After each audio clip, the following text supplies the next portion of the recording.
like a plane crash. There was the reaction on the part of... Yo, close to you! Come to us, come to us. Come to us. Come to us. Hey, Beth, what is that? Somebody hit the World Trade Center or the... It's a trade center. The World Trade Center. There's a fire on the upper floors. It was just an explosion.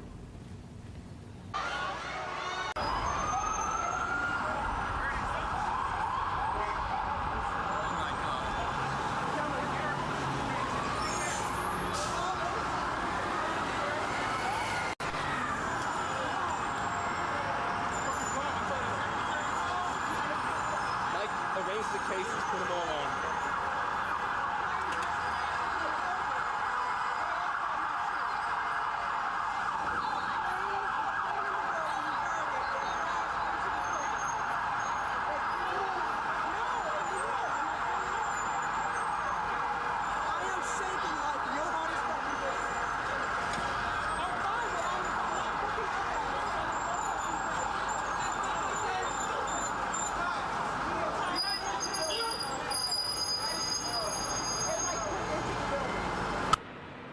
Crashed? Jim, just a few moments ago, something believed to be a plane crashed into the south tower of the World Trade Center. I just saw flames inside. You can see the smoke coming out of the tower. We have no idea what it was. It was a tremendous boom just a few moments ago. You can hear around me emergency vehicles heading towards the scene. Now, this could have been an aircraft, or it could have been something internal. It appears to be something coming from the outside due to the nature of the opening on about the 100th floor of the south tower of the World Trade Center. Police vehicles and fire vehicles are zipping by me here. We just have no idea. To the south of the tower, we see some particles, also some gray smoke. Now the smoke coming out of the opening appears to be black smoke. This would indicate things are burning inside. We have no idea of what happened, but we did hear what sounded like an aircraft, and then a tremendous boom. Now, I don't know whether we can confirm that that was an aircraft or not. David, what did you hear? What would you say you heard? This is our cameraman, Dave Stolick. Incredible explosion. Very, very loud. How about you, hon? It sounded like a bomb.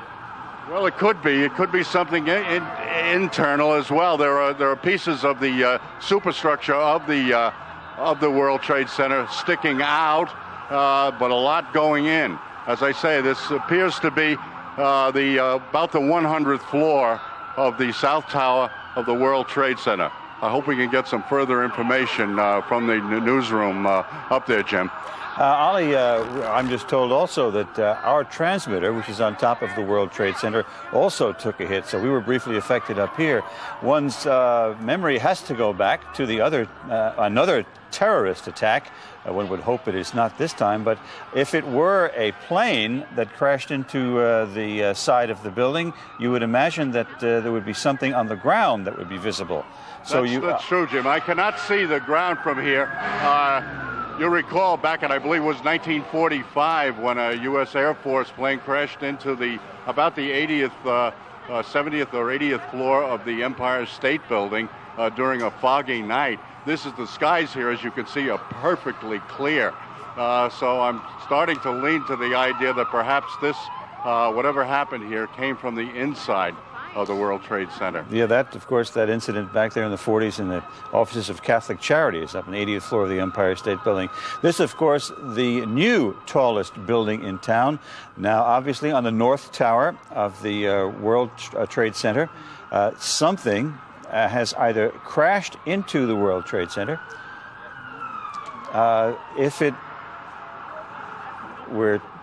I'm just told that Metro Traffic is reporting that it was indeed a plane crash.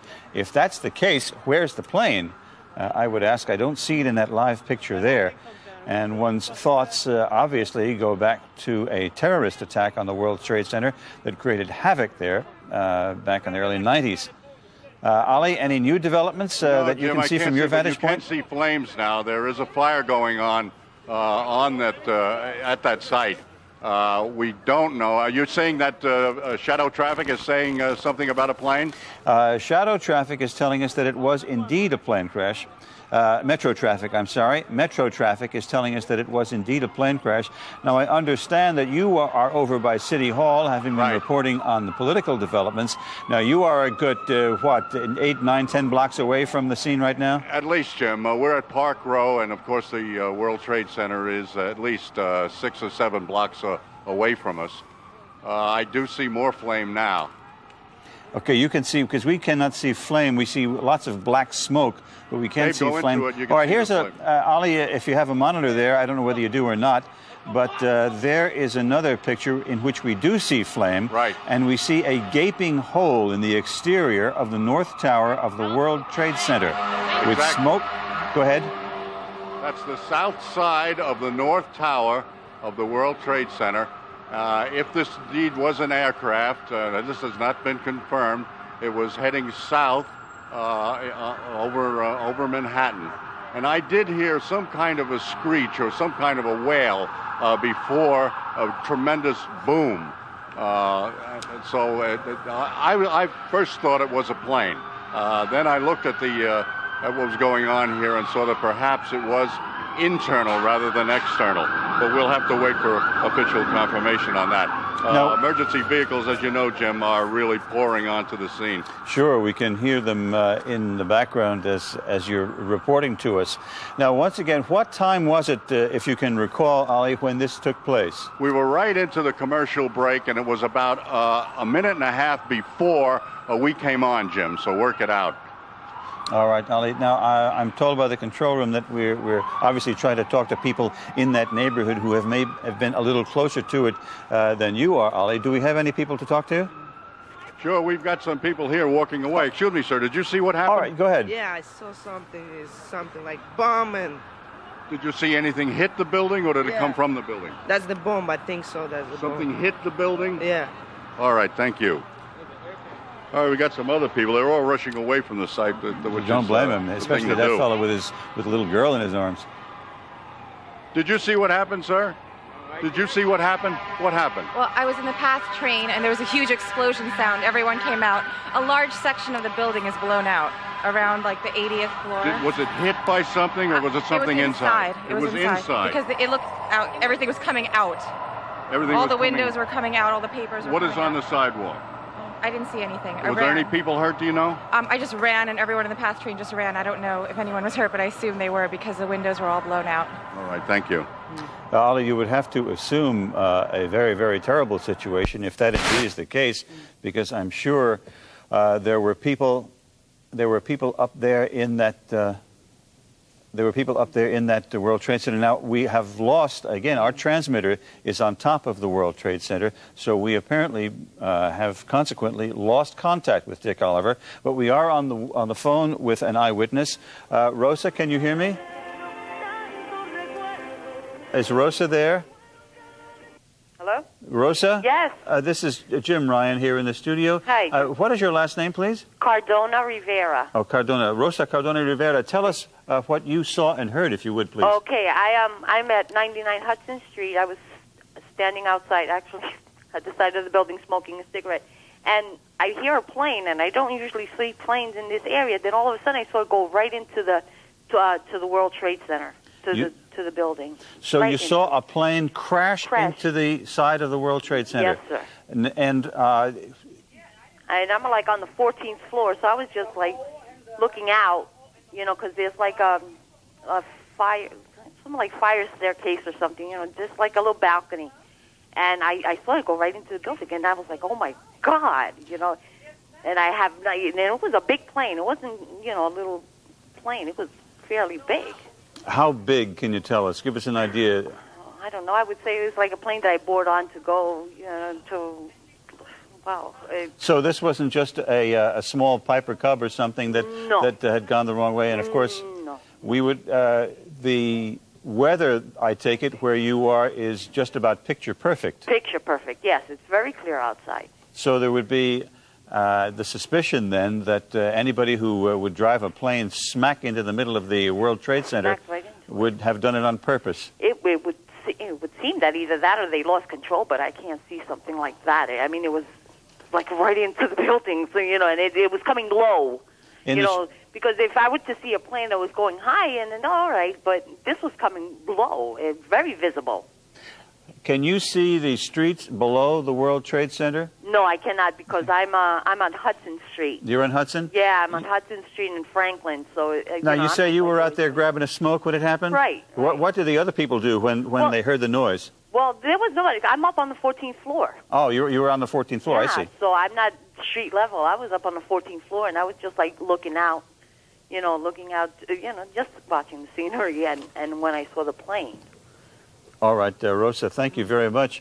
Talking with eyewitness Rosa Cardona Rivera on the 14th floor of a building very close to the World Trade Center in Lower Manhattan. And once again, Dick Oliver was on the scene down at City Hall reporting to us. However, our transmitter is located on top of the World Trade Center building, so that apparently caused our picture from that remote to just go out on us.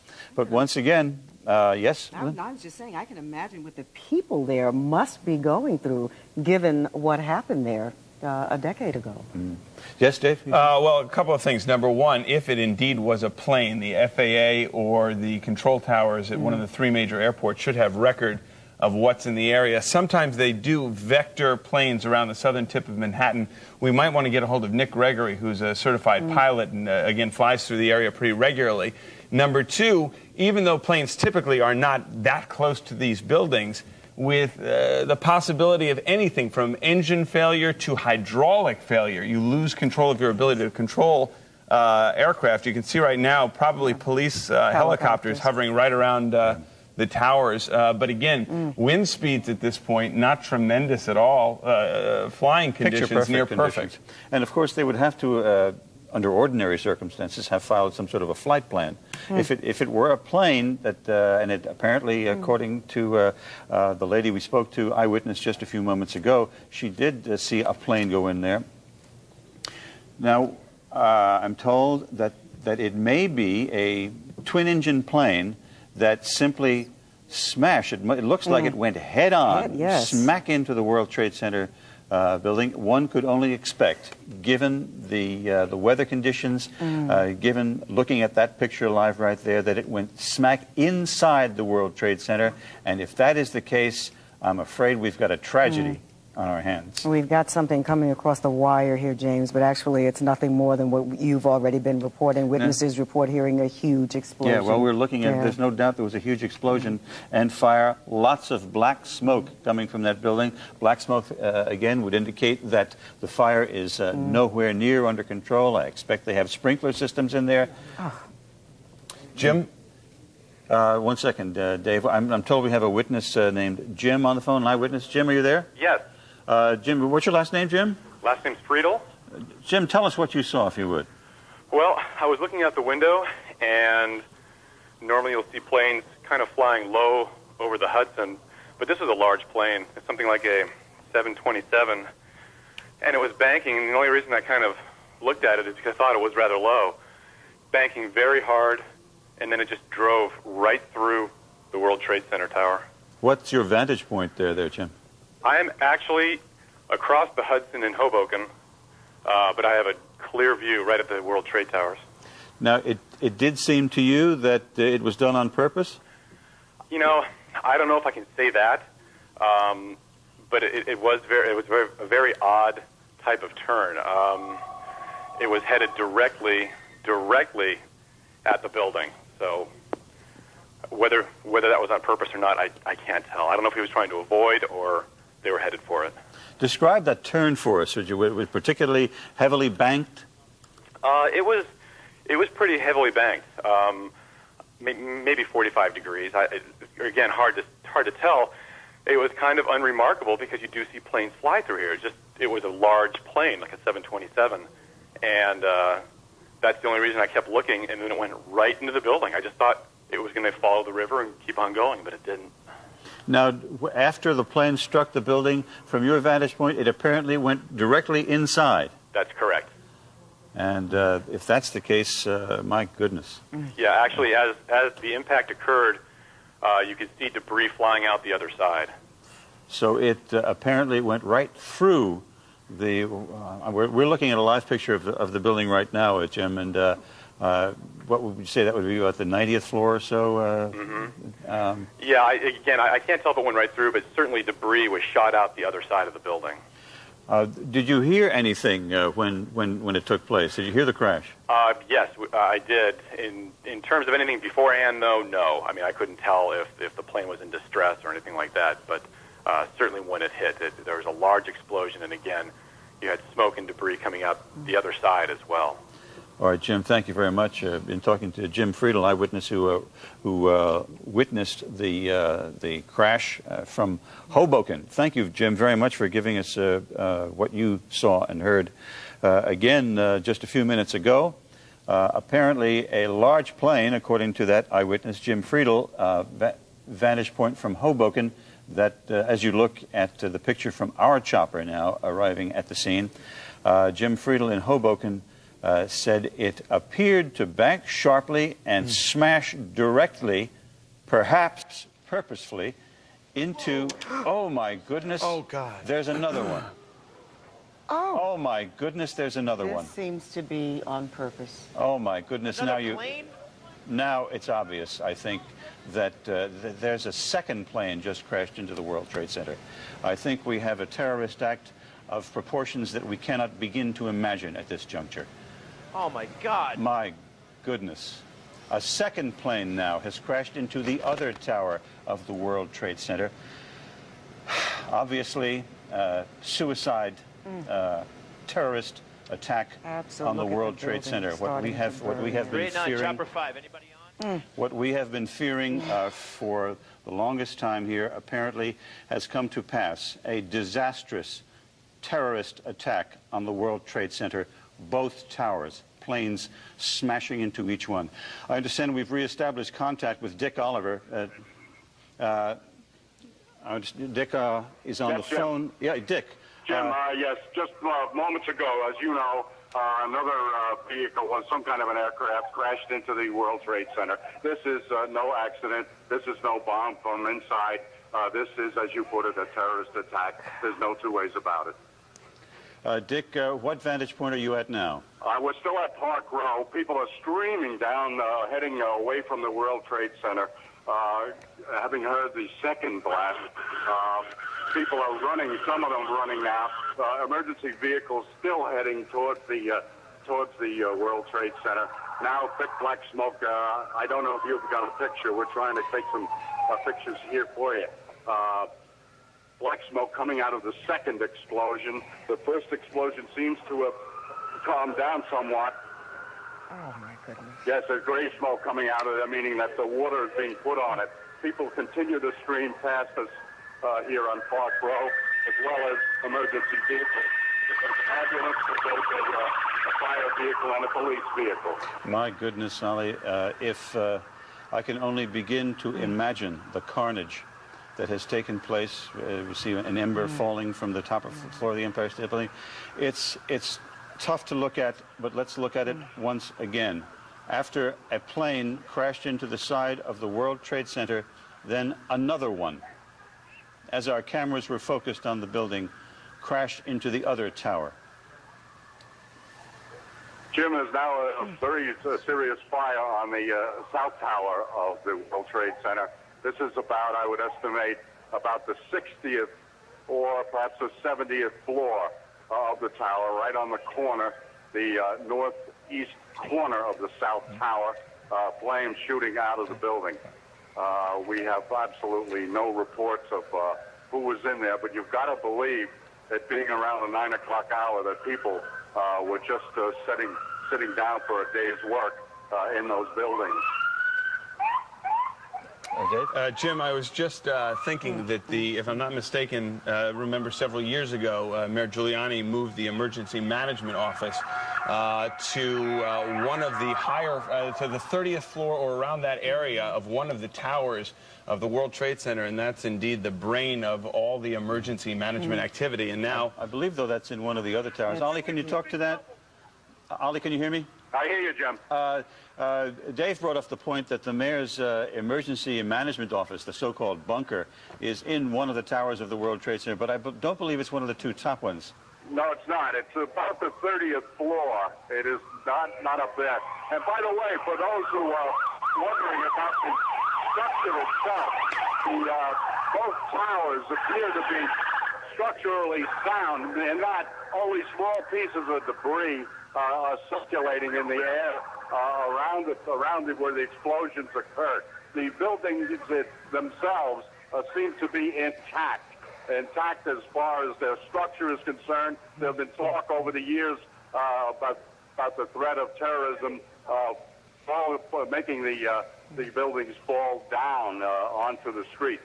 But I can reassure everybody that they seem to be holding up fairly well while efforts are going forward to fight the fires and whatever happened in those two towers. Now we can see smoke emanating from many of the floors of the two towers. We see to the left of your picture there smoke coming out of the floors above where the plane crashed into, I believe that's the North Tower that we're looking at there. Thousands of people gathered where I am here at City Hall Park in front of City Hall, just watching what's going on. It's very difficult to, they come by and they say, what happened? And you just got to say something hit the building and then something hit both buildings. Well, we saw clearly, we didn't see the first one, but we saw clearly that a plane deliberately crashed into one of the upper floors of the World Trade Center. That was the second plane. So two planes crashed into the upper floors of each of the World Trade Center towers. And I understand now that Port Authority headquarters are in one of those buildings somewhere near that location. Jim, I don't know whether we've confirmed that this was an aircraft, or to be more specific, some people said they thought they saw a missile. I don't know how people could differentiate, but we might keep open the possibility that this was a missile attack on these buildings. Ollie, I must say that we have an eyewitness who said it was a large plane that crashed first. And then as we were watching the live picture here in the studio, we saw a plane crash into the other tower of the World Trade Center. And again, let's just to be sure, there it is. There it is. The plane went right through the other tower of the World Trade Center. That is a very hard thing to watch. And clearly untold carnage must be the result of those suicide terrorist activities. That was a large commercial plane. jet. The gentleman, Jim Friedel, the gentleman from Hoboken who was watching, said the first one looked to him like a 727. Well, look at the wingspan, the swath it cut through the towers. Yeah. Yeah, lots of speculation, no doubt. And for years, we have been talking about security from terrorists here in this major city. It makes you wonder how, if it indeed were two planes, we did see one, how did they manage to get into the area and to you just wonder, hit the plane like that? These are all the things that we're going to have to be answered. How could two large planes just that quickly get out of control from our local government? Presumably commercial aircraft. Now, we can't speak to the first one, but that second aircraft that went through looked like a large twin-engine or three-engine jet. Those are simply not around for private aviation. Yeah, that's not your Piper Cub. No, it is not. That's obviously designed to do considerable damage to those buildings on this day when we're holding a primary election in New York City. Now, I would imagine... Ollie? Jim, what you're saying could be a drone aircraft. That's an aircraft that's guided electronically to its target without having a pilot. Now, that is a possibility as well. In the meantime, I can tell you that flames are shooting out of both towers now, the heaviest being on the south tower, the northeast corner of the south tower of the World Trade Center, but there's a considerable blaze going on the north tower as well. Yeah, I wonder if there's any way of finding out exactly what is located on those upper floors. You'd like to just cross your fingers and pray to God that maybe there weren't a lot of people up there at that state time. office buildings, yeah. and of course lots of commercial office buildings on those spaces as well. I know during the last terrorist attack on the World Trade Center, my son was in the building, and he told stories of groping down through the staircases for some 50 floors before he, thank God, got out safely. In fact, the governor has an office in the World Trade Center as well. There is one thing. After the bombing of the World Trade Center in the 90s, I do know that there were major efforts to have disaster drills, to have a preparedness plan in the event of an awful tragedy like this. But one has to wonder how, with two gigantic skyscrapers burning, the fire department and emergency services can handle both in that confined space without a tremendous death toll. No matter how much you set in place, how much you try to prepare for, until it actually happens, it's just not the same thing. Again, you're looking at a live picture of the World Trade Center, where shortly before 9 o'clock this morning, and then shortly after 9 o'clock, planes apparently deliberately crashed into the buildings. Alani DeVito, are you there? Alani DeVito, are you there? I understand we have another eyewitness to this catastrophe. Lonnie DeVito, are you there? Apparently we lost Lonnie, but again... This may be confusing to some people because in a sense it is a little confusing to me. We every now and then see what looks like, I don't know if it's the bottom of a chopper that is swinging back and forth. That would be our... That is ours. That would be the rudders from our chopper every once in a while. Hey, Jim. Lonnie DeVito, are you there? I am here. Can you hear me? Yes, I can, Lonnie. Thank you. This is Jim Ryan in the studio. Can you tell us what you heard and saw when the blast took place? Right now, I was actually talking to my brother on the phone about what happened. I was on my roof and I saw something from where I am. I really can't see what it is. I saw something go into the other building because from where I am, I could see the World Trade Center. I run downstairs and I see on the news that it looks like another fighter jet is what it looks like. And from my house, I could see all the smoke that's into Diker Heights. I could see all of that. It's ridiculous. I can't believe all of this is happening, honestly. You say you're in Diker Heights, yes. Lonnie? Yes. Okay. And could you hear the blast from where you were? No, I couldn't hear the blast, but I saw something, and it didn't look pretty. Exactly how I can't explain it in any other way. I'm in shock right now. All right, Lonnie. Thank you very much. Appreciate it. So obviously visible but not audible from way out in Diker Heights. Hey, Jim? Yes, Ollie. They appear to be getting water on this fire. If you can see the south tower, the black smoke is getting progressively lighter. This indicates steam, which indicates that fire authorities are getting water on the flames. In the meantime, flames are still spitting out from both towers. Now, while the whatever hit the building crashed in the north side of the north tower, we see flames coming out of the east side, facing Queens and Brooklyn, if you will. The flames on the south tower, which appear to be getting lesser and lesser, is where the smoke is getting progressively lighter and lighter, indicating that the fire officials are getting closer to putting this fire out. All right, Ali, thank you. We are now told that the FBI had been investigating a plane hijacking before these crashes took place. So there is the possibility that perhaps one or more planes were hijacked out of one of the local airports and then taken and directly flown into the World Trade Center, smashing the buildings themselves and Lord knows what carnage took place Hey, inside. Jim, can you put out a note, or maybe I will myself? People have been coming up to me to try to reach their family and friends and relatives to tell them that they're okay. We ought to put it out that no one that we know of was hurt on the ground or in any place around the building, that this outrage appears to be concentrated on the buildings themselves. So anybody who has a relative or a friend in Lower Manhattan, they are not likely to have been affected physically by what happened here.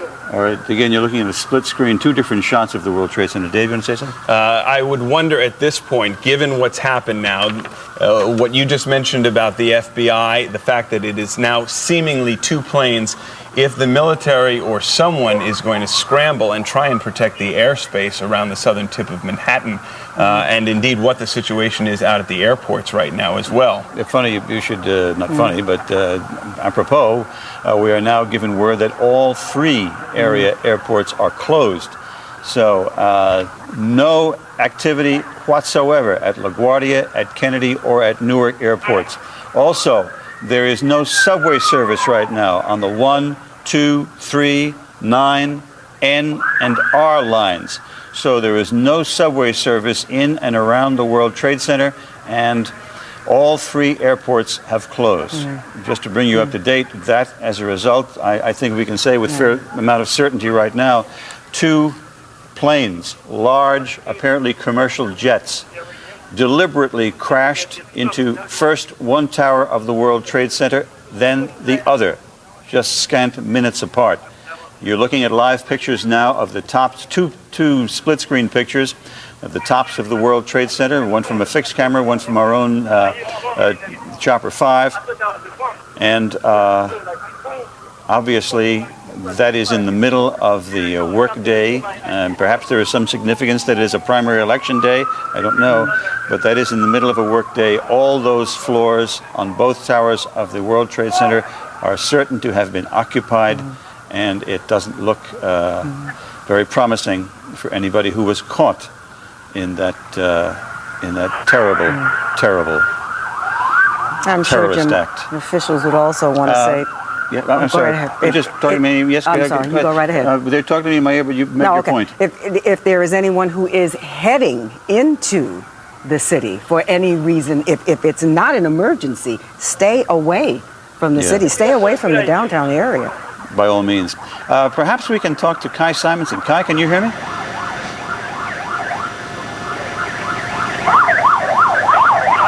All right, that's a live picture from Kai Simonson. I'll try once again. We've had communications difficulties. I'll say once again because our part of our communications setup is on the top of that World Trade Center building, and that was knocked out shortly after the first plane crashed into the first building. But Kai, can you hear me at all? Obviously, Kai having some communications problems. Here. Yes, Ollie? I must tell you that small pieces, well, they look small from here, but they're probably much larger than I believe, are falling from the scene of the site of the two. There goes a piece. So the authorities are clearing the area around. We still have pieces of debris coming down. Not a lot, but every now and every few moments, another piece of debris, looks like aluminum siding, comes lying down from the scene of the two fires. Boy, again, the tower on the right of your screen seems to be fire seems to be dying down a little bit, but the fire to the left of your screen still heavy, thick black smoke spewing out.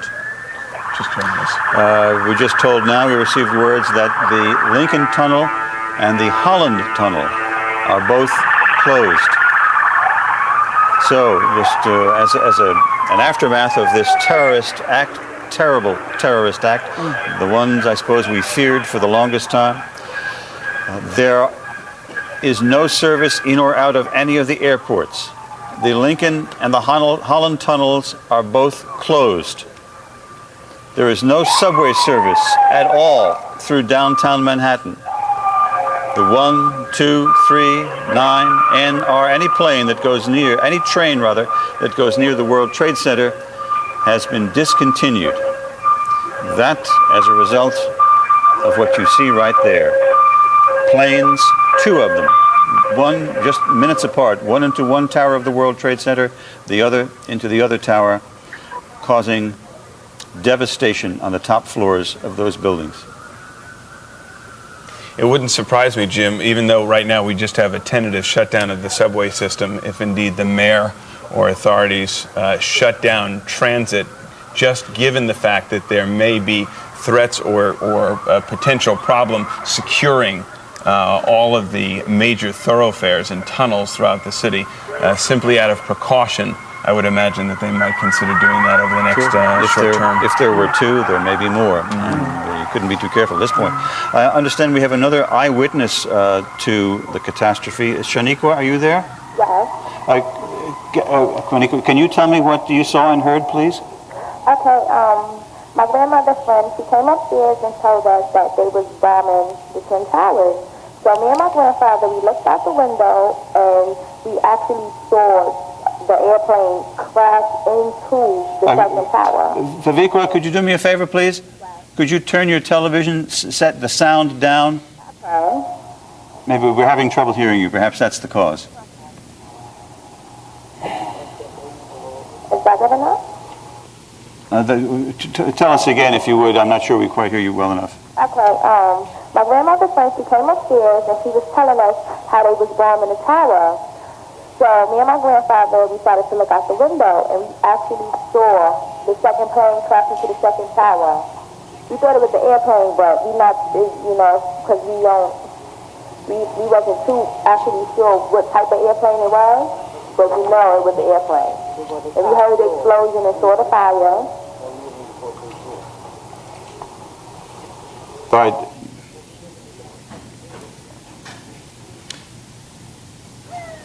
All right, we're having trouble communicating with Vivikwa Cohen, an eyewitness, but again, FBI in Washington is reporting that they have had reports of planes hijacked before the crashes took place. So one would suspect, one would believe that the FBI was investigating hijacked planes when those planes were diverted smack into the World Trade Center, both towers. I'm told also that Mayor Giuliani is preparing to hold a news conference about the disaster. As soon as that happens, of course, we will bring it to you live. Dave? We might imagine, given that it's primary day, that the governor himself may also be in New York City on this date, given the importance of the day municipally. You know, if he isn't, I'm sure he's on his way. One would hope that absolutely that he's not anywhere near that World Trade Center office. Ali, anything new from your vantage point? No, Jim, except that emergency vehicles are finding it difficult to get through, not only because of the crowds, but because of the pileup of emergency vehicles. As you know, we're at the south end of City Hall Park, and everything is pretty much frozen here, even though I have not seen ambulances come out of the scene. I've seen them go in. Hopefully that's a sign that there are not too many casualties as a result of this. Thank you, Ollie. Jim, do we have word, have they evacuated other landmark buildings like the Empire State Building, the Statue of Liberty, et cetera? Do we know that? We have no word on that yet. It just gives you such a horrible feeling that the city is under siege, which may not be true. This is enough with the World Trade Center, but it gives you such a helpless feeling. Oh yeah, there's not much you can do at this point. You also wonder if this is indeed a hijacking, if these planes were taken over, if the people who took over these planes actually were trained pilots and did the flying into these buildings themselves, or again forced these pilots to head on in. That it would be an unusual pilot who would do that. Exactly. But I'm told we have another eyewitness, Tom O'Hara, on the phone. Tom, can you hear me? Yes, I can. Can you tell me what you heard and saw, please? Actually, we were in our office building on 36th Street, and I went up to the penthouse where you have a straight downtown view. We saw the northwest tower on fire, and we saw either a slow-moving airplane go down, wrap around the tower, and then slam into the south tower in a ball of flames. And could, from 36th Street, could you hear what was going on? I couldn't hear, but we had a straight-on shot completely downtown of all of the goings-on the two buildings. All right, Tom, thank you very much. You're very welcome. So from 36th Street, looking across the tops of buildings, you can see it very clearly. We're told now that, in response to your point, Dave, that the city has shut down every place in and out of Manhattan. All the bridges, all the tunnels are closed. And again, all 3 airports are closed. So as a result of this double-barreled terrorist attack on the World Trade Center, the city has shut down the Holland Tunnel, the Lincoln Tunnel, the George Washington Bridge. Every way in and out of Manhattan is closed. And I presume that would be from, I'm sorry, and the East River crossings as well. We are also told that the phone service in the building, we are having a problem with the phone service. The phones don't work. Joey was saying the cell phones, you can't get out on the cell phones, cell phones as are well. out. Yes. This would be a good time to say, by the way, for those who are using the emergency services number 911 to somehow call and check on relatives or friends, this is the time, most importantly, when that line needs to be kept open for the true emergencies which are taking place in other parts of the city and indeed down on the southern tip of Manhattan at this hour. Good thought. Again, all this as a consequence of what you see right there. Recapping for you shortly before 9 o'clock and then shortly before after 9 o'clock, a plane apparently deliberately crashed into the upper floors of first one tower of the World Trade Center, then, as we were watching in horror, another tower of the World Trade Center. There you see the aftermath. And we have reports right now that the President of the United States, of course, this terrorist act not directed on us specifically here in New York City, but at the country. We are told that the President of the United States is preparing to go before the nation and comment on this disaster. You look the right side of your screen, the first tower of the World Trade Center seems slightly less engulfed in flames than the one on the left. That because that smoke seems to be much darker, indicating that the fire would be much more active. And I'm told that we have another eyewitness, Dan Lee. Are you there? I am. Dan, can you tell me what you heard and saw? Yes, I was crossing 6th Avenue at West 4th Street, and there was a terrific noise overhead of a jet crossing over, which I noticed because it was, first of all, it was incredibly irritating that it was that loud directly over Manhattan.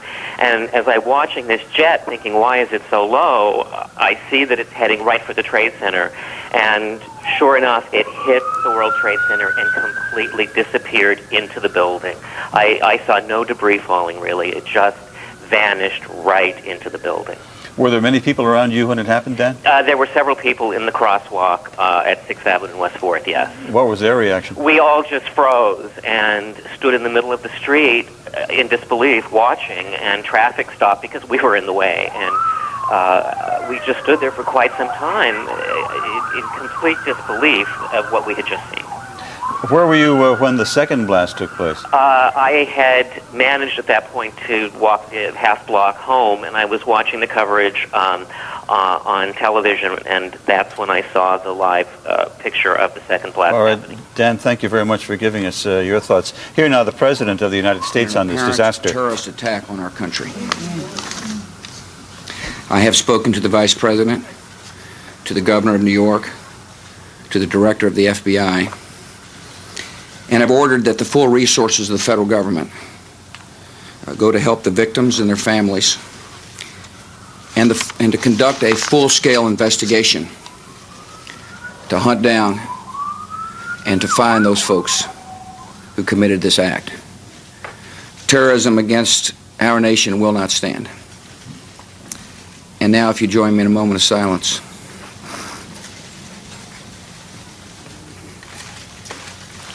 May God bless the victims, their families, and America. Thank you very much.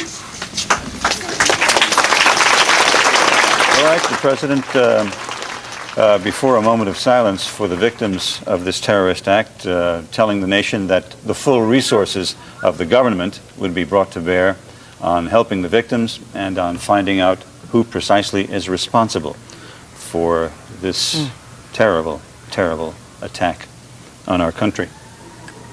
Right there you see the aftermath, the World Trade Center towers, smoke billowing out of the upper floors, all those floors, I'm sure, fully occupied.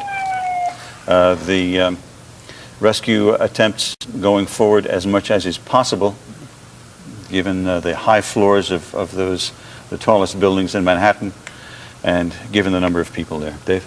Jim, I don't mean to put you on the spot, but you may be able to provide some historical perspective.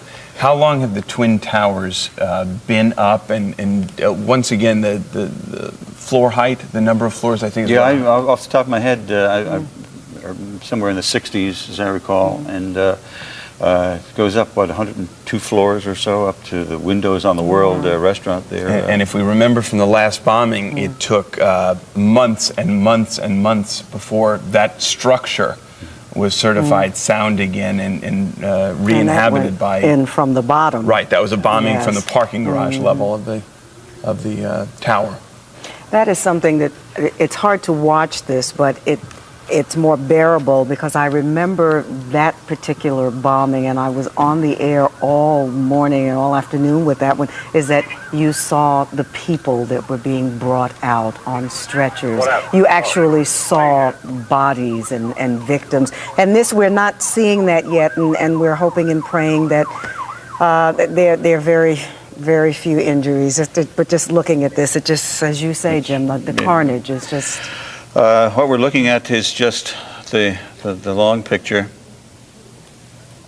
It would appear, Jim, as if there's more smoke coming from the ground at some point. When we just have another, yes, things have fallen to the ground and are burning. And we have another announcement now that you might have expected, and that is the Empire State Building is being evacuated.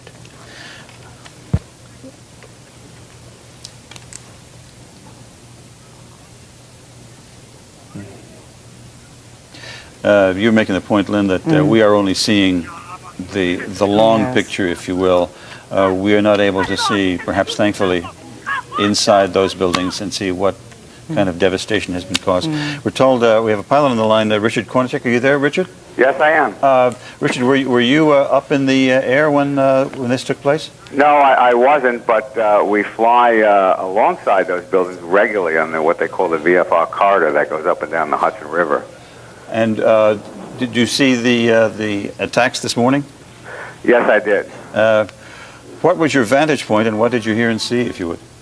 Well, it appears that to fly an airplane right next to the Empire State Building or the World Trade Center, it's perfectly legal. You can do it under what they call VFR rules.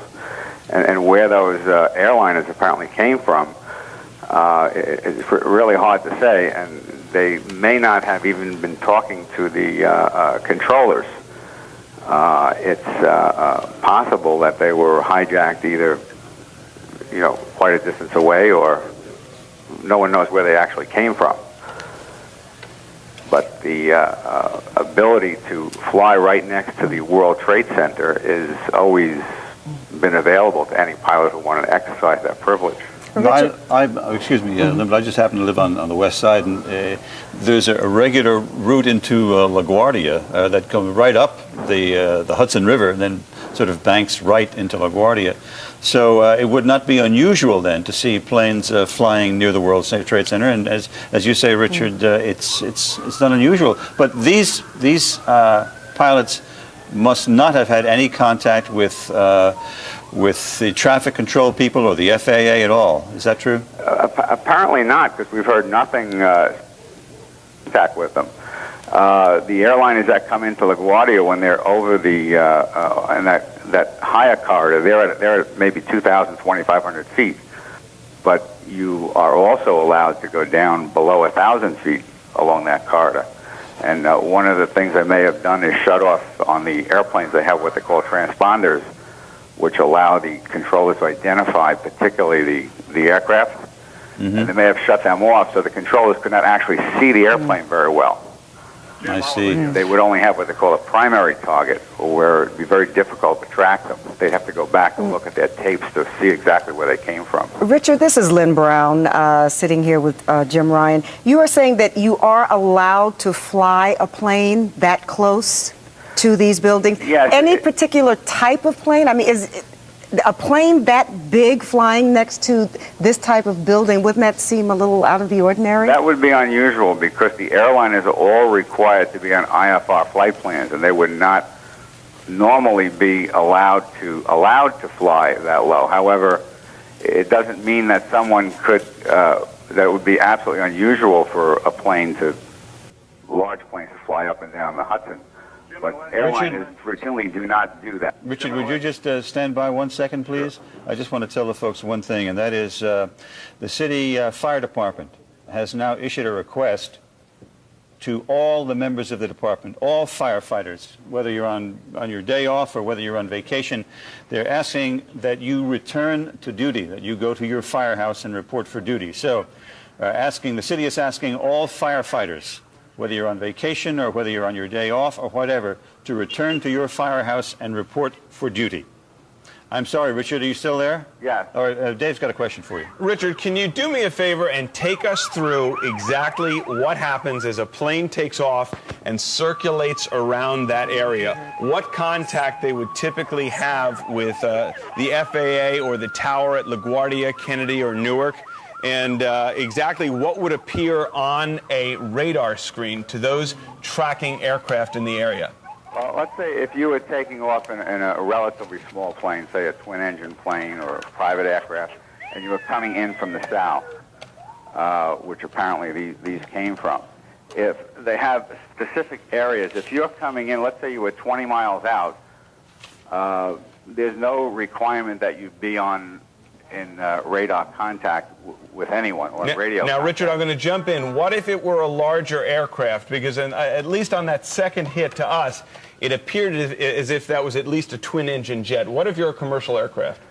Even a commercial aircraft is not required to always be on an instrument flight plan. They could take off what they call VFR flight rules, come up the New Jersey coast, and when they got within, say, 10 miles of New York City, they'd have to drop down below 1,600 feet. And VFR, they'd have to then drop down when they got to the Verrazano Bridge. They'd have to be below 1,100 feet. My question is this. Would folks who are manning a tower, would personnel at the airports early on, or relatively early on, spot something alarming, that something that big was below a certain altitude or near one of these skyscrapers? No, they wouldn't. If they came up from the south and they came up below those altitudes, even if they had their altitude reporting on, since they're below the level of where they control the airplanes, they wouldn't pay it any attention. They wouldn't have to, and normally it's not done. And realize that this is an extraordinary circumstance where apparently these planes appear to have been hijacked in some way or taken the control over them, and it basically must have been a suicide mission. Most of these aircraft accidents, when you look at them, most pilots can tell what really happened very quickly, even though the reports take a long time to come out. But the controllers, let's say the controllers that are actually controlling the airliners, Richard, they're I'm located in Long Island sorry, I have to ground. interrupt you. I apologize to you, Richard, but we have another development. Thank you very much for your assistance. I appreciate it. Dick Oliver?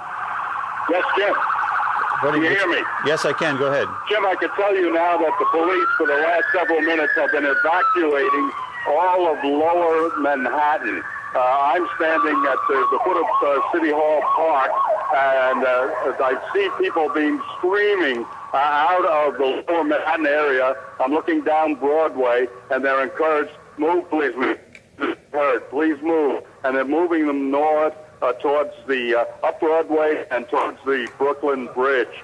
So virtually all of lower Manhattan is being evacuated at this time. All people except for emergency personnel are being asked to leave the area. Ali, that may tie in with another, I must emphasize, unconfirmed report that we have that there is yet another plane on its way. So, Lord knows we hope that is not the case, but we do have an unconfirmed report that another plane might be on its way. We have an eyewitness from our own staff. Hi, kid, how you doing? Hi, Jim. I was in my apartment. I live on the 36th floor at 59th Street in Columbus, and I have a clear view of downtown, and I can see the towers. And I was in my living room. I was getting dressed to rush in here, and I saw one tower. It had all the smoke. And then I saw another plane that was really close, and it went behind, and you can see it doing a turn. It was turning its wings, and it went around, and then I saw it go into the other tower, and I saw a big pool of flames just come out, and there was a big explosion. I didn't hear anything, because I'm at 59th Street, but you could see it, and there were flames, and there was so much smoke, and you can see that it was an entire different building. But I saw it was a different plane. So two different planes? Absolutely. Now, when you left your building, you went downstairs to come in here. What kind of a reaction did you encounter on the streets? Were people aware of it? Were people frightened by it? Absolutely, people are aware of it. I mean, just walking here, I was hearing people saying, it was one plane, it was two plane, and everyone was hearing sirens. And people, I know people were trying to use their cell phones. No one could get a cell out. And my taxi driver was talking about it. And he had the radio up, and when we would stop, he would put his window down and tell the other guy. So everybody knows about it, I think, at this point, and they're talking about it. Deb, we just got word that from the Associated Press that it's pretty sure now that one of those planes, the first one to hit, was hijacked after takeoff from Boston. So that word we have just in. The first plane that hit the World Trade Center, the North Tower, was hijacked en route from Boston, and presumably that's a commercial jet, and there were people on board as well. So this is nothing but a terrible tragedy. I'm sorry for interrupting you, Deb. That's okay. I can just say that plane that I saw, the second plane, that was definitely a larger plane. I can't say which kind, but that was not a small plane. That was definitely a large plane. So the first one was large enough, and the second one was much larger. Well, I didn't see the first one. I can just vouch for the one I saw, and that one was certainly a large plane. When you saw the plane, though, did you get a sense that it was heading directly for the building? When I saw it, I was thinking, gosh, that's really low. I thought it was part of the recovery effort. And then I saw it, make a turn, and I was wondering what it would be doing, but then I saw it come around and hit the other side, and then huge flames, huge flames. Deb, I'm going to have to interrupt you, I'm afraid, but the dimensions of this catastrophe are growing. We are told now that this is not quite confirmed yet, but we are told fairly reliably that a plane has crashed into the Pentagon in Washington. So not only have we had a terrible catastrophe here in New York, where planes crashed into both towers of the World Trade Center, but we are told now that a plane has crashed into the military complex in Washington, the Pentagon, which of course houses the nerve center of all the military operations of this country. So a 1, 2, 3 attack on the United States apparently today. 2 here in New York and 1 in Washington at the Pentagon. There you see a live picture from Washington. We would have to guess that smoke is emanating from the Pentagon in the background. So the military nerve center of this country has been attacked by terrorists. And because of that, we are told that the White House has now been evacuated. Explosions at the World Trade Center here in New York, where 2 planes slammed into the buildings. I would imagine. Okay, that's the picture in Washington. So now we can say with certainty that there have been at least 3 attacks on visible symbols of our country. 2 here in New York and 1 in Washington. You're looking at 2 different views of the World Trade Center, where planes, first one tower and then another plane, a larger plane, into the other tower, crashed just before and after 9 o'clock, and then just moments ago, a third plane crashed into the Pentagon, which, as you know, houses the nerve center of our military might, and that certainly is an unprecedented attack upon this country. One would presume by suicidal terrorists, and I imagine we will find out soon enough who staged this attack and what will be done about it.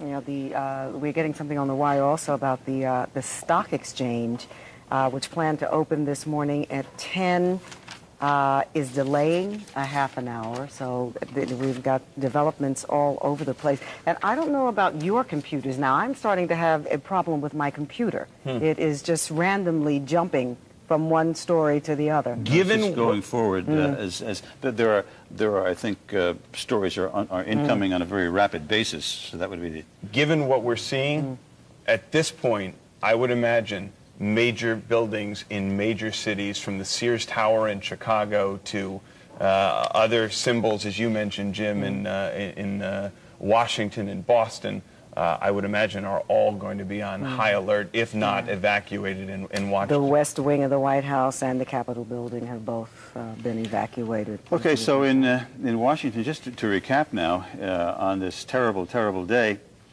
here in New York, you happen to be looking at a picture in Washington, so we'll start with that. That's in Washington, a plane has struck the Pentagon in Washington. And that, of course, houses our military nerve center. And that has taken place, and the Pentagon now obviously being evacuated.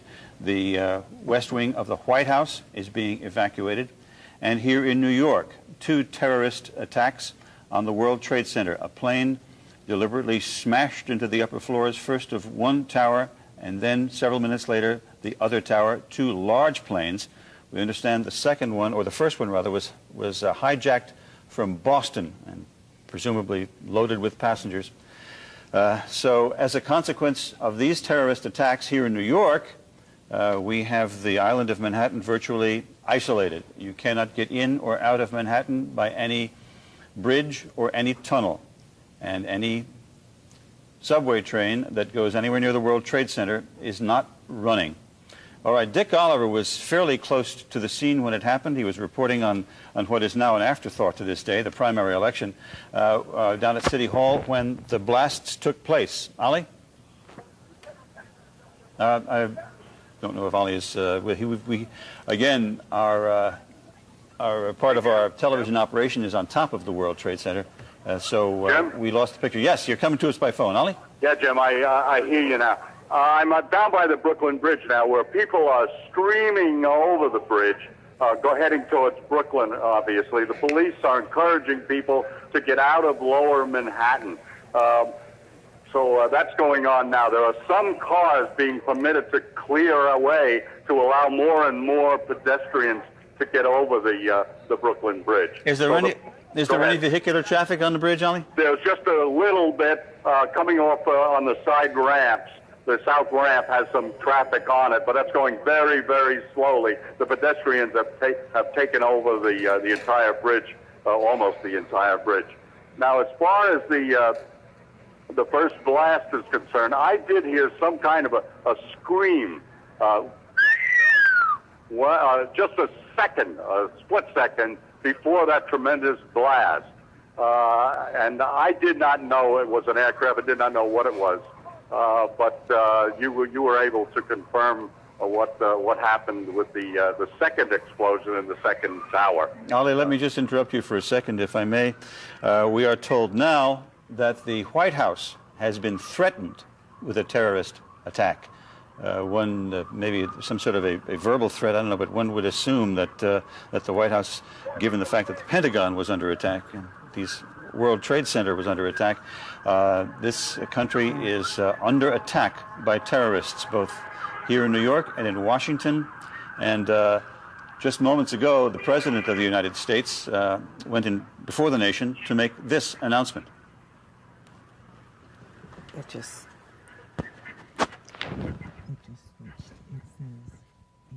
I understand we're going to rerun the bite of the president.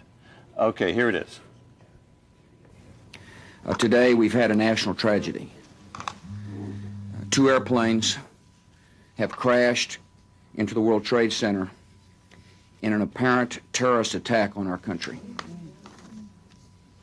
I have spoken to the Vice President, to the Governor of New York, to the Director of the FBI, and have ordered that the full resources of the federal government go to help the victims and their families, and to conduct a full-scale investigation to hunt down and to find those folks who committed this act.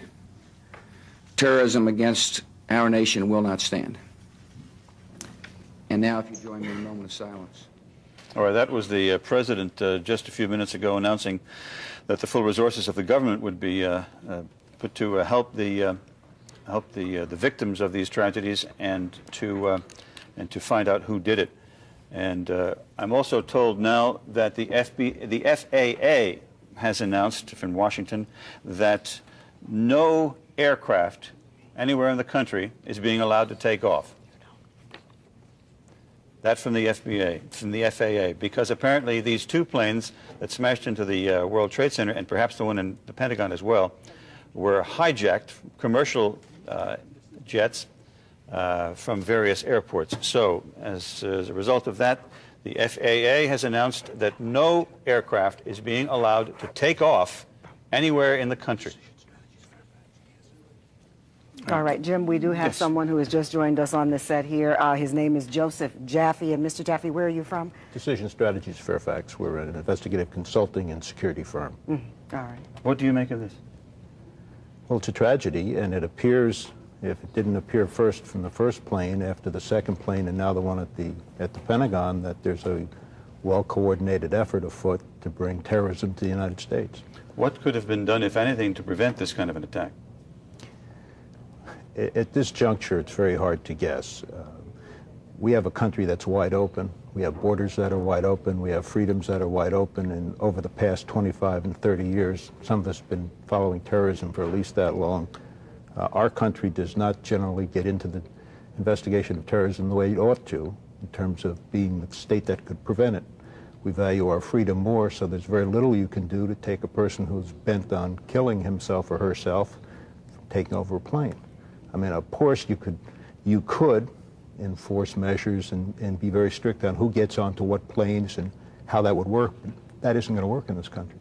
I'm told, Mr. Jaffe, that we have is it a picture of the Pentagon? Let's just take a. This is a picture of the central military headquarters of our country, the Pentagon of the United States. Apparently, the president. This is the president's plane taking off from Florida, where he had been heading back to Washington to deal with the emergency. Mr. Jaffe, Dave, you had a question? Well, two things. Number one, I was going to ask Mr. Jaffe. You said you're either based out of Fairfax or your company is down. We have our company's in New York and in Falls Church, Virginia. Okay, Falls Church, Virginia. You would very well know, as anyone who flies into the Washington area, what's stunning about the Pentagon attack is the airspace. While we do have a wide open country, the airspace around the Pentagon, the White House, the national monuments down there is extremely restricted. So number one, does it surprise you that an aircraft was able to get into, literally right into, the Pentagon? And number two, does it surprise you, since the attack on the World Trade Center back in the early 90s, that this has taken so long for terrorism to once again return to our domestic locale? If you recall, over the last few years, there have been a number of people interdicted coming out of Canada, coming out of Brunswick, coming across various parts of the northern country, where people have been caught with the components to make the bombs. So it doesn't surprise me that we are the target of an attack. It surprises me that it's taken as long for us to suffer what we've suffered, and it creates a very heightened awareness of what we have to do now. The question becomes, do we sacrifice our complete freedoms in order to not suffer this?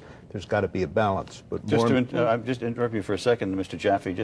Want to report to our viewers that we have reports now that the Capitol and the Treasury and the White House are being evacuated in Washington. Continue your thoughts. Have we been looking in the wrong places? We've been looking at terrorism in other areas. Have we been looking at them and neglecting our own backyard? You could surmise that. Years ago, there were a whole host of different groups that started with the Francis Tavern bombing, LaGuardia bombing, and others which we worked on. And then there was a very complete effort, at least in New York City and other places, to penetrate those organizations. I can't speak of what's been ongoing recently as to what we've penetrated, but we might have to sacrifice some of what we have by way of rights, at least to allow intelligence to be gathered so we can prevent some type of tragedy such as this. We need to look at home. Apparently we got blindsided by this one. You know, we were looking at a picture now. The one on the left is the Pentagon, and the one on the right is the World Trade Center.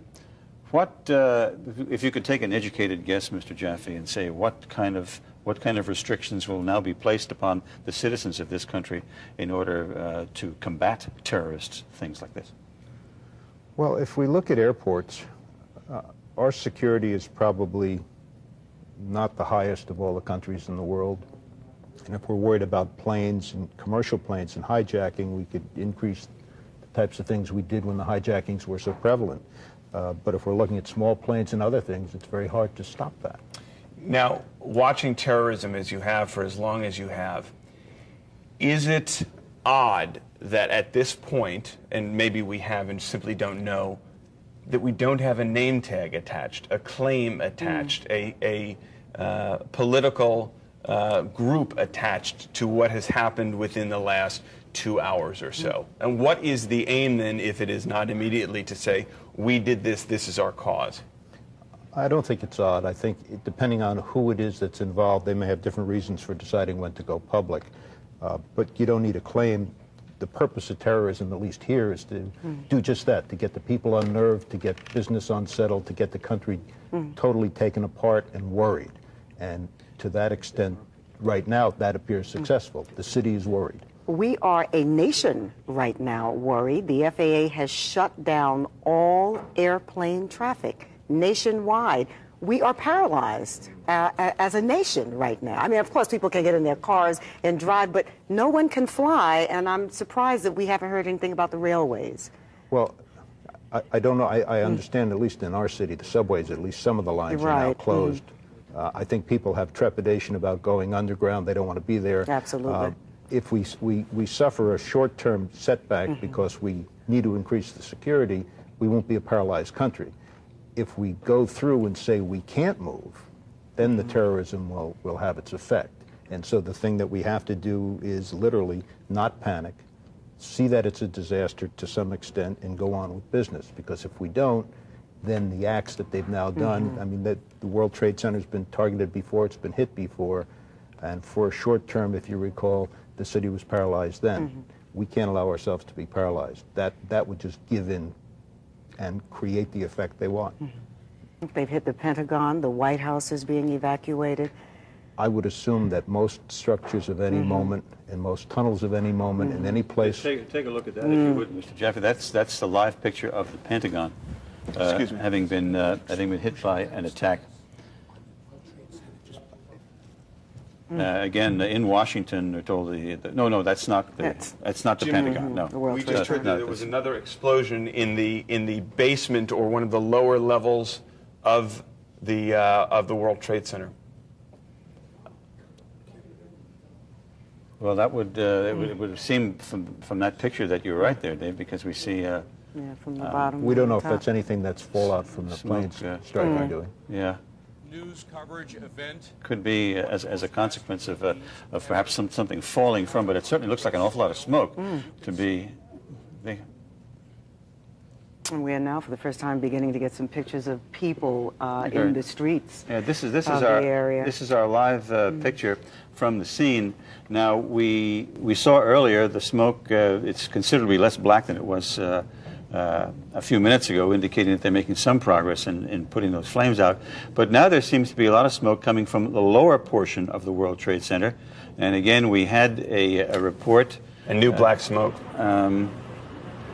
we had a report indicating that that there was an explosion on the lower floors now.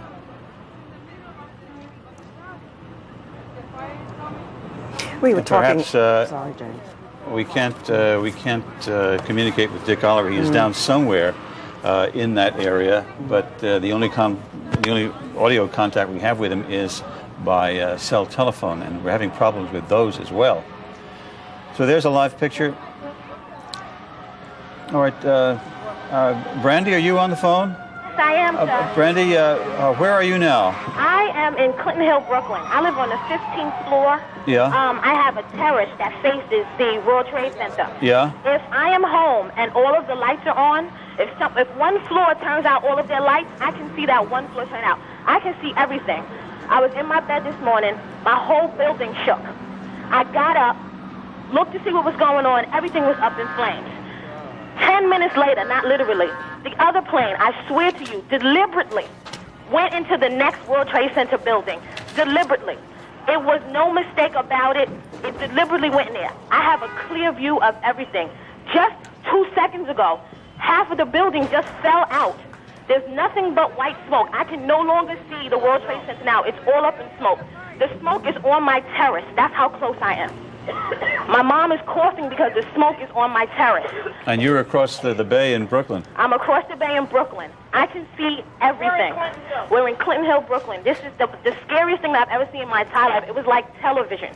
Now, when you say it seemed as if the side had fallen off the building. The side of the building has fallen out. It seemed like there was another explosion.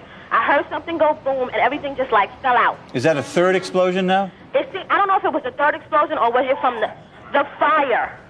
Oh. The fire. No, you saw you heard the first explosion, and you saw the second plane go in. I saw the second plane go in, and it was actual deliberate. There is no way as a pilot that you would not drive around that smoke. Brandy, after you saw that second plane hit deliberately, as you say, the side of the World Trade Center, then you heard a third explosion? Then I heard, not necessarily a third explosion, just 10 minutes ago, like a whole side of the building just fell out. I see. And I could hear like the rumble, the crash of all the windows coming down. So that could indicate some sort of a weakness, the Right. structure And now, of the building weakened. I can't even see the World Trade Center building. It's too much covered with smoke. It's too much covered with smoke. I see. Well, I mean, the smoke is coming on my terrace. That's how much smoke it is. I see. Brandy, thank you very much. I'm sure it was a harrowing experience for you, so thank you for sharing your experiences with us. I appreciate it. Mr. Jaffe, your firm again is? Decision Strategies, Fairfax. Decision Strategies. As we look at a picture of the smoke coming from the Pentagon building in Washington, we now head into perhaps a new era in this country as far as protection against terrorist activity is concerned. Do you think that's a fair statement? I think we're going to have a very heightened awareness. I think we have to in terms of protecting the things that are basic to us. I think we have to be careful, though, not to overdo it to the point that we wind up compromising completely what we've come to expect. If we overreact and take away the basic liberties we need, we'll have a problem. On the other hand, we can be very, very concerned, very concise, and do what we need to do and still be respectful of what the country stands for. But the most important piece, I think. Okay, I'm sorry for interrupting you all the time, but what we heard from Brandy just a few minutes ago apparently has now been confirmed that a portion of the side of the World Trade Center has indeed collapsed. Now, whether that's just the outer wall or whether that goes right into the offices, I don't know. But you're looking at a live picture there, and smoke is emanating from the entire building. And we had Brandy on the phone just a short time ago from Brooklyn, and she said that she heard some sort of, she didn't know whether it was an explosion or not, but certainly a very loud sound. And then the side of the building, she said, just gave way. And you see all the smoke. Now, she says from her vantage point in Brooklyn, all she can see is smoke. Brandy, are you still with us by any chance? Yeah, apparently she's we're joined by Rosanna Scotto. Good morning, Rosanna. Morning, Jim. You know, we knew we were going to have a big day today with the primaries. That has obviously taken a backseat right now. What we are hearing is the Board of Elections are meeting right now to determine whether to call off the primary today. And this is unprecedented. This has never happened. Now, if it was a general election, there is stipulations in the charter which say some kind of act of that we don't know of in nature, you can call it off. But for a primary, there's nothing in the charter that says you can call it off. But obviously, there are a lot of polling stations down in that area of the World Trade Center, and if not inside the Trade Center, and obviously those are closed right now. So we will know in the next hour or so whether the primary has been postponed for a day or so. Yeah, I don't see how they could go forward with it. No, not at all, because it lost its that would be a long place, shot. yeah. And certainly only from the standpoint of, if not from the standpoint of polling places being closed, but from people losing interest in an election or in the face of an overwhelming tragedy. I just left my home to come here, and it's kind of scary because all you hear are the constant screams of ambulances and fire trucks racing through the street. Anybody, I was walking trying to get to a bus or a taxi or anything to get here, and all anybody could talk about was, what's going on? Do you have any information? It is the talk of the town right now, and rightly so. My husband, as you know, works down near the World Trade Center. He called me a little after 9 o'clock this morning. He had just gotten into his building. He was walking up the steps, and he heard a loud bang. He said it felt like an earthquake, and all of a sudden, he said it looked like confetti coming from the sky. Now, he's a few blocks away. And he didn't know what it was. He went up into his office. He has a clear view of the World Trade Center from there. And he claims he saw either people falling out of the building or jumping out of the building this morning. And my husband is pretty unflappable. He's an attorney. He was shaken up this morning. Excuse me 1 second, Rosanna, because I think we're about to see a picture of, this is a few moments ago. Watch this.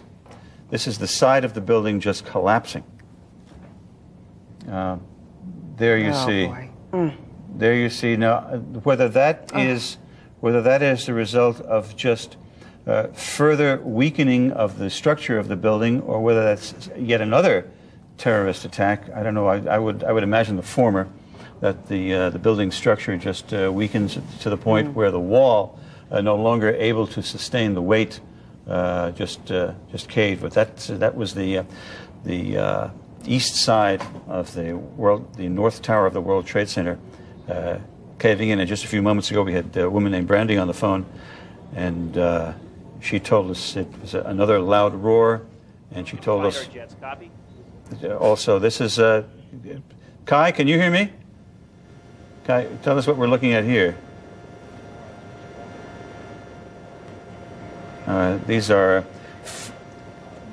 fighter jets, one would presume, to prevent any further attacks by planes. If they see any plane coming now, it better not be an innocent commercial flight, because I should imagine those fighter jets are up there to intercept and shoot down any plane that comes their way. No, I think everything has been grounded. That's right. by All the airports across the country have been closed.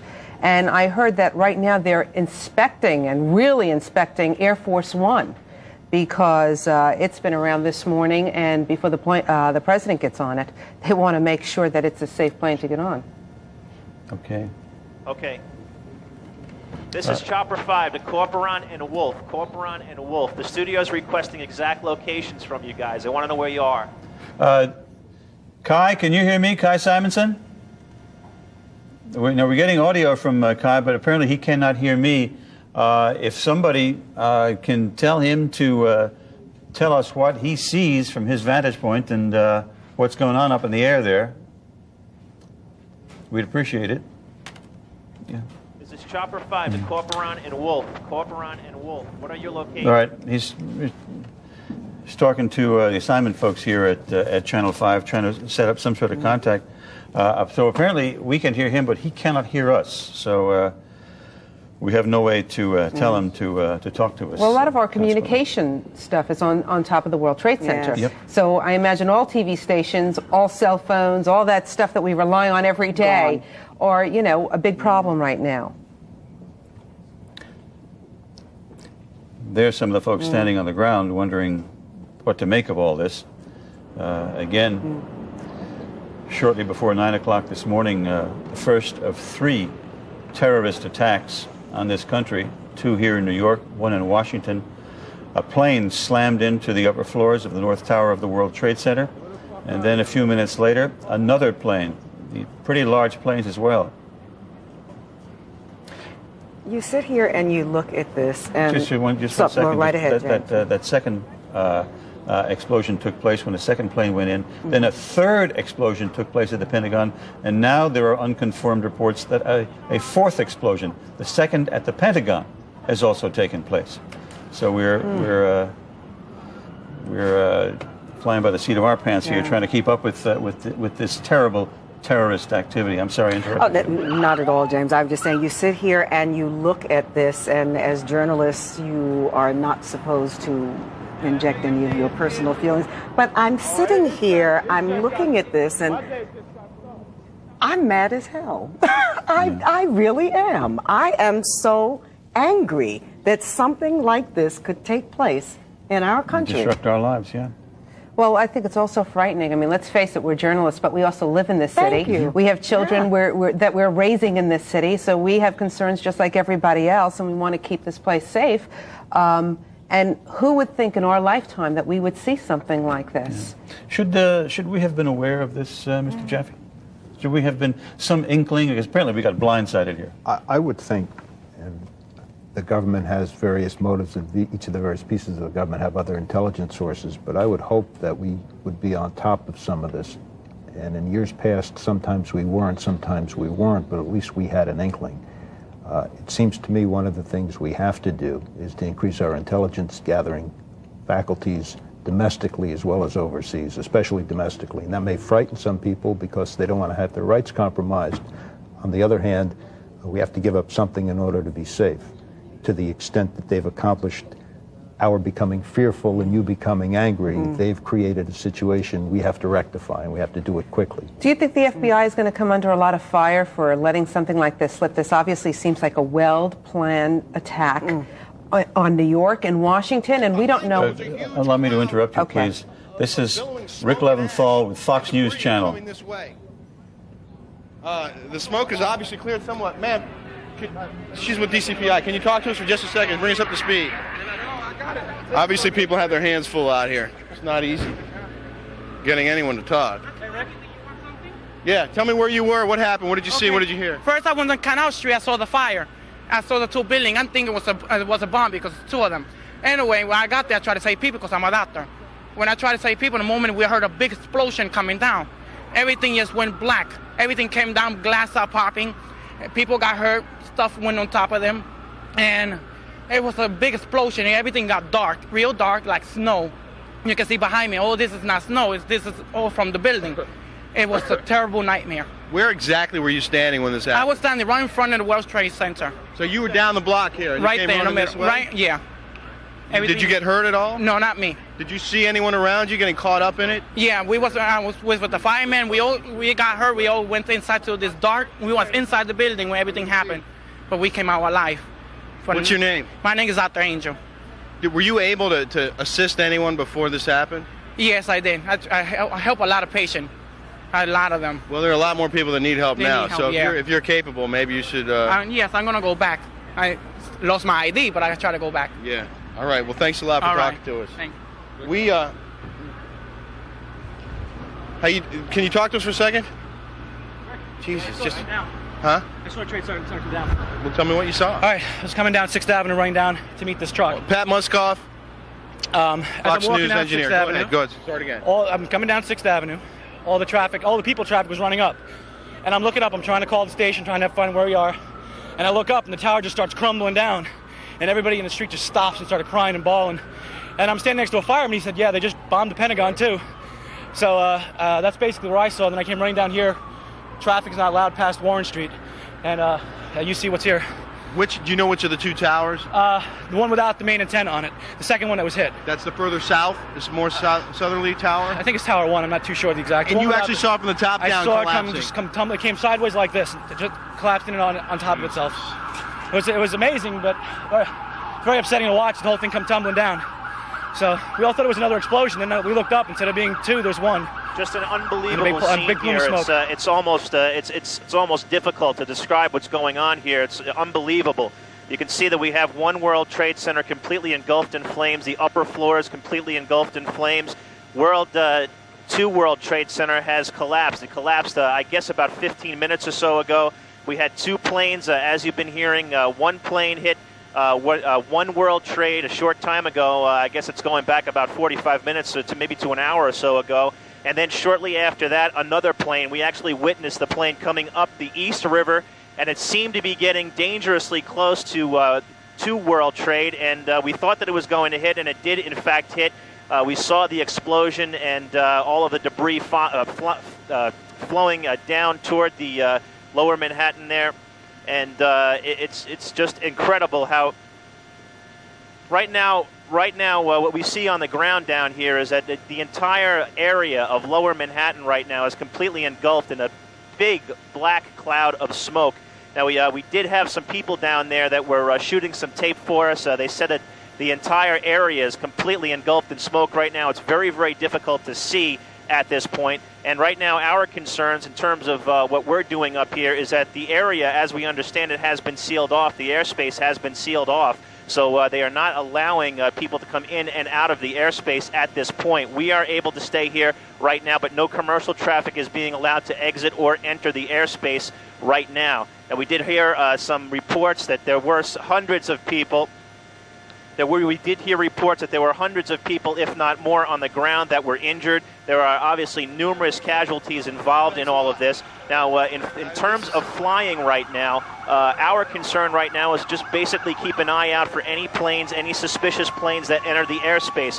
Right now, by definition, any plane that we see enter the airspace, if it's not an American fighter jet, which we have seen, or if it's not a news helicopter or a police helicopter, is suspicious at this point, and we need to get out of their way. 77th floor in One World Trade. You were in the building? Yes.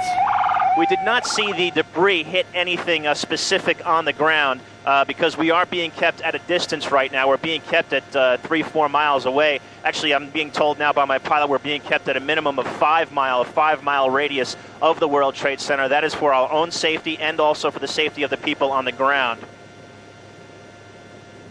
The debris, it's very, very difficult to determine which way the debris fell. It may have fallen toward the east, but I'm really not sure at this point which way the building collapsed. It was very difficult to see. It kind of erupted in a big cloud of dust and smoke at this point, so it was very difficult to see which way the debris fell, but it did appear that it may have fallen over toward the east side of the island. You can see it's an incredible scene here. It's almost the entire southern tip of Manhattan completely engulfed in smoke at this point. And we are told that it is virtually impossible to see down there. I can only imagine what emergency crews are going through at this point, not being able to see, trying to fight a fire. Right now, it's just kind of a moot point. Basically, I would think that right now the priority is just to preserve life at this point. The fire continues to burn at the top of One World Trade. Two World Trade, as I told you a little bit earlier, collapsed, and it appeared as though it was collapsing over toward the east side of the island, but that has not been confirmed. I can't be sure of that completely. But just an incredible scene out here. It's really almost difficult to describe.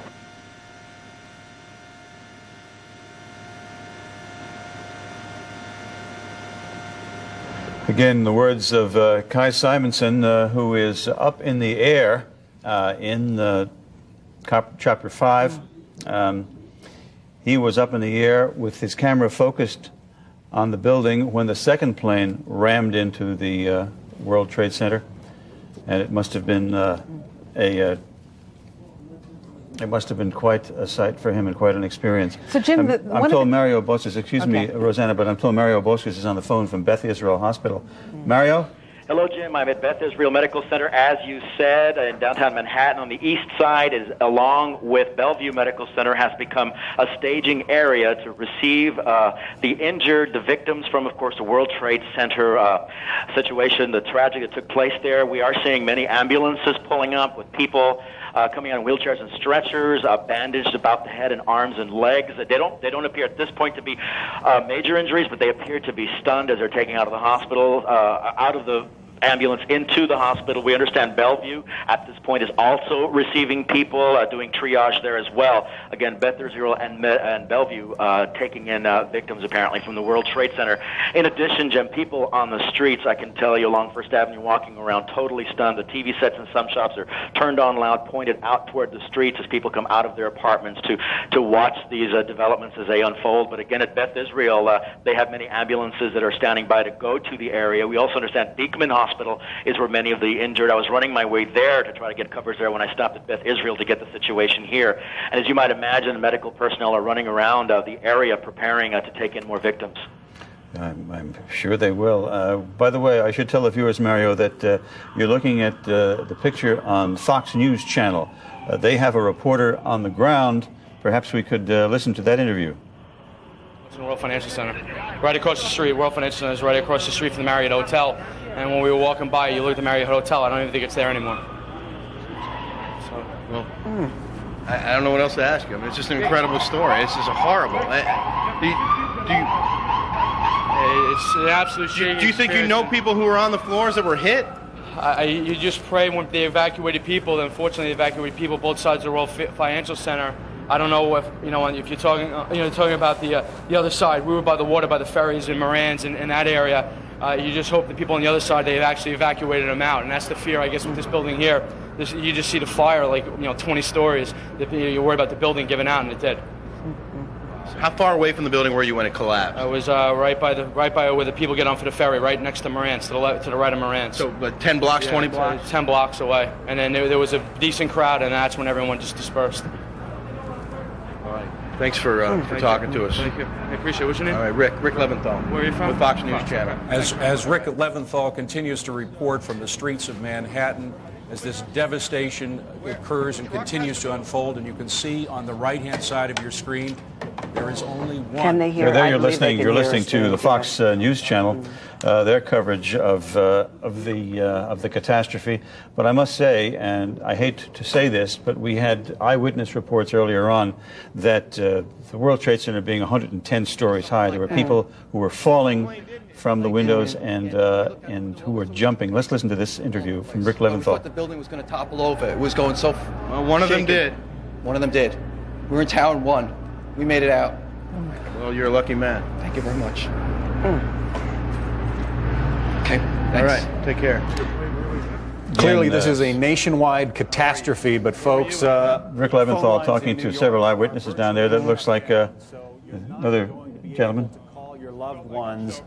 If you have any other way, perhaps email. If you have any other way of contacting we're not listening to the interview on Fox News Channel, so we'll come back. James, can I just step in 1 second? We do have reports that the State Department has been hit. So virtually every important office building in Washington State, Treasury, too late for the Pentagon because the attack has already hit there, but that is being evacuated as well. And we should mention that the New York City Fire Department is appealing to anyone who's off duty or on vacation. Please, if you're a fire person, please report to work immediately. They need your help. Obviously, after we saw the planes hit the building, we kind of thought everything was over. It's not over. One tower has collapsed. People on the ground are getting hurt, if not killed. The story just seems not to be anywhere near ending. Well, listen to this. Flying out of the sky and you can't do nothing about it. You tell me. You tell me what you think. I mean, my heart's in my mouth. I mean, I pray for these people. There's no words to describe what's going on out there. I mean, you see bodies just coming a half hour later, still coming out of the goddamn sky. Devastating. Devastating. I can't imagine anything worse than this. There's got to be... I can't imagine. Everybody on the plane must have died. The floor, I got friends of mine on 104th floor, friends on other buildings. I just spoke to one of my friends a half hour prior to that, getting ready to go upstairs to go to work. It's devastating. I mean, I've seen a lot of construction accidents. I've seen a lot of bad things happen. Never seen a jet fall out of the sky into a building, no less once, but twice. Devastating. I want to bring into the conversation... we'll just add to what that gentleman said, that there is reason to feel that way because he mentioned that the plane must have been fully occupied. We're told that there were 158 passengers and a crew of 9 or 10 aboard that plane, so that's just for openers, a number of people killed. And again, we've had eyewitnesses telling us that people were falling from the upper floors, were jumping out the upper floors in apparent panic. So it is, by any stretch of the imagination, a terrible, terrible tragedy. We're also told that an organization that calls itself the Democratic Front for the Liberation of Palestine is claiming responsibility. Now, do you wonder if they have any connection to Osama bin Laden? I've heard that they don't. I don't know. I don't I've know never if heard that's of been that outfit confirmed. before. Right. Have you heard? I've never heard of that outfit before either, but I wonder if they have any... Front for, yes. Right. No, the name is familiar. I have heard the name mentioned before. But I believe they don't have any connection to Osama bin Laden. But you know what? This is all unconfirmed right now. I think what goes through your mind is, how did this slip past the FBI? How did this slip past the FBI? With all these different attacks in 2 different states, maybe our expert here. The FBI, what does the CIA do? The question you raised before we went off and saw some of the interviews was, would they be criticized for it? And the answer is, hindsight's always wonderful to say what we should have done, and probably they and other intelligence gatherers will be criticized. What you have to do, if you want to stop this, what you really have to do is infiltrate these organizations very early on. You can't put somebody in once it happens. You have to put them in, as the city police did years and years ago, and let them come up through the ranks. And that was stopped. Courts said you can't do that because we have to protect rights, and we don't do it. And what we have to now rethink and rebalance is what kind of restrictions we're going to suffer, which we have to in order to stop this. You can't take a person or stop a person from committing suicide. That gets proved in all over the Mideast every day of the week now, it seems. But we ought to be able to better restrict and better confront the people who are causing this, and we're not doing that. Well, short of changing the Constitution, how do you go about it? Well, you don't have to violate the Constitution necessarily to find out what people are doing. There's a right of privacy and there's an expectation of privacy, but that doesn't mean you can't have people infiltrate the groups. It means you're going to have to spend a considerable amount of time, effort, manpower, womanpower getting into these groups and gathering intelligence. And it means you're going to have to give up some of the things that the Constitution may or may not protect, but you need to do in order to protect people. A friend of mine works for the FBI. He's, out in the field. He's an agent. And he tells me all the time that he's on surveillance outside people's houses who are known terrorists or possible terrorists. And they're constantly watching these people. So what I'm asking again is, how did this slip by? I mean, we can say, 20/20 hindsight, but this was obviously a synchronized planned attack on 2 states. But are they watching the people in this country or the people in other countries? countries? Oh my goodness, look at the screen. Goodness. Oh my God. Oh. Both towers down. Oh my God. I hope they evacuated everybody out of that area, because covered in smoke. In the world's history, the smoke and debris from this collapse undoubtedly causing yet more mayhem, more death, more destruction. As the smoke and debris spread through the streets. You're hearing unedited live sounds from the scene of that crash. The collapse of the tallest building in New York. one of the great symbols of New York, if not this country, if not the world, forever erased from our memory. No, I think it will always be in our memory, that's for sure, but definitely erased from our skies. This is just unbelievable.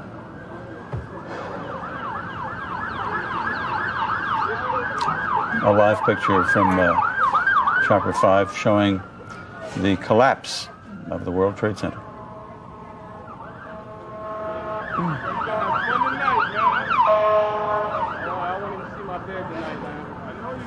What do we do now? Mr. Jaffe, what do we do now? You said I shouldn't be angry. Maybe I shouldn't, but I am very, very angry by this, and we shouldn't let it shut us down. No. But this is a tremendous impact on our lives. Where do we go from here? What should we do? How do we respond? I think we take a very deliberate course of action, which may take a week, a month, a year, where we start to put ourselves on track to understand that we are the target in a war and we have to fight it, which means we have to make sacrifices to protect ourselves while we go on. And we have to dedicate some resources that we haven't so that this type of thing doesn't. This picture is surreal. It almost looks like we're frozen in time. This is what we have dreaded forever. We went through 40 years after the war with our not having any real domestic violence. And now it's caught us. And now we have to put ourselves in a position. Right? And I understand, Mr. Jaffe, that this tragedy has not ended yet, because the Capitol Police in Washington are now reporting that a plane has been hijacked, and they fear it is heading toward the Capitol building in Washington, which, as we have reported, has been evacuated, but yet another clear symbol of our country and our government and our way of life. You also have to wonder all the police personnel and fire department who were called to Lower Manhattan to help the people in the Trade Center. Let's hope they're okay now, too, with this collapse of the tower. Yes, indeed. There were, I'm sure, plenty of rescue workers who were in and around that building. And with that collapse, I'm sure... What about the command center? More devastation. The command center. The command center is, I think, in Tower 5 of the World Trade Center. And there's no way of telling whether that's intact. One would suspect that looking at that picture there, that live picture, that the command center is not in very good shape either. And you have to wonder just how far this reached. I mean, you're talking about Wall Street is nearby, you know, a place that the world looks to. Like the gentleman who said that the Marriott didn't the appear hotel. to be there. History, yeah. Well, his vantage point was around by the financial center there, which is ironically built on the. They're talking to me in my ear. All right, this is we have tape. I understand a few minutes ago. This is the collapse as viewed from the ground.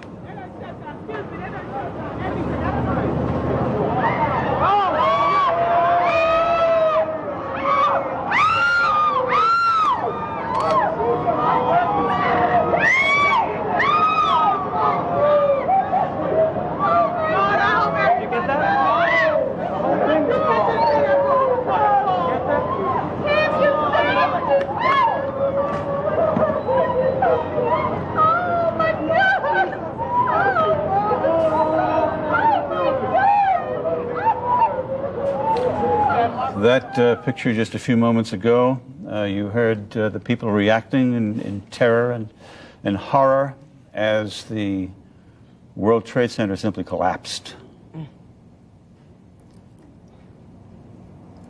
And apparently it is not over. Again, to repeat, we have a report from the Capitol Police that another plane has been hijacked, and they are afraid that that plane is heading for the Capitol building, which along with any other important building in Washington has been evacuated.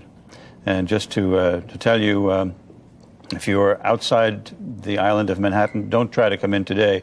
There's no way you can get in, and people are streaming out as quickly as possible. Well, I believe bridges and tunnels have all been closed, and certainly any subway station that goes through the World Trade Center. So does that mean, as well, I would guess that anybody who is in Manhattan now will be walking, if they can. Yeah, Dick Oliver reported from near the Brooklyn Bridge before that that people were streaming across the bridge toward Brooklyn, but nobody coming back in. I'm surprised that the Brooklyn Bridge has not been closed. I think. Well, maybe to pedestrians, you know. I'm sure that they closed the Midtown Tunnel and they closed the other bridges across the East River, and of course the Hudson River crossings as well. And again, to repeat, there is no plane taking off in America today as a consequence of this unbelievable terrorist act. Mario Bosques has gone to Beth Israel Hospital downtown. Mario, are you there? All right, Mario, at Beth Israel Hospital downtown, where some of the victims of this terrible tragedy are being taken. You would imagine that, my goodness, the carnage must be unbelievable. deaths may number in the thousands. I mean, the World Trade Center is the largest office building in this city, simply collapsed. You fear to even make an attempt at defining the enormity of this tragedy. I mean, not only the people in the tower, the people on the ground now you have to be concerned about. Sure, as you mentioned before, rescue workers there when the building collapsed some time after the initial crash. And I know my husband, who was like a few blocks away from there, was told around 9:15 to evacuate. I hope he got the heck out of there and came home on his way home. Rosanna, your colleague in the evening, John Rowland, is down in the newsroom right now talking about what's happening in Washington. John? Yes, good afternoon, Jim. Trying to drink all of this in as you are. The enormity of this, of course, is beyond anybody in this business in this entire city. We've never in our lives seen anything even remotely approaching this. The latest information we have out of Washington from the State Department is that is being evacuated, the White House being evacuated. The Pentagon, of course, has already been attacked, as you've already been reporting. And there is word now that there is another hijacked plane possibly on its way to Washington. What the target there is, obviously, we don't know, and we don't know what's being done to prevent any other sort of attack like that, other than every plane in the United States has been grounded. As you've been reporting, there are no planes allowed to take off. Virtually, we are at a standstill in this country right now, thanks to this terrorism attack. Both towers, the World Trade Center, both of them collapsed. God knows how many people were killed or injured then. And, of course, then you had the people on the planes themselves. Those people, of course, died. So, again, the State Department is saying that they are evacuating. Much of Washington is the public buildings there being evacuated. Here in the city, the entire lower Manhattan, as you can see right there, the incredible devastation of both of those buildings collapsed. Goodness knows around them. There are an awful lot of firefighters, awful lot of police officers down there working at the time when those buildings went down, the people inside, the people around them. One can only hope that as many people as possible were evacuated and had gotten out of there. We've been trying to find out exactly what's going on with the city personnel who were in the command center down at the World Trade Center. There's a command center down there, and we don't really know what's happened to that, as far as I've been told. If anybody in the building who is on my IFB who knows any more information about that or sees any more, please tell me, because that's a very important part of this entire effort, to try to coordinate life-saving and efforts to get people out of there. And we don't exactly know what's going on in that department, other than an awful lot of people are risking their lives right at this moment to try to save others. But as you can imagine, that's like a war zone down there. You'd have to be prepared with oxygen and everything else to be able to see through that, to get through that, to get people out of there. One of our field producers is at NYU Medical, and there was some type of explosion. She can't confirm. NYU Medical Center, yes, there's been an explosion? Said, she and our reporter have debris on them. That's all I know, and the phone, she hung up. She's going to try to call the information. So we have another report now of another, not an airplane, just some kind of a bomb went off at NYU Medical Center. So whatever is going on here is very, very coordinated. We would ask you and urge you, stay home, stay calm, don't panic, don't worry about anything. You're in the hands of the best life-saving, the police department, the firefighters in the city, best in the world. So a plane, we're told now that a plane went down in Pennsylvania, but we don't know anything much more than that a plane went down in Pennsylvania. We don't know where, and we don't know exactly what happened on that. But we will keep checking. As you can imagine, the news is flooding into us, and we're trying to get out to you best we can, bits and pieces. But again, I would just urge you, stay calm. All right, John, let me interrupt you if I may, because we have a further development. We're told now that from people in Washington that the Pentagon has undergone a partial collapse. As we've been telling you, the Pentagon was the third location struck by terrorists. And we understand that the Pentagon has collapsed at least partially. Mike Emanuel, are you there? Yes, I am. What can you tell us about this latest development? It's just been a crazy day here in Washington. I mean, it's one of those days where you run in one direction, hearing news breaking in one area, and then it seems like something's happening in a different area. We can tell you that apparently a jet has crashed into the Pentagon. Personnel in that immediate area have been evacuated. There have been some reports that possibly another plane may be heading in that direction. Again, it's breaking news, so things have been details have been kind of sketchy. But we can tell you the United States Capitol has been evacuated. The West Wing of the White House has been evacuated. There are reports of a possible car bombing outside the State Department here in Washington D.C. So it's been a wild news day here in the nation's capital, as it has been in your city. And so emergency crews are scrambling everywhere. And we can tell you, veterans of Washington D.C. have said for the first time they can ever remember they've seen military planes flying over Washington, D.C., patrolling the skies after the Pentagon was hit. Eyewitnesses saying that they believe it was a U.S. Airways plane that came in low over the city, hitting a portion of the Pentagon. We have not gotten any numbers in terms of injured or possible fatalities, but we will get to those as soon as possible. But simply a crazy day here in Washington, as it has been in New York. Mike, do you know anything about a report that we have here in New York that, according to the Capitol Police, a hijacked plane is en route to Washington now? We've heard that report as well, and then we've also heard people saying that that is not so, that that's an erroneous report. We're trying to get to the bottom of it, but as you can understand, with a situation like this, there's all kinds of information flowing around. It's kind of hard to confirm what is absolutely accurate and what is not. We can tell you we've heard that, and we're checking it out. We also heard that the Pentagon building itself at least partially collapsed. Do you know anything about that? We've heard that as well, that perhaps the southern portion of the Pentagon, part of that has come down. Have not got numbers in terms of who may have been injured or killed, but we can tell you it's an unbelievable scene here in Washington, something that none of us ever thought we would see, as I'm sure people in your city never imagined to see either. We can say the same thing here, John. Mike, that's for sure. Again, first the World Trade Center, one tower was hit by a plane, then another tower hit by a plane.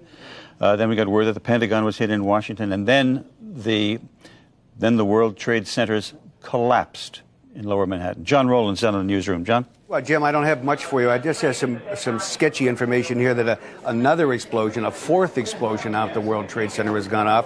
One doesn't know if that's an ancillary thing because of what already happened or an additional explosion of some kind outside of that. There's also been a plane that has crashed in western Pennsylvania. A large plane crashes in western Pennsylvania. Officials at Somerset County Airport confirmed. That's right off the wire copy. Don't know if that's connected to what's going on. The Rodino Federal Building in Newark, that's been closed. All the workers there have been told to go home. Not necessarily because of a direct threat. They've just been told to go home to get out of there, obviously clearing out any federal, state, city, and local office buildings. Jim, that's the latest we have from here.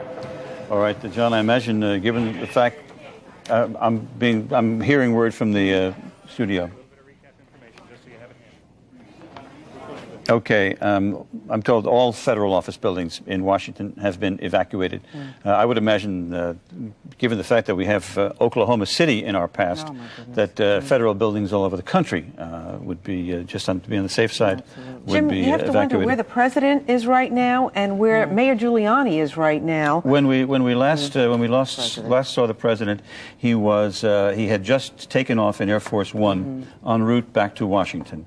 So he presumably is still in the air en route back to Washington. However, good question as far as Mayor Giuliani is concerned. One hopes that nothing untoward happened to the mayor. Right, because wasn't he going to hold a press conference? If he was down in that World Trade Center, perhaps we hope nothing personally happened to the mayor physically, but maybe that communications down there were wiped out by the crashes. You know, they were saying that one of the planes they believe was hijacked from Boston, and in some of the things that I'm reading through here on the wire service, it says the second plane may have flown out of Newark, New Jersey, but that has not been confirmed. But Joe Kleins has just gotten up into the studio, the executive producer of the 10 o'clock news. Yes. Okay, he'll be here in a second, but I just want to tell you the Board of Elections has just announced the primary has been canceled. Has been canceled. Yes. Yeah. So, I mean, that makes a lot of sense. Here's Joe right now.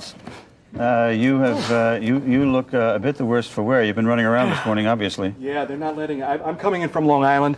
They're not letting anything but real extreme emergency vehicles over the 59th Street Bridge. Thousands of people are walking across, to and fro. I was on the bridge when I believe the second tower may have crumbled, and people were just standing in shock. I mean, everybody's jaw just dropped. Absolutely open. There's, you know, New York, everybody has to go someplace, and people are going places, but everybody is just has a dazed look on their face. It's amazing because, you know, if you walk, we're near 2nd Avenue here on the Upper East Side. You look down, it's many miles away, but people are still looking down the road, seeing this amazing, horrific display. Now, you were able to see it from the bridge, were you? I saw it right as somebody said, "Oh my God!" There was a second. Apparently the second tower. I was in the car listening on the radio when the first tower crumbled. It's just, it's amazing, and everybody's just, you know, you can't put it into words. Shock, horror, you know, this really, I mean, instantly people are looking at it and know that this is, you know, we're never going to be the same after something like this. It's curious how you even got here. There's a garage, a parking garage at Queens Plaza that I often use. You know, the traffic was very heavy. I ditched there, and then I ran across the bridge. And a lot of people are running and, you know, just coming back and forth. It really is an amazing sight. All right, Joe, just 1 second, please. We're going to go back to Washington now, where Fox reporter Mike Emanuel has an update for us there. Mike? Yes, Jim, I can tell you that it's a U.S. Air 737 that crashed into the Pentagon earlier this morning. Much of the Pentagon has now been evacuated. There are still some personnel in the basement of the Pentagon in a bunker-type facility, and basically it is designed to stand in it through an attack, but we can confirm that it was a U.S. Air 737 which crashed into the Pentagon here in Washington earlier this morning, and there are fire crews from all over the greater metropolitan Washington area fighting the fire in that area. I can tell you I'm a good distance from there. I can see smoke coming from that building. But I am not actually at the Pentagon to tell you exactly how bad the fire is, but it looks like it's pretty sizable at this point. So these are not little Lear jets we're talking about. We're talking about big, huge commercial jets. You're absolutely correct. It sounds similar to the situation that you guys had in New York, a commercial jet possibly hijacked or possibly vandalized, so it ended up crashing and hitting the area around the Pentagon. We do not have numbers in terms of injuries or possible fatalities, but we are able to confirm that it was indeed a commercial 737 U.S. Air, we are told by officials on the scene, that crashed into the Pentagon this morning. But Pentagon officials the National Command Center at the Pentagon is still working.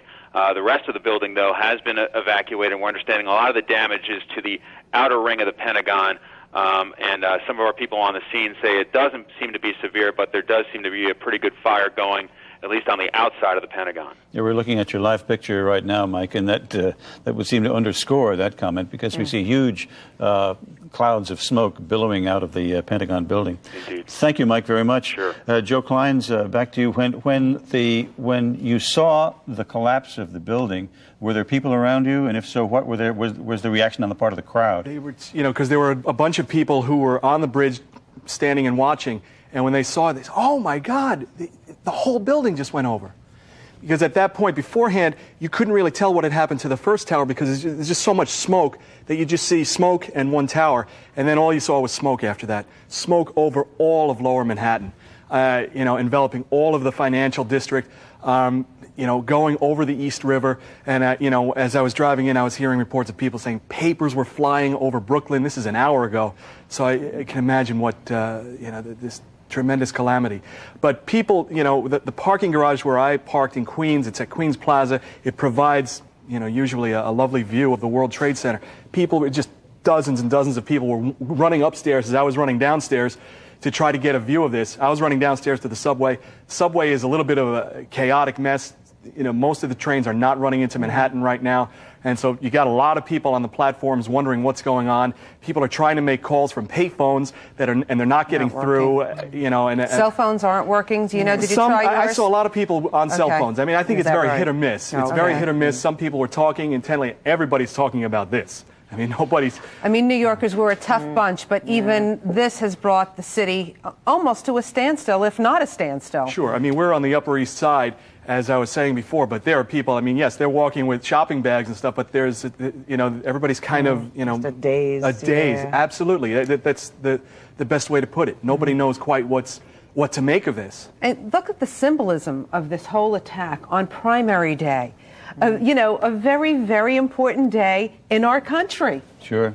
And they attack some of the most important symbols in our country, the World Trade Center, the Pentagon. At least in our city and locally anyway. But Barbara Nevins from UPN 9, our sister station. I don't think Barbara can hear me, but go ahead, Barbara. Tell us what you can see from your point. I've been down here since a little after 9 o'clock, and every time I thought it could not get worse, it has. I was very close to the World Trade Center, right underneath the North Tower at Barclay in Washington. You could see debris falling from it like sparkles. People were in the windows waving white flags trying to get out, and then suddenly people started to jump. The jumpers began a little after 9:30 and continued way up until 10 o'clock. At about 10 o'clock there was a man about 5 stories from the top of the building waving a white flag from the corner on the west side of the building. A helicopter came close, and then suddenly police officers I was standing with said, "Run, run, the building is collapsing." Actually, I don't know if the helicopter bombed the building at that point or crashed into it, if that was a third attack. However, parts of the building, big chunks of the building began to collapse. Everybody ran back from the street. We were just 1 block north of the World Trade Tower at that point. We moved back, ran back. People were running, people were crying, people were saying that their friends were trapped in the building. We're back now at about Chambers and Greenwich Streets, and suddenly more people start jumping. There were at least 5, 6 bodies just jumping, and people were gasping in the crowd saying, "Please, please, please." They didn't want to see these people jump. They didn't want them to jump. Others were saying, "What can they do? It's a choice between burning alive and jumping." It was really, truly one of the most horrible things that I had ever seen. We started to move back. We walked 10 blocks, and then suddenly big North Tower seemed to rumble. We looked back. There was white smoke and sparkles, and the building was collapsing. People in the streets were running. We had been right there, right under the building. This is really, truly one of the most horrible things that I have ever seen.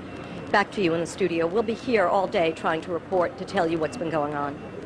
Barbara Nevins Taylor from UPN 9 News, our sister station, reporting the devastation that she saw from her vantage point. Joe? Jim, getting back to what Rosanna was saying, the World Trade Center, everybody in this city knows somebody who works there. That's right. And many of those people who are involved in this calamity today were there in 1993 when the terrorists tried to take down the towers. You know, in some way, you think maybe that attack gave people a false sense of security, knowing that at that time those 2 towers stayed.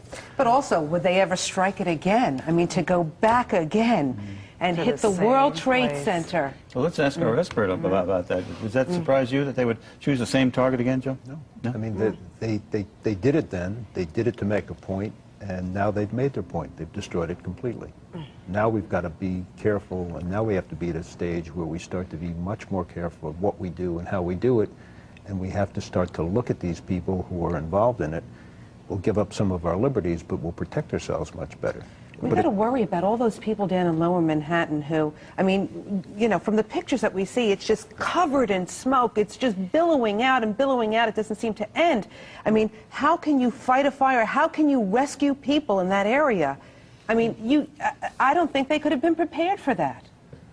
Well, I think the only way they could have prepared for it is by, as you mentioned earlier, Joe, by infiltration of these organizations and somehow getting word that this was going to happen.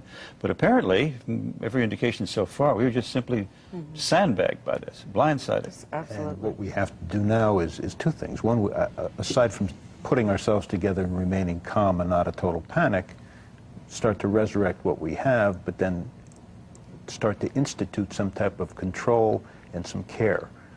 Hopefully the president's plane will be escorted, because who knows what other hijacked plane could fly at Air Force One. Hopefully they'll be careful. But this is a day. It's not a week or a month. After this day, we'll regroup. And we have to start to be much more careful and more prepared. Put yourself in the position now. You're in the business. You're a pro. Put yourself in the business of the guys who have to make decisions now when they're sitting down. What do they do? What's the first step the people responsible for reacting to this tragedy take? Well, I think the first step you take is to protect the people and the sources and resources that you have, that you need. The president, the major offices, the office holders. And then you start to regroup, and then you start to gather. I mean, you have to do a number of things at the same time. You have to keep the country going. You have to protect the major people who are involved in the country. And then you have to start to figure out how this happened, how you're going to catch the people that did it, and how you're going to make sure that this doesn't happen again. Heightened vigilance is something you're really going to have to do, and you're going to have to do it very, very quickly. That was one of the first things when we heard the president speak this morning. He says, we will go after these people, we will get these people. But how many times in the past have we heard these same words? Well, we've heard them, and they have, in fact, identified people who've been responsible for major problems, whether it's the World Trade Center bombing in '93, whether it's the coal incident. We know who's involved. That will get them. I think that message tells the country, don't worry, we're going to have a heightened effect. But I think it's much more important, or equally important, to say to the country, we will go forward, we will keep ourselves intact, we will not be immobilized by this. The financial district's immobilized, as Joe said, because of what's happened there. It'll get cleaned up and it'll go forward again. That's the more important thing. You have to do all those things at once. Would you say we are officially at war now? No, that's not for me to say. I think we are officially now initiated in domestic violence in the United States, apparently from outside sources or inside sources, in a way we never believed was possible before, in a way that people said could happen, and we said no, it wouldn't. And while we had skirmishes in World War II, and we had submarine incidents in World War II, and we had sabotage in World War II, from that time to the present, notwithstanding the World Trade Center incident in '93, we never really had devastation. Today we're exposed to having real devastation. Primary Day will never be the same again in this city, in this country. I must say that one of the issues in the mayoral campaign was the security around City Hall, closing off City Hall to the public. And I must say I was one of the people who said that that's a terrible thing to do. I'm not sure anymore. It makes you, sit back and think. I have a question, though, for you, Mr. Jaffe. You say we need to go in and infiltrate these organizations and get these people. And you sit back and you, even as a journalist myself, I have to say, you sit back, you watch coverage of a reporter getting in to interview the likes of Osama bin Laden, but the United States can't find him to get him. Right. That presents a real problem. You look at that and you say, well, what? I can't tell you I have the inside track on any of that, and it may well be that people know where he could be, and it may well be that the government's not in a position to react to that. There are a lot of things that interact, and reporters frequently can get sources, raise a different issue, if you would. If you have the sources and you have the internal control, why don't you turn them over? Are you willing to turn them over? And that's a whole different issue, which we may, regrettably, have to start to rethink at this juncture. John Rowland is down in the newsroom. John? All right, thanks, Jim. Just a couple of things. Number one, and perhaps the very most important thing I'm going to say to you today, is an awful lot of people need an awful lot of help, and that means blood. So if it's possible, if you're able to go to your nearest blood bank, do so. Go and donate blood. An awful lot of it is needed. Now, the nearest one in the neighborhood of Channel 5, where we are, is at 67th Street, right off of 2nd Avenue. We're going to try to get up a phone number for you for the different blood banks around. Perhaps there's an 800 number for all of them. Otherwise, we'll try to get as many ones as we can for you locally. So if you can, please donate blood. Number two, we said earlier there was an explosion at the NYU Medical Center. That turns out not to be true. There was not an explosion at the NYU Medical Center. Number three, the election is canceled for today for obvious reasons. There will be no primary today. That is canceled. No word on when it will be rescheduled. Yasser Arafat has condemned these attacks. We're told that he has come out just recently and condemned these attacks. Israel has evacuated all of her embassies around the world. All of Israel's embassies have been evacuated around the world. Back here in our country, a plane, possibly a 767, that's a large plane, has gone down in Pennsylvania, about 80 miles southeast of Pittsburgh. We don't know if that is related to what is going on. In Connecticut, all the state and government buildings there are being evacuated just as a precaution. We don't have any information out of Connecticut other than this is just being done as a precaution. In Newark, the same thing is happening. The Rodino government building there has been evacuated. Again, the primary has been called off. Yasser Arafat has condemned these attacks. Israel has evacuated all of her embassies around the world for now. That's the latest information, Jim, that we have for you from here. All right, John, you mentioned the importance of donating blood, and you mentioned that one of the blood centers was very close to us here in Channel 5, and we have in our studio right now Michael Washington from the Red Cross. Mike, good morning. Good morning. Now, you're just down the block from us here. First of all, if folks want to donate blood to help in the aftermath of this tragedy, what's the number to call? They should go and call 1-800-933-BLOOD, and that's presuming that the phone lines work. And I'm sure that the phone lines will be overwhelmed, so I would just ask everybody to be patient with the process. They can also go directly to a blood center. The nearest blood center, as mentioned before, is right here at 67th, just off of 2nd Avenue. Do you know a few other places? Maybe you can mention them so Well, this way. the other places that are going to be open is at 150 Amsterdam Avenue, which is in the west side. We're also in the process of opening Columbia Presbyterian's Medical Center, which is at 168th and Broadway. And I believe we're in the process of also opening 53rd and Lex, which is in the City Court building. Mike, do you have any places outside the city, in Queens, Brooklyn? In Brooklyn, we have a facility in downtown Brooklyn at 120 Lawrence Street. And then we have facilities in New Jersey and also on Long Island. And if you go to the website, which is nybloodcenter.org, and you can find all of those locations. So nybloodcenter.org. Okay, that's presuming that the internet's up. That's right. Haven't And heard any word it should on be that. known that right now we have a good fair amount of blood to handle this emergency. We've also been in contact with other agencies to assist us in bringing blood in from other locations. So we're in good shape. We don't by any means want to start a panic, but we would like everyone that can assist to assist. Any particular type of blood that's more necessary than others?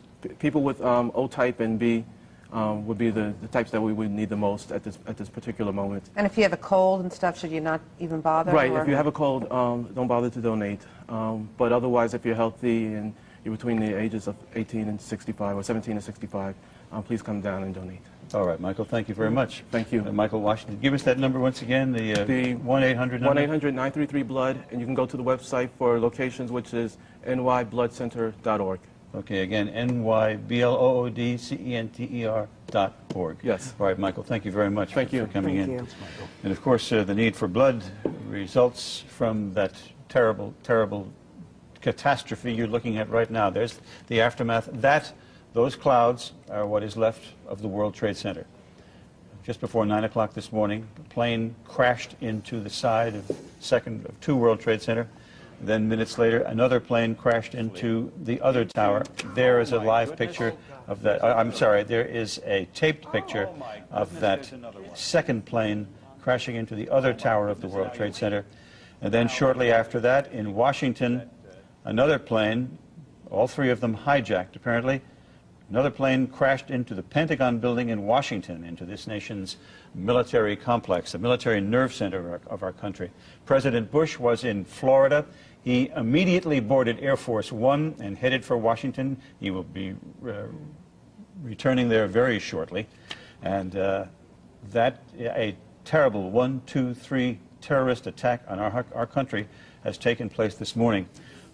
We have not yet heard from Mayor Giuliani since this started. We heard at one point that the mayor would be holding a news conference as soon as possible. We are concerned because the mayor's emergency people. His emergency bunker, they call it, lifeline is in, I think, Tower 5 of the World Trade Center, which is very close to Ground Zero. So presumably their communications have been knocked out, and we certainly hope that the mayor or any of his emergency personnel have not been injured. Dick Oliver was down at City Hall covering what seems like a decade ago, the primary election, when the story broke. Ollie? Yes, Jim. We're now down at NYU Downtown Hospital, the old Beekman Downtown Hospital. I was heading here to try to get a look at what kind of injuries were coming in when I don't know what it was, but it was a huge sound. I think it was the facade of the building falling. After that, thousands, literally thousands of people came roaring down the streets, many of them fully in panic, shrieking and screaming, heading towards the hospital.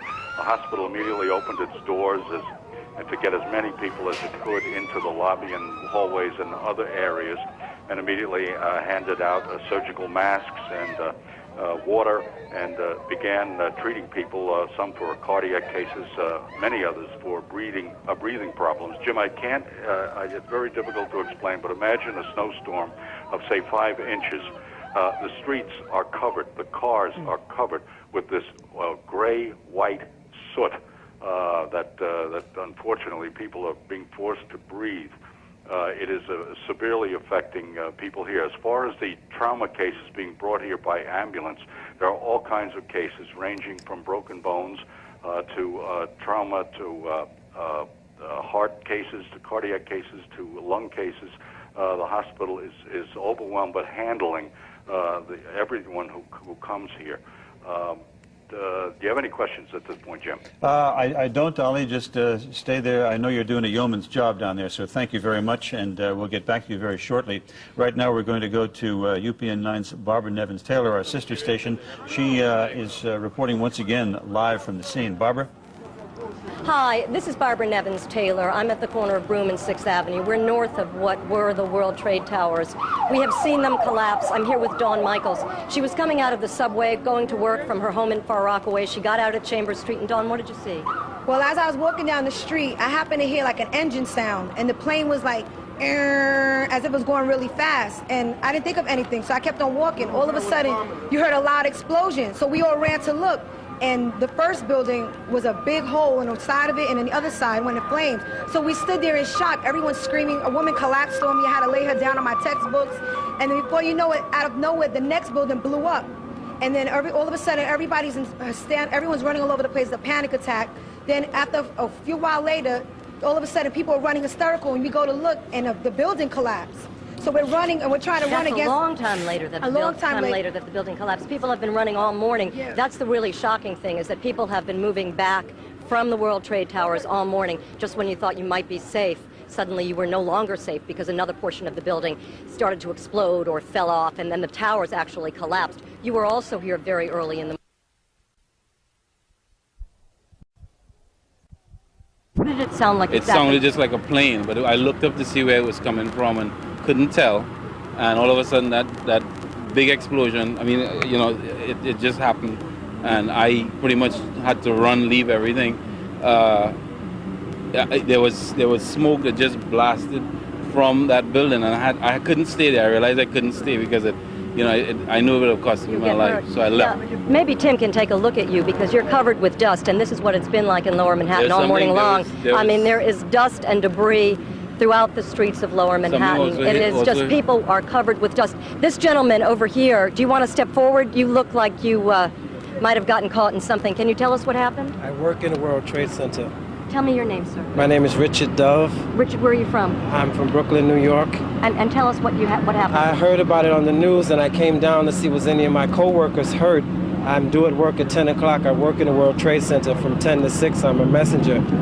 And I came down to see if they were okay. And we were standing on Wall Street and Broadway when the burning part, debris started to fall, and everybody started running for their lives. I was caught up in the smoke and the debris and fell. I lost my glasses. There are a lot of people back there who are hurt, who got stampeded over. Because a lot of people were running. A lot of people were running. Nobody could help nobody because you couldn't see anything. It was just running in a big black ball of smoke. You couldn't see where you were going. Yeah, I was about 3 blocks from the World Trade Tower when it actually collapsed, and that was the shocking thing. It came down with such fury. It was sudden. Police yelled, "Watch out, watch out." And then the building started to collapse, and it was sparkles and smoke and dark smoke, and you couldn't escape the debris. You couldn't escape. People were really running for their lives. This was horrible, horrible. I mean, I'm using that word, and it sounds dramatic, but there is nothing dramatic about it when you're out in the street. You can't imagine being caught up in that like that. I was running for my life. Yes, sir, we have some more folks here who... Oh, no? All right, sir, what happened to you? I want to go to the hospital. I'm dying. I'm bleeding. Well, we need to get you to the hospital. What happened? Where were you, sir? I was just coming to the building. You were just coming to the building? On Broadway. But you were not in the World Trade Tower? No, with the next boom drop again. Next man some help. All right, well, you need to get to St. Vincent's. You need to get to St. Vincent's. I think we're just a few blocks for St. Vincent's. Can somebody help him to get to St. Vincent's? Can somebody help this man? Obviously, somebody's bandaged his hand. Can you take him up? It's just a few blocks up. Thank you very much. Thank you. We're obviously out here in the street where people are very confused. It's been a very frightening morning, and we'll continue to report from the corner of Broome and 6th Avenue where people are moving up north from the World Trade Tower area. Right now, I'm Barbara Nevins-Taylor reporting live. Barbara, thank you very much. John Rowland has more from the newsroom. John? Well, we have some good news about the mayor, Jim. We were worried earlier about his whereabouts, whether or not he had been involved in this explosion at the World Trade Center, because that's where there is a command center. There's word that he is fine, and word from him from somewhere in lower Manhattan right now. A horrendous amount of people killed in these explosions. He's asking everyone in New York City to stay calm and to pray. And he said that every resource is being used to save lives. So those words from the mayor just a few minutes ago. The Securities and Exchange Commission is closed today. The primary has been called off, as I said earlier. The phone company, Verizon, says their phone service is working, but they're asking you, please don't use the phone, your phone, for anything other than an emergency. More security, a heightened sense of security at the State House in Trenton, New Jersey now. Twice the number of state troopers who usually guard there. The buildings in Connecticut have been evacuated. They're on alert there too. And once again, the New York Blood Center, the hotline there, if you're able to donate blood, you can call 1-800-933-BLOOD. That's 2566, 933-BLOOD. Or if you know where your local blood donation center is, just head over that way. You're going to need an awful lot of blood for this case. And as the mayor has said, a horrendous amount, to use his words, a horrendous amount of people may have been killed today. Jim, back to you. We were all fearful of using a word like that, John, but I don't think we can come to any other conclusion. We spoke earlier on the phone with Tom O'Hara, who was an eyewitness. Tom is also an architect. Tom, you there? Tom O'Hara, are you there? Yes, I am, Jim. Tom, good morning once again. From the standpoint of an architect, yes. Can you give us some idea of what happened to this building? Yes, these two buildings were built, designed with a tube-in-tube structure, which basically means that there's a core where there's the elevators and the fire stairs, and then there's no more columns until you get to the exterior, which gives you a very flexible column-free plate. The only other buildings that it's not as common as other high-rises that we work on. However, the other buildings that I can name to you would be the Hancock Tower in Boston, the Sears Tower in Chicago, and the Petronas Towers in Malaysia, which are the largest buildings in the world. Now, would these kinds of structures be more solid, be less prone to collapse? It's a tough question to answer, but I would say that once the exterior tube was violated by whether it was the airplane or the explosions, I would say that the structure would be more quickly, dramatically impacted. And I believe that's in part what might happen. I work with structural engineers all the time, and they are experts. But clearly, everybody knows the World Trade Centers, which were designed by Arata Isazaki. He wanted a column-free space to make it easy for the plane into these floors. But we were up on my roof again when the two buildings went down. And so, obviously, your fears were realized. What would you say would be the difference between the impact of these two planes today and the earlier impact back in '93 when there was an explosion in the garage? I think because it was down in the foundations, there were probably more columns down in the basement, in and around the sub levels, as opposed to the top of the building, which probably threw the whole building out of balance. All right, Tom, thank you very much. Again, Tom O'Hara was an eyewitness earlier this morning and also an architect, giving us an idea of why that building was structurally undermined by those blasts. Kimberly Richardson came into our studio just moments ago. Obviously, you've been through the thick of it. Kimberly, what are your experiences? I live in the area of Gramercy Park, and the feeling right now on the streets is unbelievable. People are walking around in shock. People are crying. Now, this is in the area of the 20s, so nowhere near the buildings. On their cell phones. I live, you have to excuse the sweat, because I live in the area of Gramercy Park. I came down to First Avenue to try and get a cab. There are no cabs. Anything coming north from the area of downtown and lower Manhattan, whatever got down there, but whatever's coming back is not coming back. All the cabs are full. I was able to finally ask a nice gentleman to get me in a cab. I got up, coming up First Avenue. Well, the UN is there. The streets are full. Traffic around the UN. We went underneath the tunnel. We didn't go on First Ave around the UN, but the area is, I heard demonstrators, I heard megaphones. I don't know if that's related to what's happening. I couldn't tell, I couldn't see it. But again, the traffic in the tunnel comes to a standstill, which I'm in this cab, I'm thinking, in a tunnel near the UN, not a good place, but there's nothing you could do. We finally get out of the tunnel, and traffic again came to a standstill around 47th Street and First Avenue. You couldn't do anything. I jumped out of the cab. We came over to 3rd to get up to the studios on 67th, and I had to run and walk the whole way up. 3rd Avenue to the 59th Street Bridge, solid traffic, up to about 57th Street. Then it's wide open. Very few cars are getting through. People are walking in the streets. They're walking in the sidewalks. People are coming up out of the subways because the subways aren't running. People, again, on their cell phones. And the eerie thing, you're walking uptown on 3rd Avenue, not thinking much.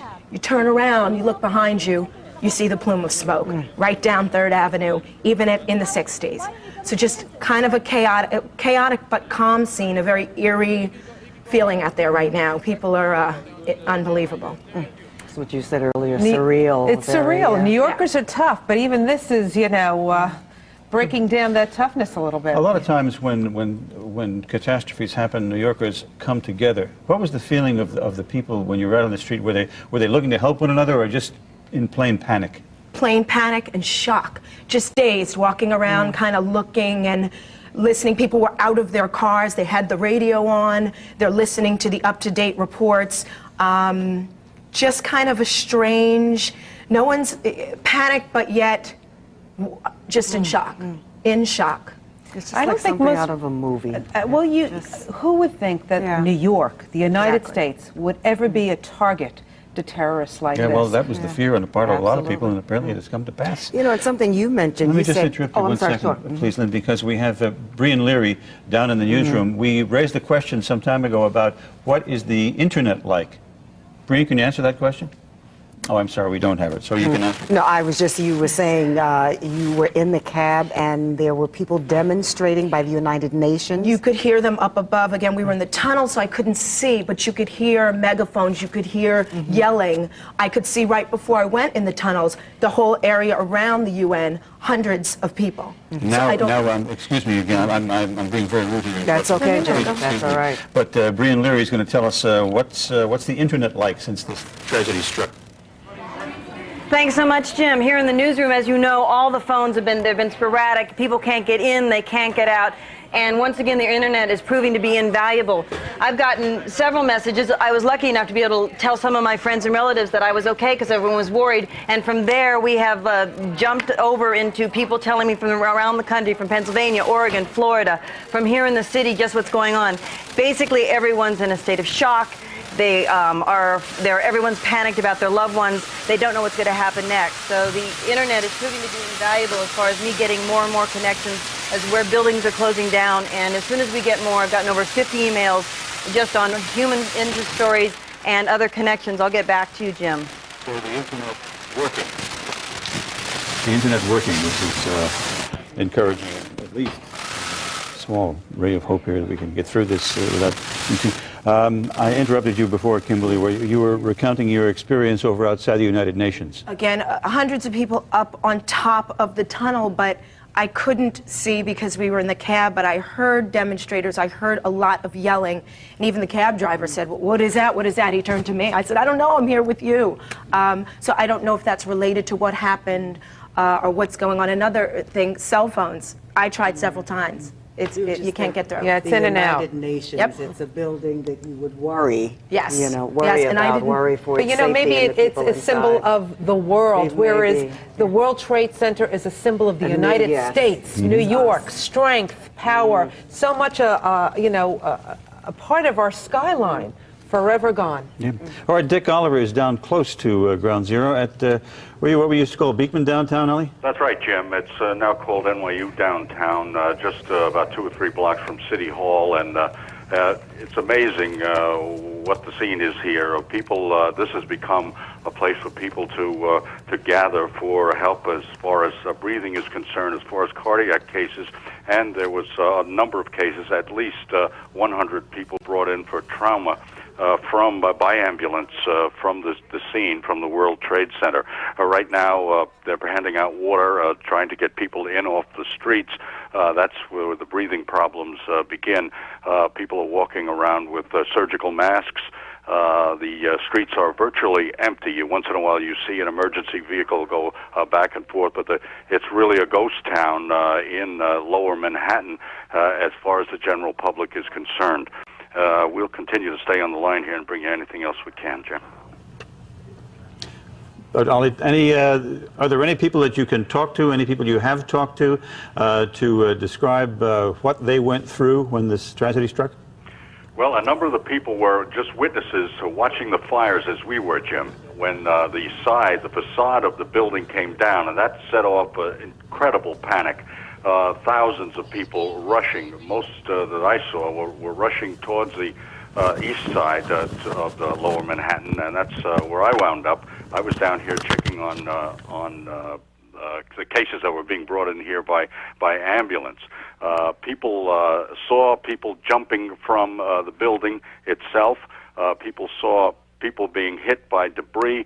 We're talking about people's arms being hit, people's legs. Some people's bodies were on the sidewalks, and there was a general panic. I can't make it back up there now, but we will when we can.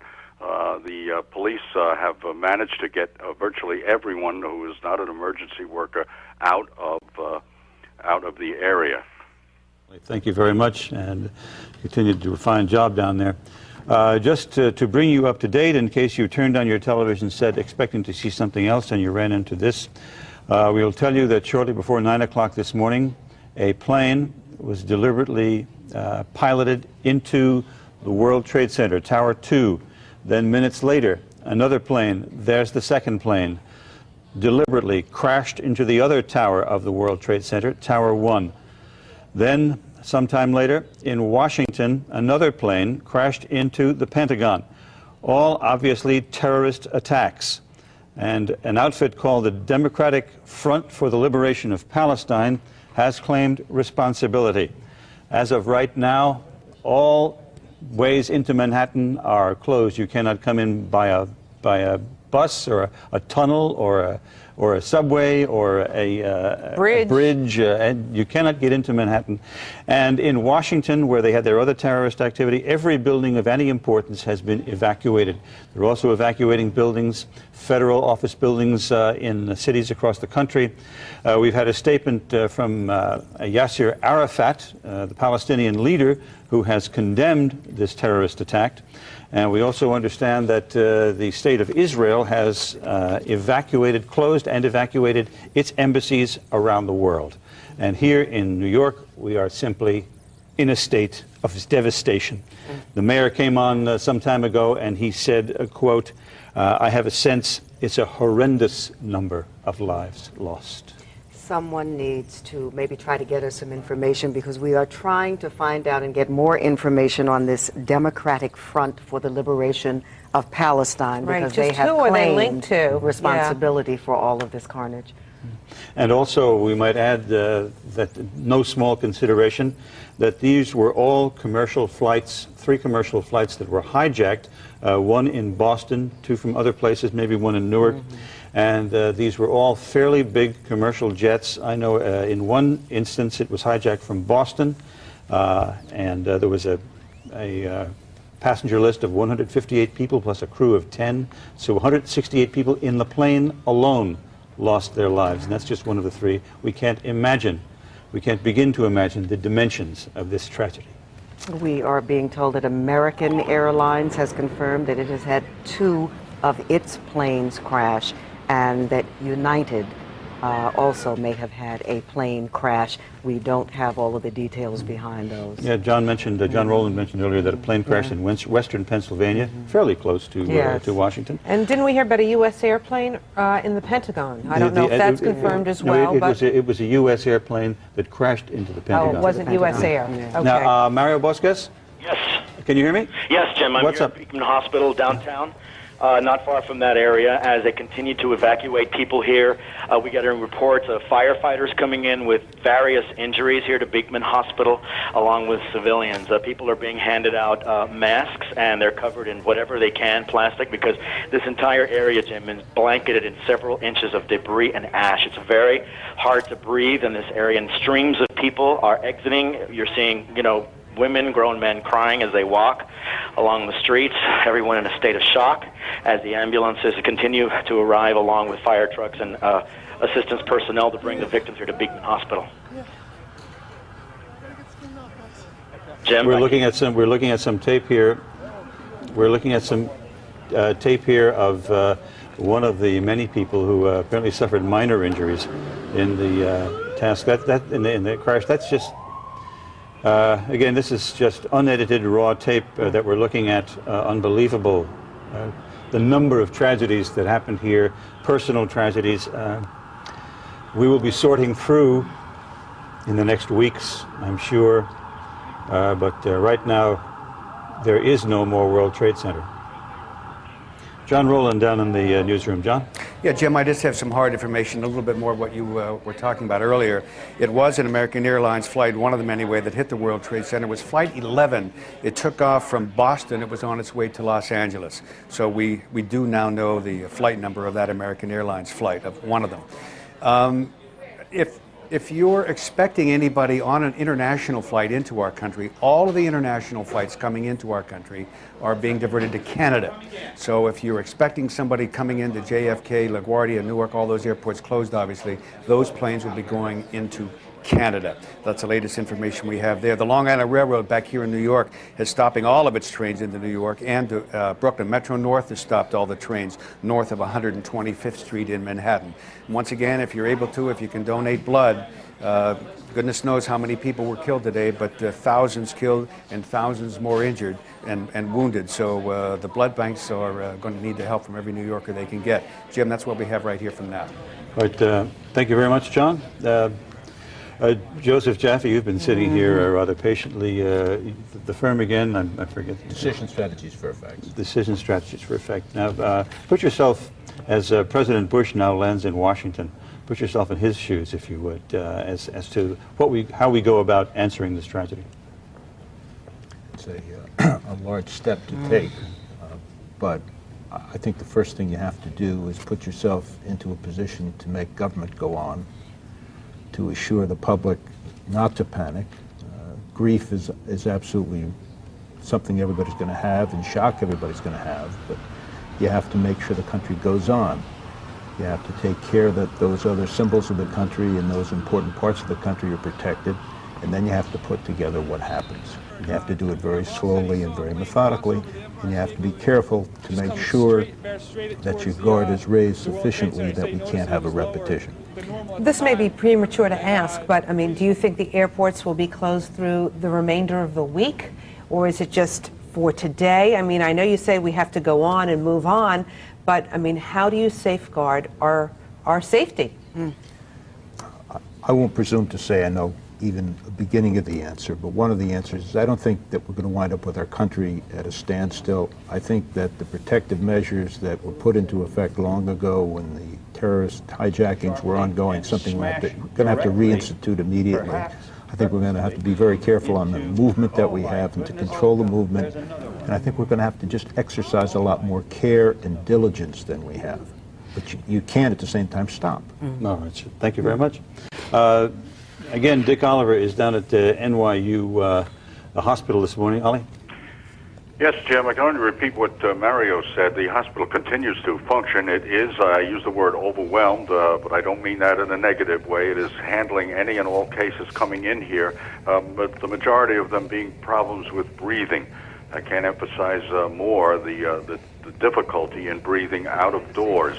As the wind blows, as emergency vehicles go by, the wind blows this soot, this ash, this white stuff, which makes it extremely hard to breathe. We see every now and then an emergency personnel person with oxygen mask on, firefighters with oxygen masks on, people with surgical masks on, trying to either get to the area or come out of the area. In general, though, the general public has been removed from downtown New York, south of the Brooklyn Bridge or Chambers Street, south of Chambers Street, and people continue to stream over the Brooklyn Bridge towards Brooklyn and also uptown, as your earlier reports had, to get away from the whole of downtown Manhattan. Ollie, earlier on you used a very telling image about a snowstorm. Describe that for us again. Sure. You look out the window here at downtown. I'm looking at the parking lot just west of me here with the World Trade Center just becoming a little bit more clear in the background. The cars in the parking lot are covered with what looks like 2 or 3 inches of, it looks like snow. It is not. It is ash from the debris. It is soot from the debris from the explosions of the World Trade Center. And the streets are covered with the white stuff as well. People have it all over their clothing. As I say, it makes seeing difficult. It makes breathing difficult. And looking out at a couple of places you're familiar with here, Jim, down on Beekman Street itself, the firehouse across the way, no one is on the streets. It's a ghost town, as I say, except for the emergency vehicles that appear every now and then. Hey, Dick, this may be hard for you to see, but with the collapse of the World Trade Center, are there other buildings now in danger of collapsing? No, I have no report of that. I think what went down, I understand that what went down fairly close to, as you know, on the east side of the World Trade Center, there's a huge plaza. I believe that it's the plaza that took the brunt of the falling debris. I have no reports of any other buildings in jeopardy. Right across the street, there's a huge, big black hotel. I can't remember the name. Is that the Marriott? No. There's another one on the east side of the World Trade Center, big, tall, black building. It is a hotel. That is, I can see it now, still standing, of course. But as far as the damage to other buildings, I'm not aware of, well, there must be damage, but I'm not aware of any other buildings that are in trouble. You know, reporters are people too, Ali. How have you fared as far as your breathing is concerned? I was wearing, before I got on the phone here, wearing a surgical mask, as is everyone here. We're fortunate to be in a hospital which has these kinds of things. Other people are taking out their handkerchiefs, and one guy had his hat over his face and trying to make it indoors. Once again, it is a ghost town here.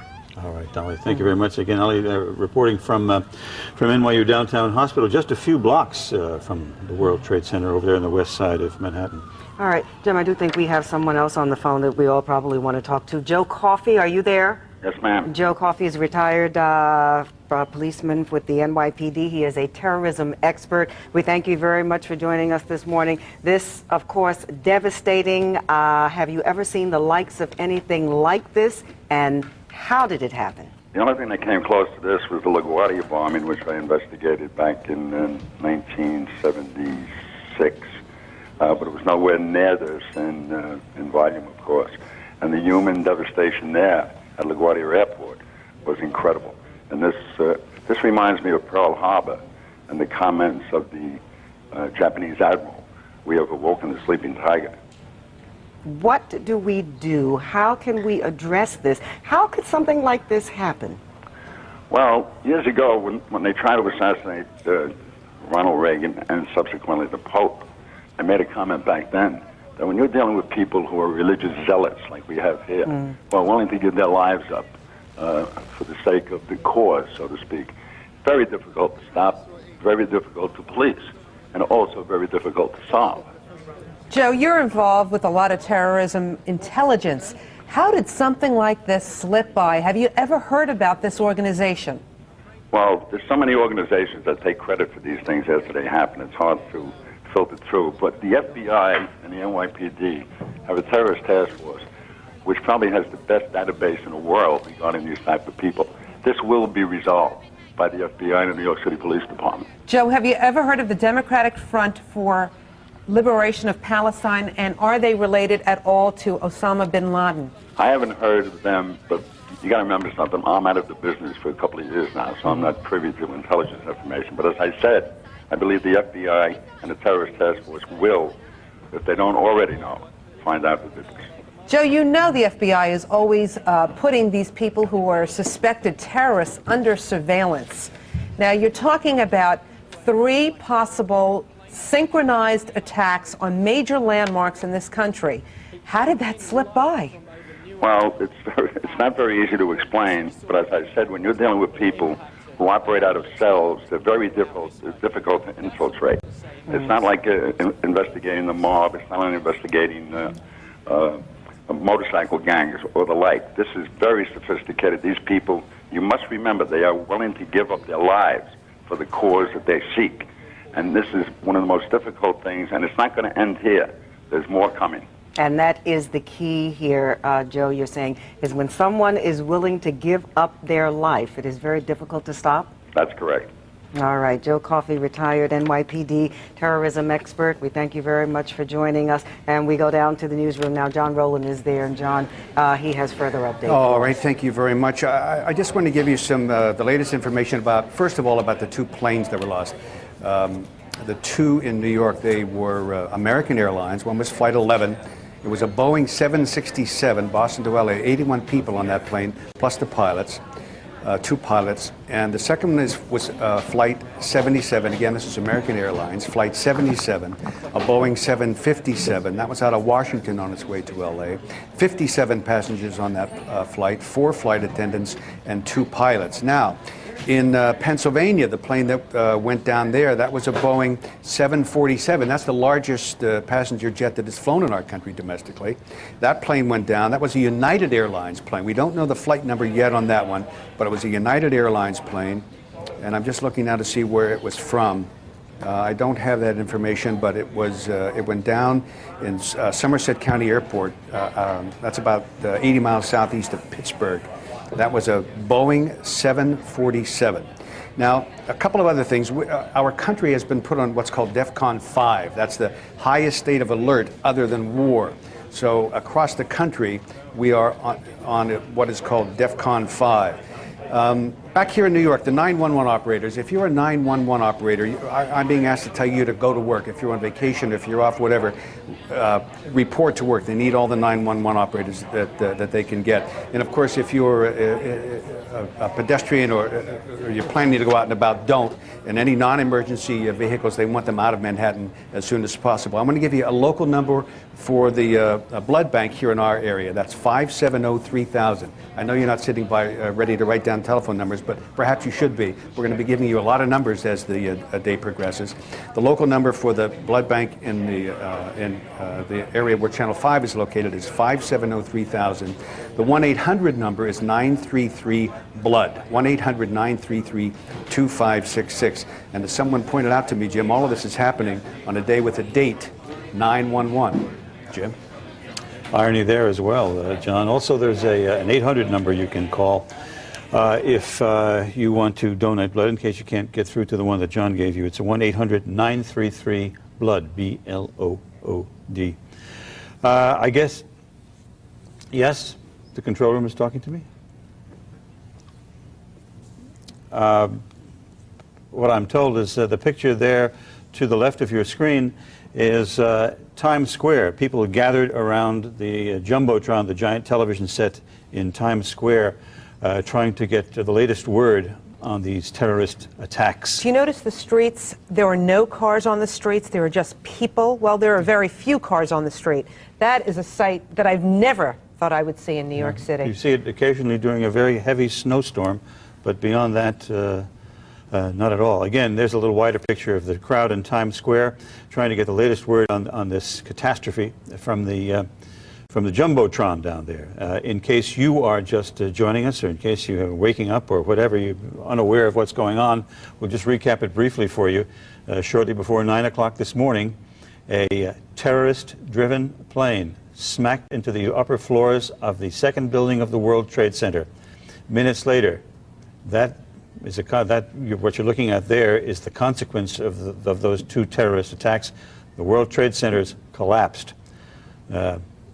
Minutes after the first attack, a second attack took place, and causing untold loss of life and deep tragedy. There's a picture of the second plane crashing into the Tower 1 of the World Trade Center. That was followed up by an attack, a plane driven into the Pentagon building housing our nation's military complex in Washington. All three planes were hijacked planes. All were large jets, 757, 767, 747, and the consequent you know, Jim, we keep talking about how these attacks happened. Talk about the breach of security at the airports. 3 different airlines hijacked. How did that happen? You know, these men had to have some kind of weapon or something to hijack these planes with the pilots. Maybe they did, or maybe they didn't. No, you know, you just don't know how that happened. Whether they had something that could go through a metal detector. Joe, speak to that point? There are plastic weapons that you can carry that won't be detected. But the answer is that there's a false sense of security we enjoy at the airports, that the magnometers that are used really are high level, and they're not. There are a number that are, but there are an awful lot that aren't, and there are a lot of that don't check any luggage at all. And this is one of the things we've really got to start to improve. If we want to protect our planes, we have to be, it'll take a little more time, it'll be a little bit problematic, and you'll resent it. But that's one of the things we're going to have to do. We have to start to make our airports more safe. And of course, airports around the world have taken those precautions. I've tried to come out of the airport in Tel Aviv, and that is an experience. It's like a 2-hour, you know, questioning period on every little thing that you do and what you've done in that country. But I've recently traveled to Europe, and for the first time in this country, I've had my bags really gone through, and they've really talked to me about who packed the bags, and did you leave these bags alone for any period of time? Those questions were never asked last year or the year before. This year, they seem to be really taking special care at the airports, but obviously not special enough that we had 3 planes hijacked today. No, and the other point is I've said, and others who you talked to this morning say, if a person is bent on willing to give her life or his life to accomplish a task, it's very difficult to stop that. And what you have to do is make the impediment sufficient so at least they won't be successful and not aid them. And we haven't really done that. We haven't made ourselves security conscious. We take too much for granted and we think nobody will ever do us. The land of the free. And regrettably, the disaster today, the tragedy today shows that our awareness and what we took for granted, we can't take for granted again. We're going to really have to be much more mindful of how we're going to survive. And we just have a little more information for the viewers. The plane that crashed in western Pennsylvania, we are now told, was United Flight 93 out of Newark, and it was headed for San Francisco. Now, was that one of the hijacked planes? Did some heroic pilot perhaps save an awful lot of lives in Washington? We don't know at this point, but we do know that it was United Flight 93 out of Newark, heading west, and could have been diverted to Washington quite easily if it crashed in western Pennsylvania, on its way to San Francisco. I guess we haven't heard for security reasons whether the control towers had any kind of transmission with these pilots, whether they knew these pilots were in any kind of danger of being hijacked or anything like that. But along with that line, if you look at where they were hijacked from, it had to be very well coordinated because it's East Coast hijackings in order to do East Coast damage, which raises the question of what else don't we know and what else could very well be coming. As a security expert, there are other suspected terrorists in this country, in this city. What do you do now? I would assume that the agencies dealing with that, the Terrorism Task Force, are doing the things that ought to be done to start to tighten up on those groups that they know. But these are cells in many instances, and you don't have the ability to have an organization that can infiltrate one group and therefore know who everybody is. So you're going to have to be very careful and very mindful and start to look intensely and devote a lot of manpower to that. Explain the way cells work, if you would, Joe. What often happens, depending on the organization, is that different groups have different people involved. One cell, if you would, does not know who the other cells are. That way, if one group goes down, if certain people are captured, if certain people are taken into custody, they can't give up somebody else. Each works on its own, and there's a coordination.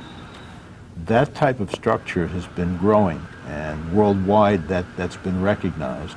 And if you look at the Mideast and you look at what's going on there, and not only in the Mideast but in the former Soviet republics, and as the conflict heightens. Excuse me, Joe, I have to interrupt you once again, but we have a live news conference now from Logan Air Force Base in Washington.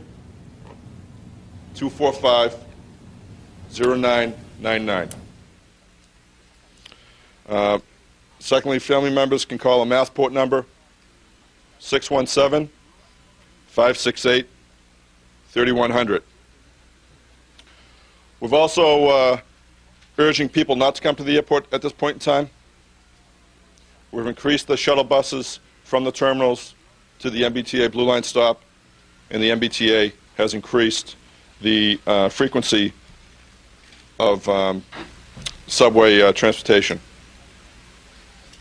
We are in close communication with the FAA, the FBI, State Police, Commonwealth of Massachusetts. And that's all I have right now. Joe, you've got to tell us more about these planes that left this morning. What flights do you have reports on? The flights, I cannot confirm or deny any flight numbers because I have not received official notification on any flight numbers. So how can we get people to call these numbers? So everybody who's got a flight. Okay, I do believe several of the media outlets are broadcasting several flight numbers. I believe they're broadcast flight number 11, American Airlines.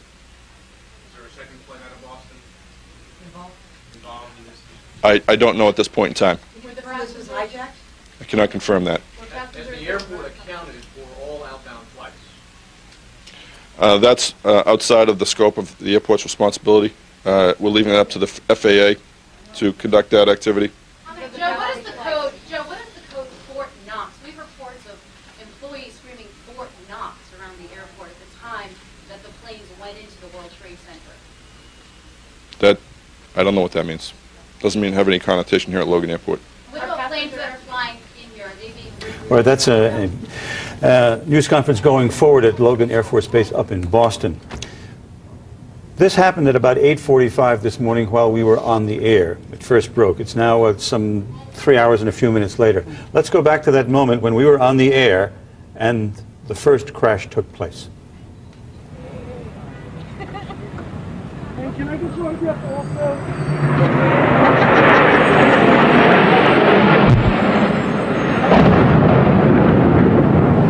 What the hell was that? It sounded like a plane crash. There was a reaction on the part of...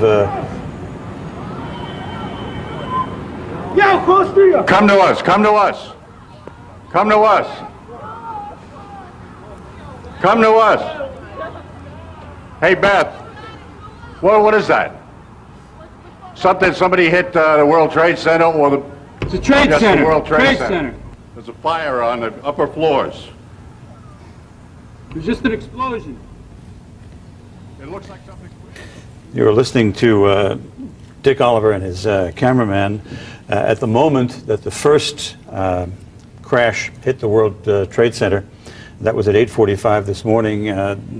Oliver and his camera guy went and reported a little later than that, but then because part of our electronic gear is on top of the World Trade Center, he was knocked out. So then we were talking about cell phone. It is now some 3 hours later, and I think I hope we have seen the full dimension of the tragedy so far. Ali, are you there? Jim, we were just able to talk to the president and CEO of NYU Downtown Hospital, who gave us a fill-in of what's going on as far as the hospital is concerned. They've opened up a second emergency room. They have been treating more than 250 people. Between 100 and 200 of them are people they've categorized in a green category in the triage. That means people who need immediate care. This is people who have cuts and lacerations. The majority of the other people being treated are for breathing problems as a result of the soot and the ash that hit here. Leonard Aubrey, the president of the hospital, says he was here during the '93 explosion at the World Trade Center. He says this is much, much worse than what happened there. He says that 3 dead-on arrivals arrived here at downtown. One severely burned person was sent to Cornell Burn Center. Another neurological case was sent to NYU Hospital up on First Avenue. The doctor says that they're able to handle the people that have come into the hospital here adequately. They have opened up their supplies of oxygen, masks, bandages, and are dealing with the problems they have here. As far as the outside is concerned, the hospital is advising people not to go outside, or if you must go outside, to certainly wear a face mask because of the ash and the breathing problems. That's about it from now, Jim. You know, I hesitate to ask this, Ali, but one would have to start looking in this direction. Have they made any arrangements for morgue facilities at the hospital? I have not heard about that, Jim. As you know, our main morgue is up at the complex on 20th Street and First Avenue. Over by Bellevue there, yeah? Yeah, up by Bellevue. I have not heard about that. I will inquire about it.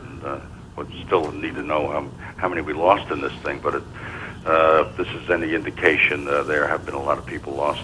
And the mayor, we are told, is down somewhere down there in the thick of things, and he was quoted earlier as saying that the loss of life has to be horrendous. Mm-hmm. Jim, we have one of our reporters, James Ford, down on Broome Street. Let's go down to James now. James. Well, we came up to Broome Street, actually, from Leonard Street, another 6 blocks in. We were about 10 blocks north of the World Trade Center complex when we saw a variety of things happen, including the implosion of both towers. I'm sorry to say that with our own eyes, we saw at least a half dozen people jump from the North Tower before it collapsed as well.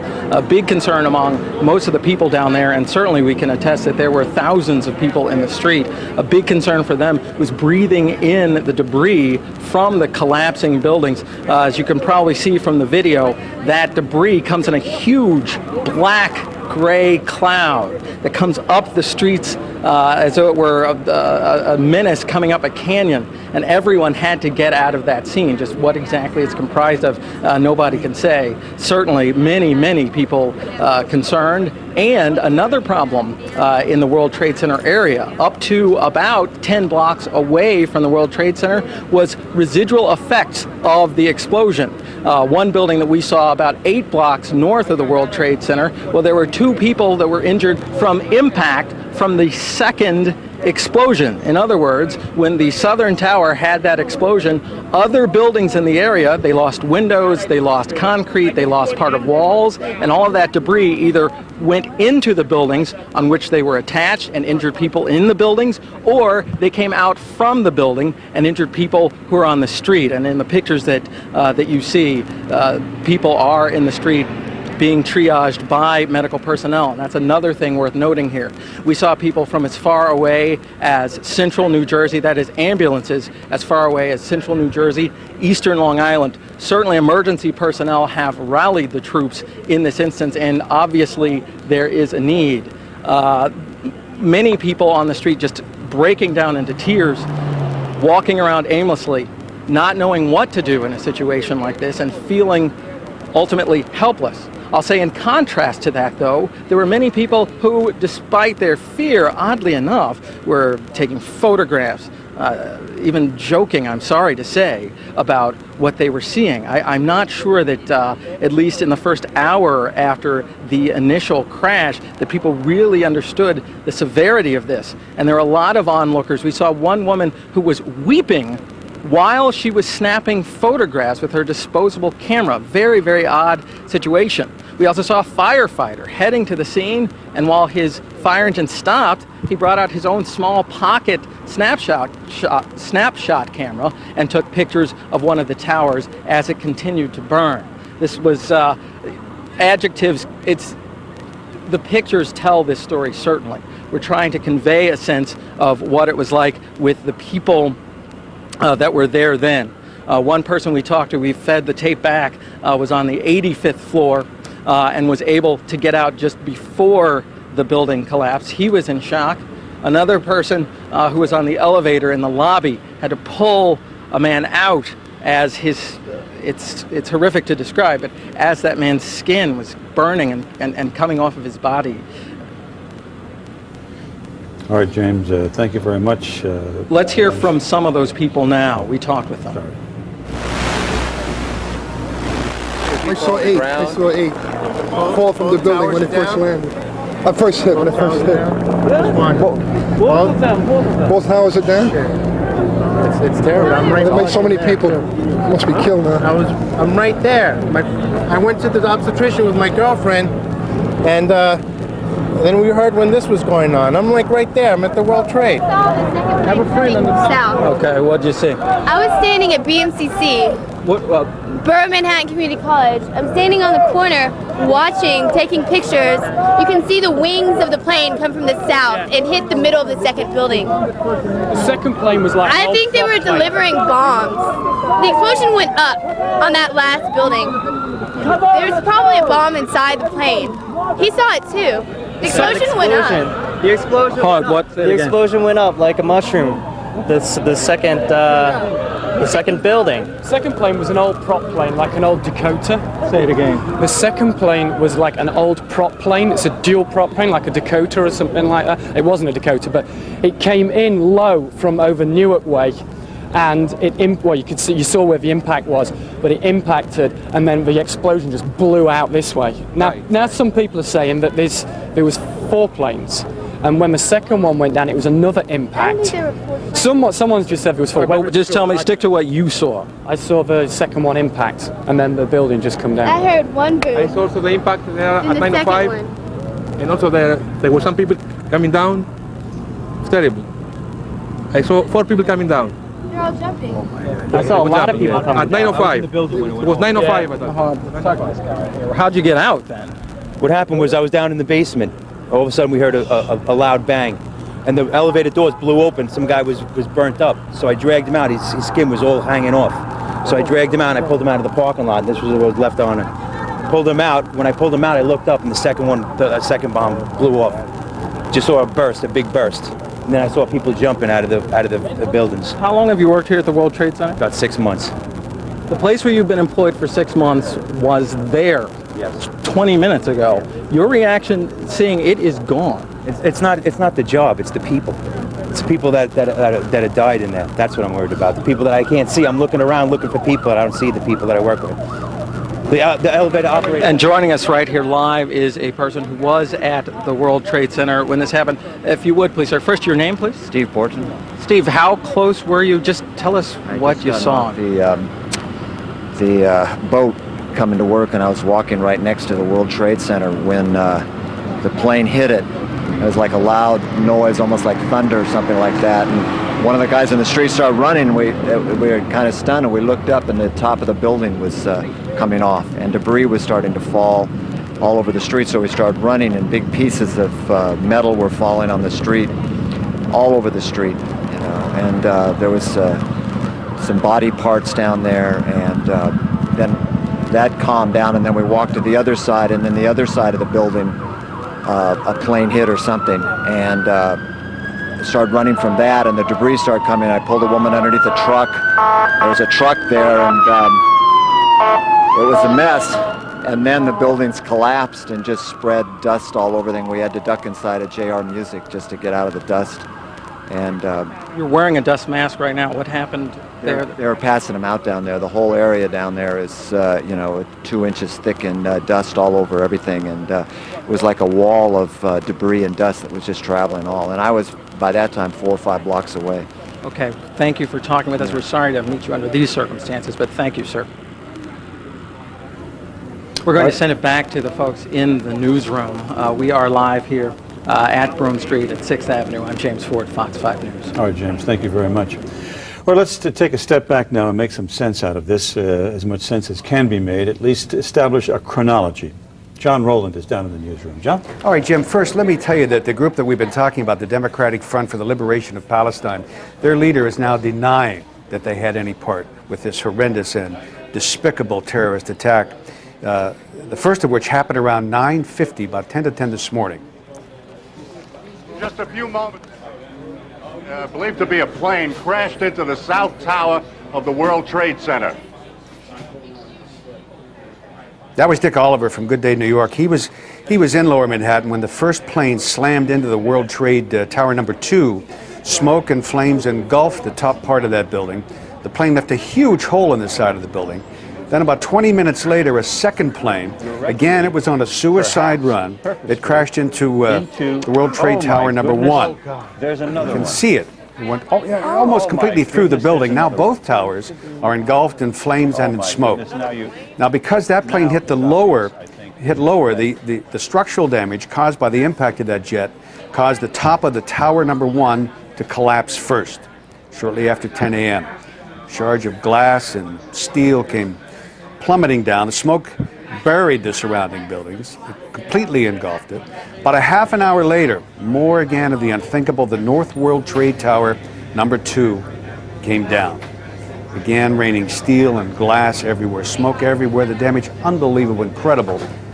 And in between all the construction, the confusion, another terrorist attack, this time in Washington, near the Pentagon. Flames and smoke there. That building has been evacuated. That was a result of a U.S. Air Flight 737 out of Dallas into L.A. 50 people on board that plane. That plane also hijacked. 5 floors of the Pentagon have collapsed. We've got 4 planes down altogether now. A Boeing 757 in Pennsylvania. It was on its way from Newark, New Jersey to San Francisco. That's a United Flight 93. And then you have the 2 planes here in New York and the one that went down into the Pentagon. Jim? Thank you, John. This is, I suppose, one of those days when we'll all look back and know exactly where we were when this happened. Linda Schmidt, you happened to be working out this morning. Yeah, I was at Crunch Gym at 59th and 2nd. And of course, you know, you're working out and you're not really paying attention to what's going on the monitors because normally they have, you know, just frivolous stuff up there. But then all of a sudden everybody started gravitating towards the monitor and you could see of course the plume of smoke coming out of the World Trade Center, and you figure, okay, so there's a fire going on at the World Trade Center. And we have a lot of high rises around here, so you figure it's just a fire. 10 minutes later, I mean, just the groups of people that were just gravitating toward the monitor, because then at that point they had turned up the volume and they were announcing that a plane had actually crashed into one of the towers. This was before the second plane had actually crashed into the second tower. So immediately, of course, I rushed home and called the station and rushed right in. But you just couldn't believe it. I mean, everyone was just gasping in shock, just gathered around the monitors looking at this video. Now, you have friends or family in the military? I do. I don't want to get into specifics about who that is, but I do have a contact that works at Picatinny Arsenal, which is a research facility. It's about an hour outside the city here in Dover, New Jersey. They were immediately called into anti-terrorism briefings, and of course those are being held at military installations all across the country. And another facility that we have right close to us is in southern New Jersey, which is McGuire Air Force Base. And then, of course, one of the biggest military installations in the country is Fort Bragg, so everybody's on full alert with this. I'm sure they are. As a matter of fact, John Rowland mentioned earlier that the country has moved to a DEFCON 5 alert, which is the highest state of alert that we can get short of out-and-out warfare. Mm-hmm. So James Ford said something earlier that I just want to comment on, and that is he couldn't understand how people were some smiling, some joking, some taking pictures of the tragedy. And it's been my experience that you never know how people are going to react during a tragedy. You're used to the movie version where everybody reacts in a predictable and familiar way, but you just never know how people are going to react individually to a tragedy as it befalls them. So I suppose that gives some understanding of the reaction on the part of people this morning when the tragedy struck. You know what? Can we go to Adrienne Nardo right now, and she'll give us a wrap-up on what's open and what's not and what the traffic is like. Adrienne. Rosanna, actually, most everything is closed as far as bridges and tunnels are concerned. All the airports remain closed in the United States, so you can try to check with your airline. Again, the phone lines are jammed. It is really tough trying to get out there. Try to stay off the phones unless it's an emergency call. Let's go to the maps and talk about what is happening. Again, reiterating that all of the airports are closed. No planes are leaving the United States. Now, we do have gridlock conditions around many of the airport areas, many of the crossings. That's obvious. Folks are trying to see if they can get into and out of the city. And again, they cannot do that right now. Let's talk about the George Washington Bridge first. It is closed in both directions. Again, the George Washington Bridge is closed in both directions. This delay has caused problems on Route 95 all the way up to Westchester County. Folks are just trying to travel on the roadways. You just need to stay home if you absolutely don't need to be on the roads and it's an emergency situation. Again, 95 is backed up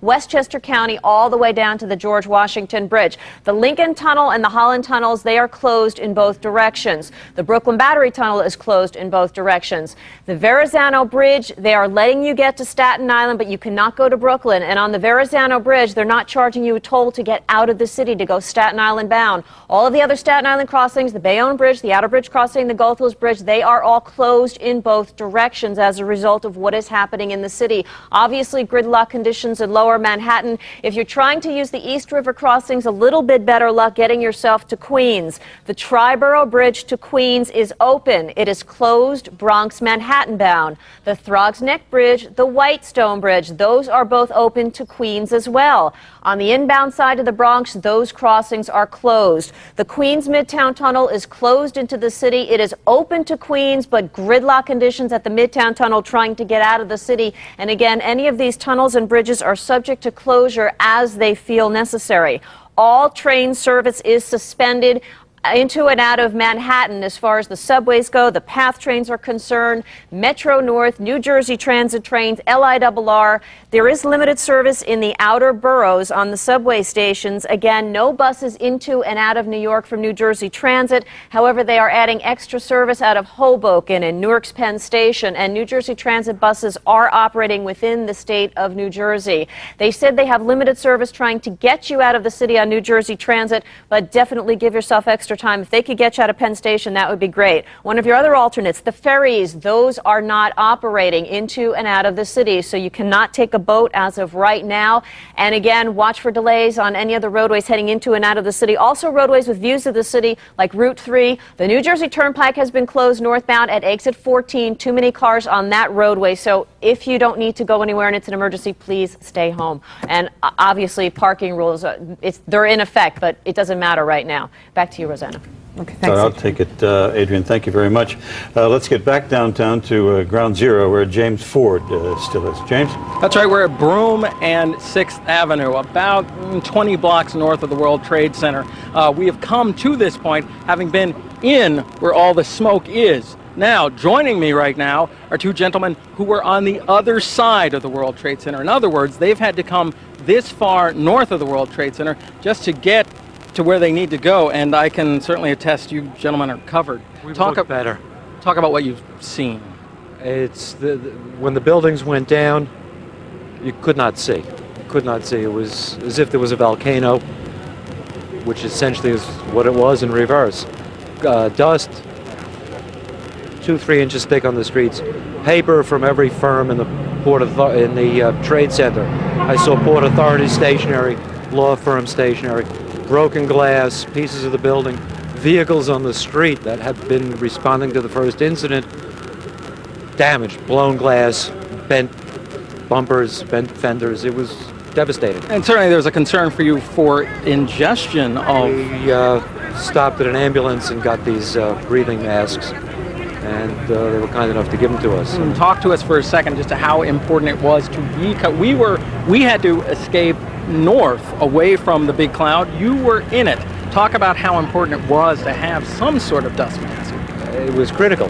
You could not, I don't know what the long-term effect of whatever is in that dust would have been, but the short-term effect, running eyes, blinded, and you couldn't breathe, and It was awful. I mean, I can't say more than that. These were critical. They evacuated the courthouse. We were in court. They evacuated the courthouse. We were escorted Which is at out. the Customs House, right? The old Customs House. So about how far south of the World Trade Center? Is that south? About a block or two south of the World Trade Center. We were in the courtroom when the building collapsed. And when the building collapsed, the first building collapsed, they immediately evacuated the building. They sent us out through emergency stairwells, and they sent us out to the street, not knowing what was out there. I could not see. And I basically followed the perimeter of the building around until I was able to find a door back into the courthouse. And one of the marshals was kind enough to let me into the courthouse, and they let other people in the courthouse as well to escape the ash, and you couldn't see the heat and the terrible situation. All the lobbies outside. of all of the office buildings in the area are filled with people who came down, tried to get out, found it very inhospitable, and they're congregating in lobbies all over the downtown area. Let me ask one other thing, gentlemen. You've already come about 30 blocks to get to where we are from south of the World Trade Center. Where we encountered both of these gentlemen walking north. Where are you going? My first stop is Bleecker and 6th, where my kids are in school, and my next stop is 57th and Madison, where my office is, after I drop my kids off at home if school is out. And we do what we've got to do. Wow, if I may say so, both of you, when we encountered you, looked pretty dazed. How would you describe your state right now? Not dazed, just clear, maybe a bit tired because it's getting hot and it's getting humid. Other than that, no adverse effects. Yeah, I had my sunglasses on and I had a mask on, which I took off about 4 or 5 blocks ago. Okay. Thanks very much for talking with us. Best of luck, gentlemen. Okay, thank you. Okay. Again, we'll wrap it up here at this spot for right now on 6th Avenue and Broome Street. Back to you in the studio. All right, James, thank you. And those two gentlemen, they've been through an ordeal, but they were two of the lucky ones. Take a look at this video we've got here. These people that you're about to see right now were stuck on the building before the collapse of the World Trade Center. Do we have that lined up? Yes, there's the video you're looking at. These people waving frantically, trying somehow to get attention, somehow to save themselves from the inferno all around them. Moments later, the building collapsed. You know, Jim, looking at this video we were discussing earlier, it is so eerie to look at this and know that those people probably did not survive. It would be highly unlikely. Some of those people actually jumped. My husband's office is close by, and he said he saw people actually either jumping or falling. Some people from the in building. desperation, what do you do? Yeah. Right. We are joined in the studio now by David Harris. David is with the American Jewish Committee, who has paid special attention to terrorism, international terrorism over the years. David, good morning. I'm sorry we're joining under these horrific circumstances. But I suppose the first question is, what now? I think the first thing now is for the country to come together, and clearly it is. This is an act of war against the United States. It's a time for us to stand as one, as a nation, and it's a time for us to reach out to all the victim families and to assert that in moments like this, we are Americans. We stand shoulder to shoulder with each other in solidarity with our government and in sympathy with the victims. Have we been lax in our security? Or is this something that could not have been avoided? I think the temptation by some will be to second guess. Oh, we could have, we should have. This is not a moment for that. I think what's clear, though, is that Americans have never taken the issue of terrorism all that seriously. We've had terrorist acts over the years, both against targets in the United States and American targets overseas. And for a period of time thereafter, we focus attention. But then we begin to drift away, we begin to think about other things, and we don't see it as a permanent, sustained threat. I fear that today will mark the beginning of a whole new approach to the issue of terror. If you stay there just one second, please, David, but we have some more developments in the story from John Rowland down in the newsroom. John? All right, thanks, Jim. Again, all of this beginning about 9 o'clock this morning here in Lower Manhattan. A horrific, horrendous sight, despicable attack by terrorism. Again, the one group that we had talked about earlier that we thought had claimed responsibility for it is now denying it. Yasser Arafat coming out and condemning this terrorism. Governor Pataki has said that this horrific incident at the World Trade Center, which appears to be part of a coordinated terrorist attack, is a tragedy of unspeakable proportions, a crime against all Americans and all decent people around the world. He's been in contact with the president and the mayor to ensure that the appropriate emergency response is as effective and well coordinated as possible. Con Edison, by the way, is telling us that the terrorist attacks that knocked down both the World Trade Center buildings is causing outages in Lower Manhattan.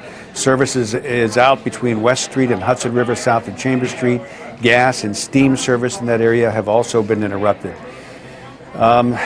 The planes that went down, we have some late information about two United flights. United Flight 93, that was a Boeing 757. It left Newark at 8 o'clock this morning on its way to San Francisco. 38 passengers, 2 pilots, 5 flight attendants. That flight is the one that went down near Pittsburgh. The second plane was United 175, a Boeing 767. That left Boston at 8 o'clock this morning on its way for Los Angeles. There were 56 people on that flight, 2 pilots, 7 flight attendants. And the 2 United jetliners that crashed Thursday morning, one near Pittsburgh, the company isn't saying about another one of its planes that crashed, but didn't say where. And there was word that the flight that crashed to the Pentagon in Washington may have been a U.S. air flight or another United flight. We're getting conflicting information on that. The Pentagon, of course, attacked as part of this terrorism attack, Jim, and 5 floors of the Pentagon have collapsed, and goodness knows how many people were killed there. A horrendous amount of people killed here in New York, the word used by Mayor Giuliani. Information now about the Long Island Railroad. It's running limited eastbound services to get people out of New York City. Nothing coming in to get people out of New York City. Trains are leaving from Flatbush Avenue, Brooklyn Hunters Point Avenue in Queens. There is no service from Manhattan. The LIRR says passengers for the Port Washington branch should use the Woodside Avenue station in Queens. That's the latest information we have for you from here, Jim.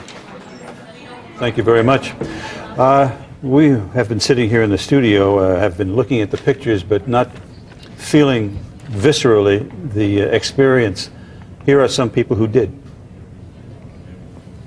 Just come bear straight towards the World Trade Center. You say you noticed that it was lower than normal at the time, and we just felt a big explosion. I didn't know it. After the fact that we talked about, I knew it was a plane. I was on the way down. It was pretty calm. There's some small fires, and from the 85 on below, there were small fires and some floods, but it wasn't that bad. And I had just gotten out of the building. I was crossing the street when I heard some rumbling. I saw someone coming off the top of the building. I just ran. I didn't know where to go. My first reaction was to go down into a subway stop just to get some cover, because I felt this cloud of all this stuff, the stuff coming down, the debris, and I thought that was the best, smartest thing, but I got stuck in there for a while. It was pitch dark. The explosion went up on that last building. There was probably a bomb inside the plane. He saw it too. The explosion went up. The explosion went up like a mushroom. The second building. The second plane was an old prop plane, like an old Dakota. Say it again. The second plane was like an old prop plane. It's a dual prop plane, like a Dakota or something like that. It wasn't a Dakota, but it came in low from over Newark way, and you saw where the impact was, but it impacted, and then the explosion just blew out this way. I saw 4 people coming down. They're all jumping. I saw a lot of people coming at 9:05. It was 9:05. How'd you get out then? What happened was I was down in the basement. All of a sudden we heard a loud bang, and the elevator doors blew open. Some guy was burnt up, so I dragged him out. His skin was all hanging off. So I dragged him out and I pulled him out of the parking lot. This was what was left on it. Pulled him out. When I pulled him out, I looked up and the second bomb blew off. Just saw a big burst. And then I saw people jumping out of the buildings. All right, those are some of the eyewitnesses. We're joined now by another eyewitness. She joins us in the studio. Kathleen Connolly was in the World Trade Center when the blast took place. Is that correct, Kathleen? Yeah, I work in 7 World Trade, and we heard and felt some sort of explosion. And, we were kind of joking, this girl, well, that wasn't the subway, and next thing I hear people from the other side kind of screaming. So my coworker just said, let's go. So we grabbed our bags and we just went downstairs, and our lobbyway is very big and is with glass, and we face the plaza where the World Trade Center is, and there was people mulling about, and we just said, well, we don't want to stand here, we want to get out. We went down to the next level, and then a side door, someone opened the side door, and we got out through the garage way. and just kept going. And I don't know what happened to those people in there. We just kept walking, and all of a sudden we saw some lady scream and cry. And we crossed the street, and I said, oh, maybe somebody fell down. Fell out of the building. We looked up. Within seconds, the second explosion went off. I felt the heat on my face. I grabbed her. We ran. She fell. I picked her up. We just kept running and running. I didn't even know what happened. I thought it was a bomb. Until I was halfway uptown, and we heard people talking. That's how I found out it was planes. I had How did no you get idea. up here? I walked. I knew my sister works here, so I knew it would be open. I'm like, she works in a newsroom. Probably they're covering it. I know one place will be open. I don't know how to get home. We definitely didn't want to go. I had no idea the subway was closed. So you walked from World Trade up to East 67th. Yeah. And we were very surprised that we saw so many people walking. We're like, why are people walking? Like, what were the streets like? Were people just milling around by the World Trade Center, or were they trying to get out of there? It was both. I mean, my friend and I, my coworker, we just ran for our, I mean, literally, when you say you're running for your lives, we were running for our lives. We were just running. And we didn't look back until we were way, way clear. Then there were some people milling about, and we couldn't understand it. We're like, well, we're not doing that. We're just going to run. And it's true. I heard some people talking, like people taking pictures, and they were. And, maybe people do strange things. They do. They probably were in shock as well. You were on 7 World Trade Center. That's one of the smaller buildings in the complex. Yeah. What floor were you on? 20. Did you have trouble getting down the elevator? We didn't go in the elevator. We went directly to the stairs. You went right down this, as you should in a situation like that. And I thought to myself, I don't know how they're getting down the stairs in the bigger buildings, because it was pretty calm. I'm a little not calm, but it was pretty calm. We walked down there, but then all of a sudden, when you see so many people, you start to get a little claustrophobic. And we just said, we just can't leave. When you were going down in the staircase, were other people going down with you? Lots of people down with you? There was people, but it wasn't as much as I thought. I think people were really confused because all of a sudden nobody was around. So you didn't get nobody told you what to do or where to go. Everybody just made up their own minds to run. Because usually you're supposed to stay, especially in a high-rise, stay on that floor unless the fire is on that floor. There was no communication whatsoever. So what was the situation like in the stairwell, though? Were there lots of people just flocking and racing surprised down there the wasn't steps, that or many. what was going on? And I think what happened was, again, nobody really knew what happened. We were like one of the first people to leave. And I think afterwards, more people came down. So at first it was just trickling out? There was no smoke by us, and yes, it was trickling out. But by the time I got to the bottom, a lot of the building had already congregated. So I'm like, this is not going to house the entire building. I mean, there's people just going to start smashing each other. How far did you get when you heard the second blast? To be honest with you, I was wondering the same thing. I'm like, I don't know how far I am, but I did feel the heat of the blast. By the time we stopped running, and it was like, I didn't look behind me, but my friend tripped. And luckily nobody trampled her, and I kind of helped her up a little. But there were lots of people running in that direction? There was lots of people running. I looked up and I was like, uh-oh, we better get up, and we finally veered off, going east a little bit, because everybody was on that one street. So we're like, I don't want to spend the whole time on the street, let's kind of... Do you think people were helping one another as much as they possibly could, or was it every man for themselves? Yeah, we helped a couple people on the way out. Again, it was kind of calm, because when we first left, we were like, okay, we're gone. Everything's okay. Kind of, like the worst happened. And you weren't quite sure what had really happened at that point. I had no idea that it was plane. I had no clue. I thought it was just, someone said a generator, someone said a bomb. It didn't matter to me. I just ran. And then, I'm sorry, go ahead. Did the thought of terrorism hit you at any point? After we started walking, I said, oh, well, America's in trouble. Somebody's not happy with us. So, After that second blast, you figured that it was a bomb and terrorism. For sure. And then we were walking, and then someone said something about the Pentagon. We were just in shock. We just didn't believe it. Did you try at any point to get a taxi or to take a subway? No, it wasn't even an issue. She's in the Bronx. She's like, I'm walking the Bronx. I'm like, I'm walking the Woodside. I'll see it, We didn't even think about it. Well, we can see that you were really shaken up about this. I'm we sorry. really appreciate you coming up shaking, here. Yeah, I'm just worried about my coworkers. I don't know what happened to anybody. I saw 5 people with me. I left the building. It was just me and Maria. I have no clue what happened to anybody, so I'm a little nervous. Let's hope they're okay. Well, you were not injured yourself, I take it? No, I'm telling you, I feel like I'm the luckiest person on earth. I probably missed even just a minor injury by minutes. Did you have, we heard reports earlier from a lot of people who were in the area at the time that because of all the debris that was pouring down on their heads, there was great trouble breathing. Did you get out of it before that happened? Out of it way, like, again, I was one of the first people out of the building, and we didn't look back. We just kept going. And like, you know, probably around 42nd Street or Grand Central by the time we got in that area. That's when people started. What are your thoughts as you look at that picture there? I don't know what to think. I saw it, like, I didn't see that part, because that looks like it's a collapse. But that tower that is still standing, I saw from my window and I had to look up, and I saw the fire, and that's when I ran, got, you know, stupidly, whatever, I got my bag, you know, and called for Maria, and she was already in the stairwell, and we just hit the road. By the time we got out, I turned around, and it looked like the second explosion was like, I don't know if it was bigger or what, but I just saw this big ball of fire, and we just felt it.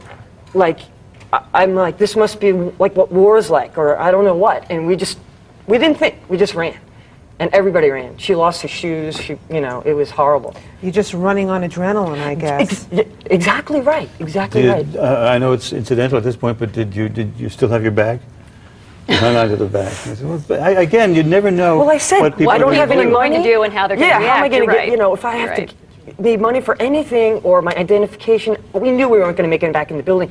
And again, at that very moment, it was so confusing. There were some people in the building, some people on my floor, some people not. There was no announcement. We didn't know. Did you see people outside, like rescue workers or policemen or firemen, directing you, telling you to move on? That was a little too early. You know, like, we were out, again, very early. And, but there was tons of people going up the street. There were tons of emergency vehicles, signs, everything. And what I was confused about, there were cars still coming towards our way. And we're like, they really should not be coming this way. They should be off the road, taxis, trucks, everybody, people walking that way. We're like, you know, are you insane? Get away, you know. And these weren't emergency vehicles, they're just... just cars going that way, and I don't know, you know, I don't know why. Well, the further you made it out alive. Me too. Yeah, absolutely. The further you got away from that area, though, and you're walking on the street, what was the reaction of people walking on the street at that point? I mean, did a lot of people seem to know what was going on, or were they oblivious to what was happening? The further away I got, the more people knew. Because when you're in the middle of it, like, again, we didn't really know what was going on. So, and there were a lot of people crying, there were a lot of people in shock. So, you know, I saw like one or two women who had collapsed, but, you know, luckily there were good Samaritans who, you know, were already at her aid and helping her out. So, well, thank you. Just relax a little bit. Right now we're going to take you and make you listen to a tape. Ted Kennedy and Laura Bush were at a hearing on Capitol Hill, and here's what they had to say after they heard about all these attacks.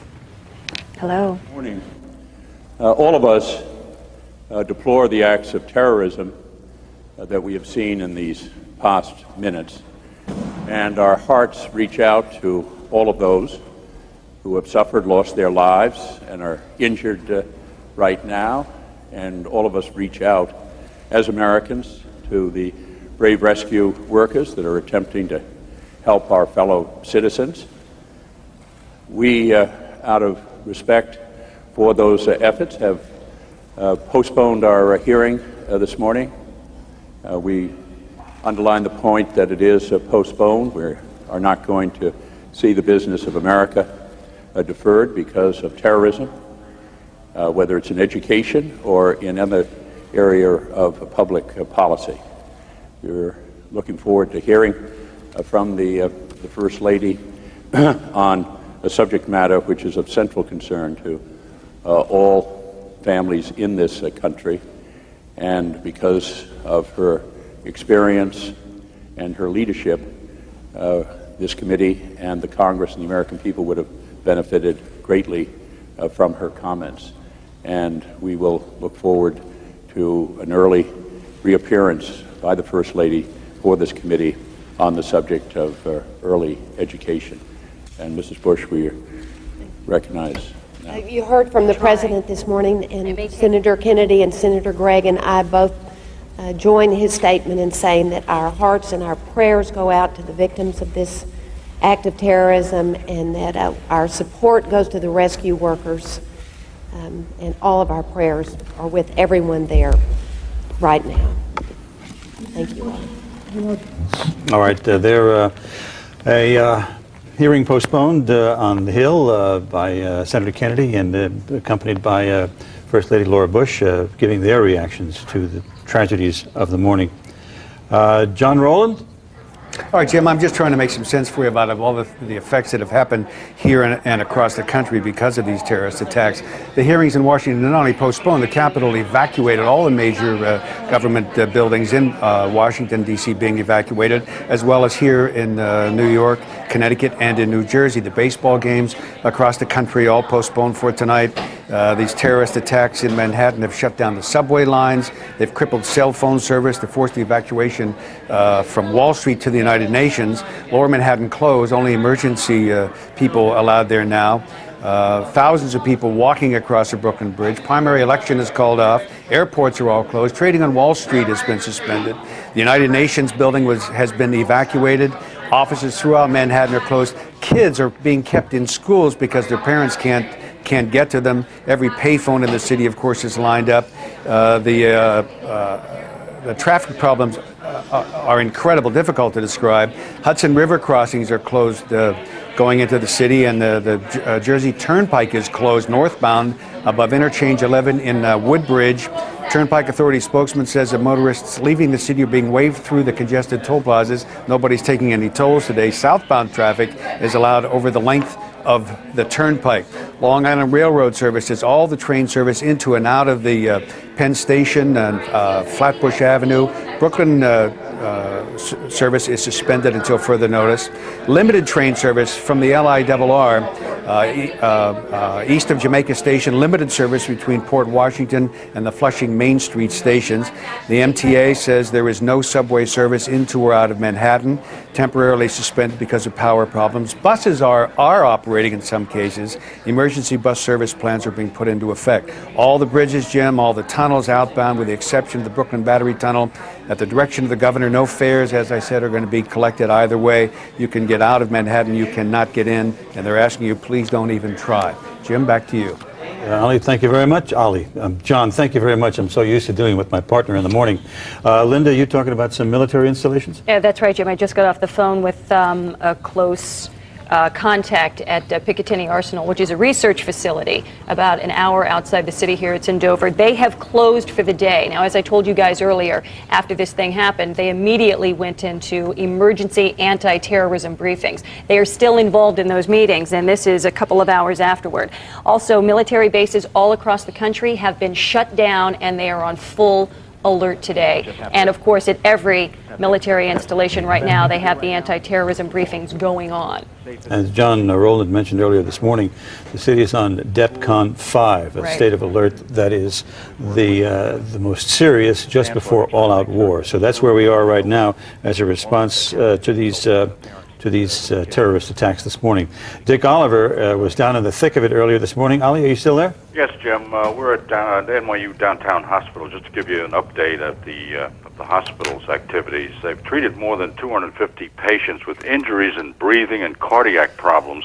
The hospital, which, as you know, is located in the shadow of the World Trade Center, just a half a dozen blocks away, established a second emergency room and a command post to keep medical personnel advised as to arriving patients. Now, at least 3 people were dead on arrival at the hospital. 2 others had to be transferred, one a severe burn injury.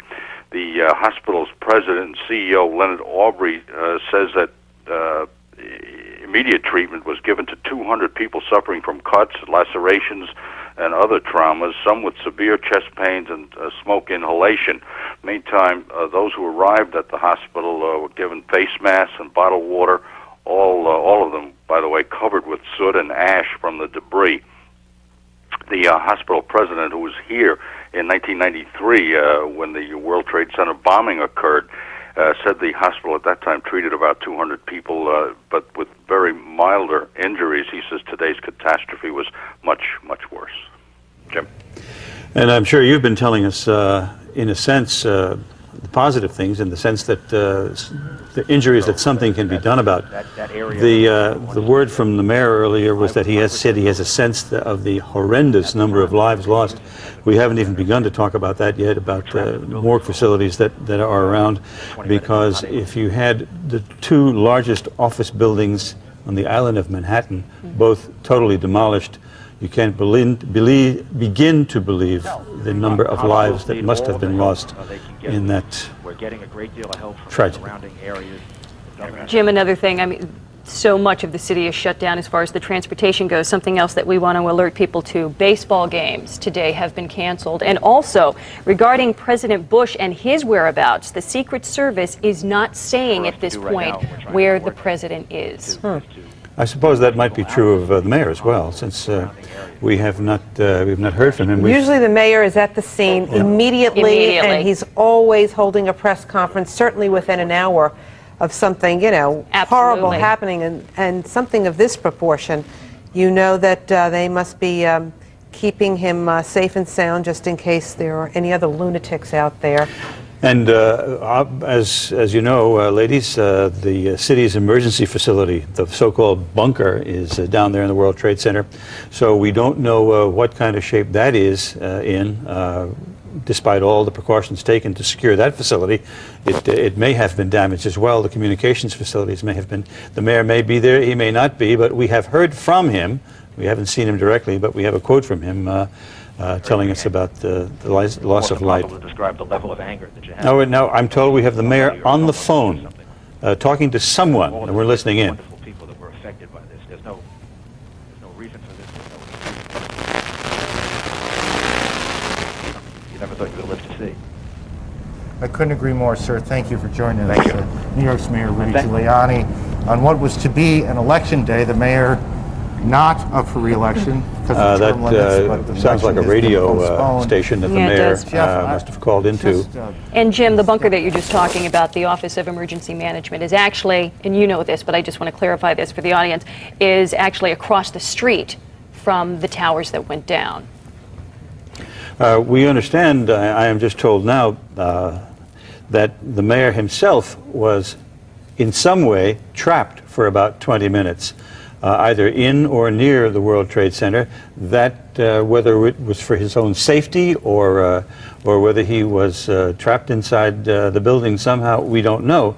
But we are trying, as you can well imagine, to get the mayor on the phone as soon as we can, and as soon as we're able to reach him, we'll give you the latest on that aspect of this tragedy. We should mention that, you know, a lot of our TV crews are a few blocks away from Ground Zero, the World Trade Center, because, you know, the rescue operations, the police department, the fire department, they don't want anything, you know, hurting their way, you know, getting people out and getting people to hospitals. So we're a few blocks away from the scene, trying to get as much information as we possibly can to you about your loved ones and just about the situation down at the World Trade Center. You know, Rosanna, one thing, too, that people really don't think about, because we're here, we're on the air, we're bringing them information, is that we have people who live outside of Manhattan, that live in the other boroughs, that can't get to work. Others, I ran into Alan Horowitz, one of our cameramen, and he walked 5 miles from Queens to get here. In order to get here, to get to a live truck, to get to a location, to be able to bring people the information that they need to know about what's going on downtown. Well, the same thing with our executive producer, Joe Kleins. He lives on Long Island, and he wound up walking across the 59th Street Bridge and then, you know, all the way to work. And I mean, you know, we're journalists, we're supposed to be objective, but we live in this city, we're human beings, we're raising our children here, and so we're just as concerned as anybody else about what's happening in our town right now. And trying just to get the information out there to you as quickly as we can. We were talking about this earlier too, Rosanna. I mean, when you look at this video, it is so hard to believe that this is something that's actually happening. It looks like some type of action thriller movie. It is surreal. Not reality. It is surreal. I mean, you talk about the World Trade Center, a landmark in our city, a symbol to the world. It's a symbol of strength and power wiped out from our skyline forever. And at the same time this is happening, another attack, another terrorist attack in Washington. Right, at the Pentagon, collapsing 5 stories there as well. And some of the video that we were looking at earlier, just showing those people after the first plane crashed into the first tower, and people hanging out the windows, just, you know that they were just hoping that someone was going to be able to get to them in time to rescue them. And a short time later, it collapses. So you can just imagine the devastation and the number of people who lost their lives today or who were seriously injured. It's absolutely mind-boggling, just incredible. And, you know, some people have brought up that this is a symbolic day, too, Primary Day, a day where our country goes and casts their votes, one of the great freedoms that we have in this country, canceled for the day.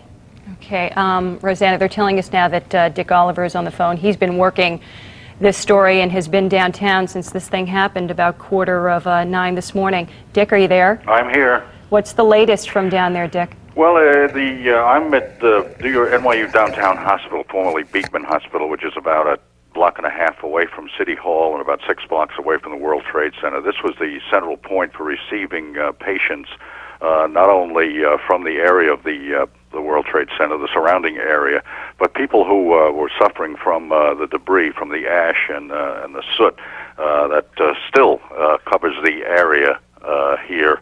I'm looking outside the window of the hospital now, and it looks as though a snowstorm occurred with 2 or 3 inches of snow all over the cars. It is a ghost town down here. As we reported earlier, after the second explosion, the police and other emergency officials moved people out of the Wall Street and downtown area north. People piled onto the Brooklyn Bridge. Traffic was limited on the bridge, and people just poured over and headed north of this area. We are looking at a ghost town now. Here at the hospital, 3 people arrived at DOA very early on.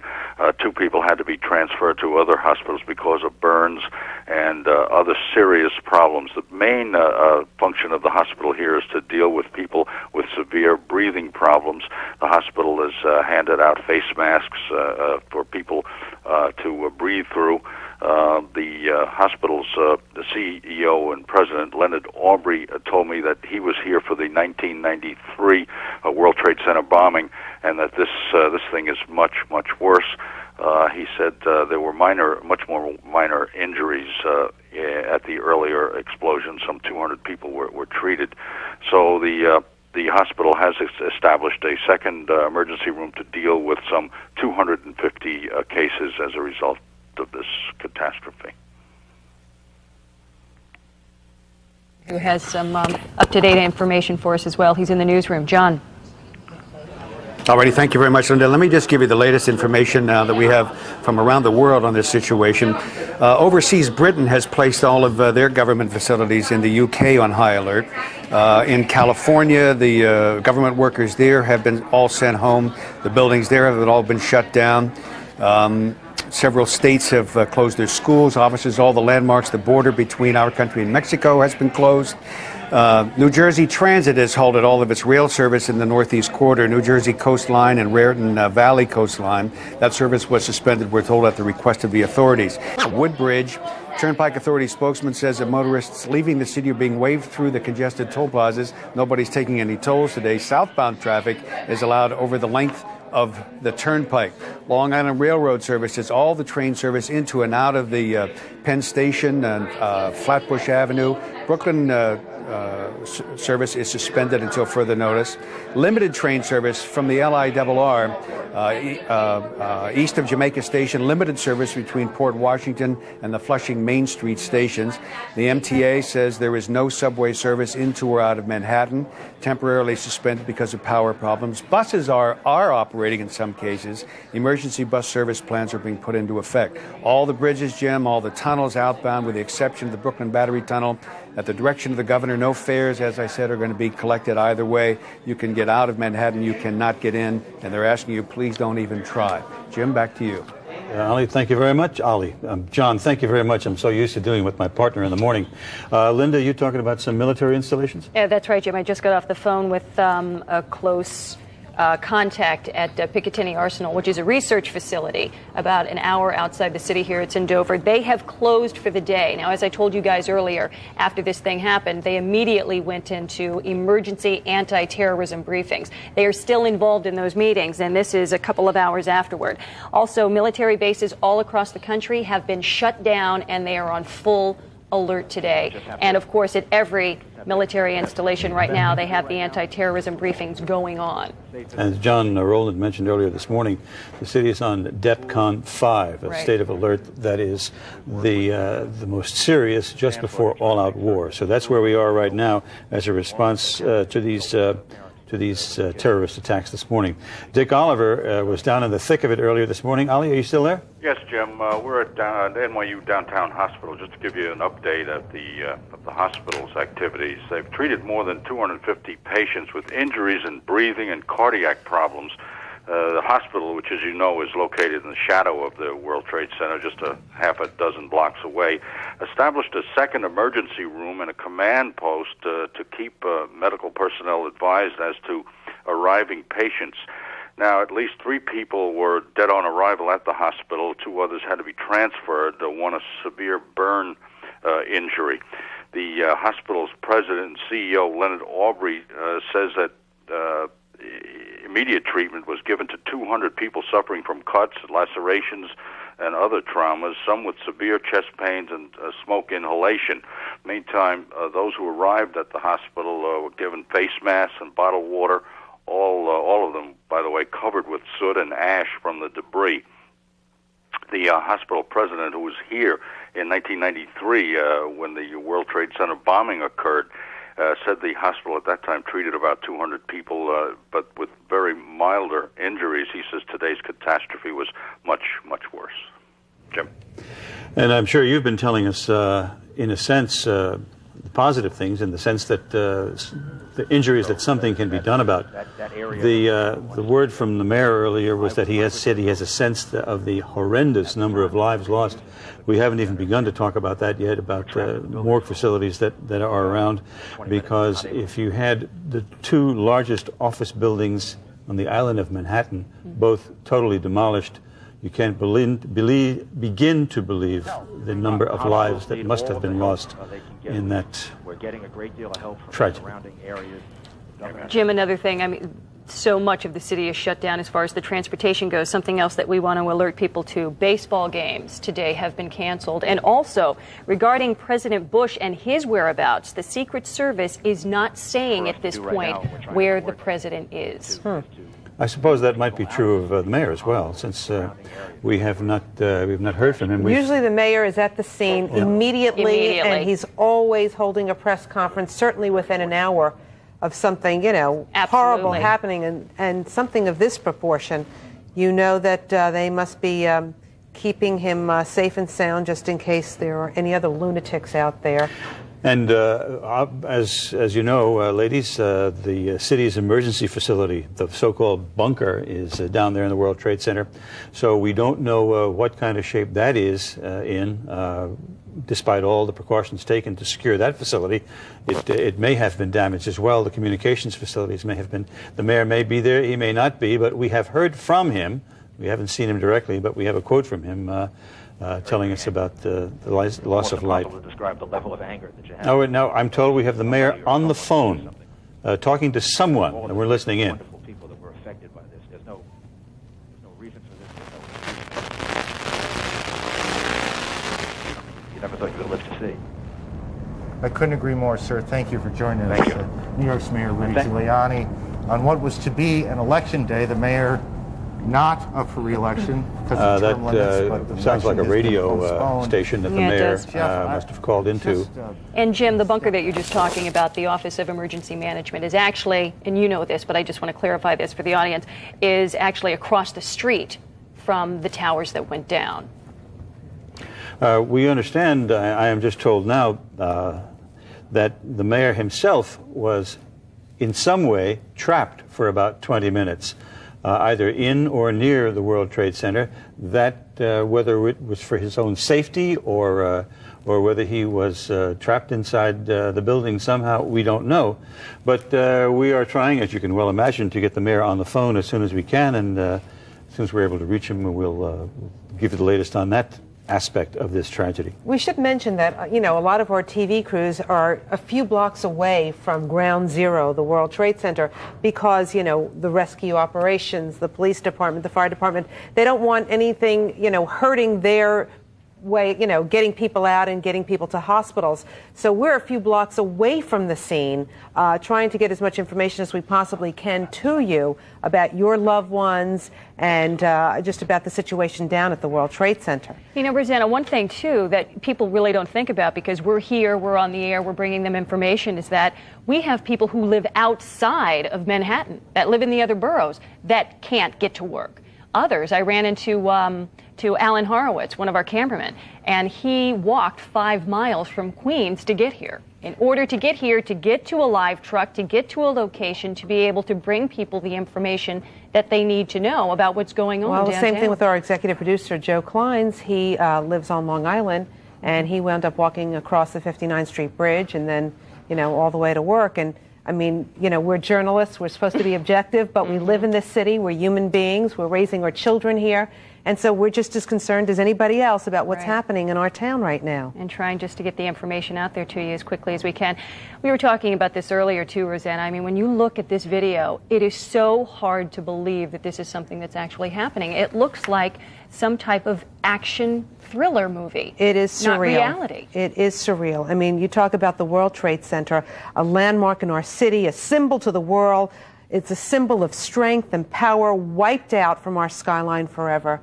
And at the same time this is happening, another attack, another terrorist attack in Washington. Right, at the Pentagon, collapsing 5 stories there as well. And some of the video that we were looking at earlier, just showing those people after the first plane crashed into the first tower. And people hanging out the windows, just, you know, that they were just hoping that someone was going to be able to get to them in time to rescue them. And a short time later, it collapses.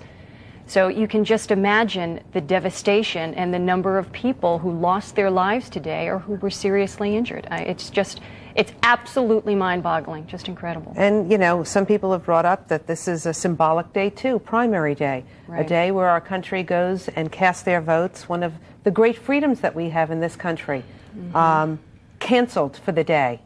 Okay, Rosanna, they're telling us now that Dick Oliver is on the phone. He's been working this story and has been downtown since this thing happened about 9:15 this morning. Dick, are you there? I'm here. What's the latest from down there, Dick? Well, I'm at the NYU Downtown Hospital, formerly Beekman Hospital, which is about a block and a half away from City Hall and about 6 blocks away from the World Trade Center. This was the central point for receiving patients, not only from the area of the World Trade Center, the surrounding area, but people who were suffering from the debris, from the ash and the soot that still covers the area here.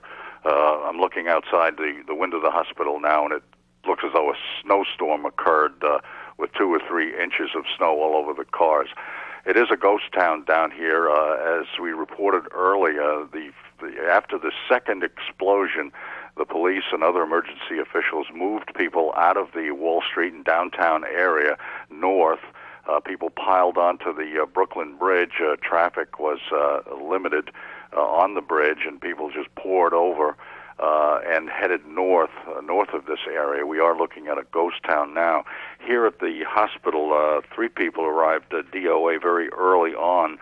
2 people had to be transferred to other hospitals because of burns and other serious problems. The main function of the hospital here is to deal with people with severe breathing problems. The hospital has handed out face masks for people to breathe through. The hospital's the CEO and president, Leonard Aubrey, told me that he was here for the 1993 World Trade Center bombing, and that this thing is much, much worse.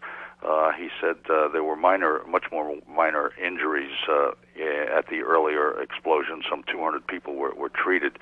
So the hospital has established a second emergency room to deal with some 250 cases as a result of this catastrophe. who has some up-to-date information for us as well. He's in the newsroom. John. Alrighty, thank you very much, Linda. Let me just give you the latest information now that we have from around the world on this situation. Overseas, Britain has placed all of their government facilities in the UK on high alert. In California, the government workers there have been all sent home. The buildings there have all been shut down. Several states have closed their schools, offices, all the landmarks. The border between our country and Mexico has been closed. New Jersey Transit has halted all of its rail service in the Northeast Corridor, New Jersey Coastline and Raritan Valley Coastline. That service was suspended, we're told, at the request of the authorities. Here in New York, Governor Pataki has called out the National Guard, to help in recovery efforts in Manhattan in the aftermath of this terrorist attack. Security at border points, power stations around the state being tightened. The federal government and some state and county buildings upstate are closed. The State Emergency Management Office has activated their Emergency Operations Center in Albany, and hundreds of state employees, of course, worked at the World Trade Center, and that is the scene, of course, of a horrendous amount of deaths. As Mayor Giuliani said earlier, we obviously don't know how many, but and I'm getting some more information here now that CNN is reporting that President Bush is not going to return to Washington. We're told that he is headed to an Air Force base in Louisiana. We're expecting a statement from the White House on this soon, and of course we'll have that for you as soon as possible. The latest word we have on our government effort here is that Governor Pataki has called out the National Guard to help in the recovery efforts down in Lower Manhattan. Jim, back to you. All right, thank you very much. You wanted to say something, Linda? Yeah, actually, city officials now are reporting that there are thousands of casualties. They don't know what the exact number at this point. It definitely is not hundreds, it is thousands. Yeah, no surprise there. Thousands of people in that building, and just one hope it's not thousands of fatalities. Thanks, Linda. Thanks to John Rowland as well. One of the reasons I suspect that President Bush is not going back to Washington is because the Pentagon was attacked also by a plane. And there is severe damage to the Pentagon, so the president headed to Louisiana, as John mentioned. Now, we have a report from Washington on the extent of that damage from Mike Emanuel. Our nation's capital is under attack today. Some are making comparisons to Pearl Harbor, the hardest hit spot here in Washington at this hour so far, the Pentagon. The Pentagon was hit by a commercial jetliner around 9:45 a.m. Eastern Time. The jet hitting a portion of the building which has since then collapsed. At this point, no firm numbers on how many people may have been killed or seriously injured. The FAA here in Washington has since shut down the nationwide air traffic system. Emergency crews have scrambled to the home of U.S. military operations to help.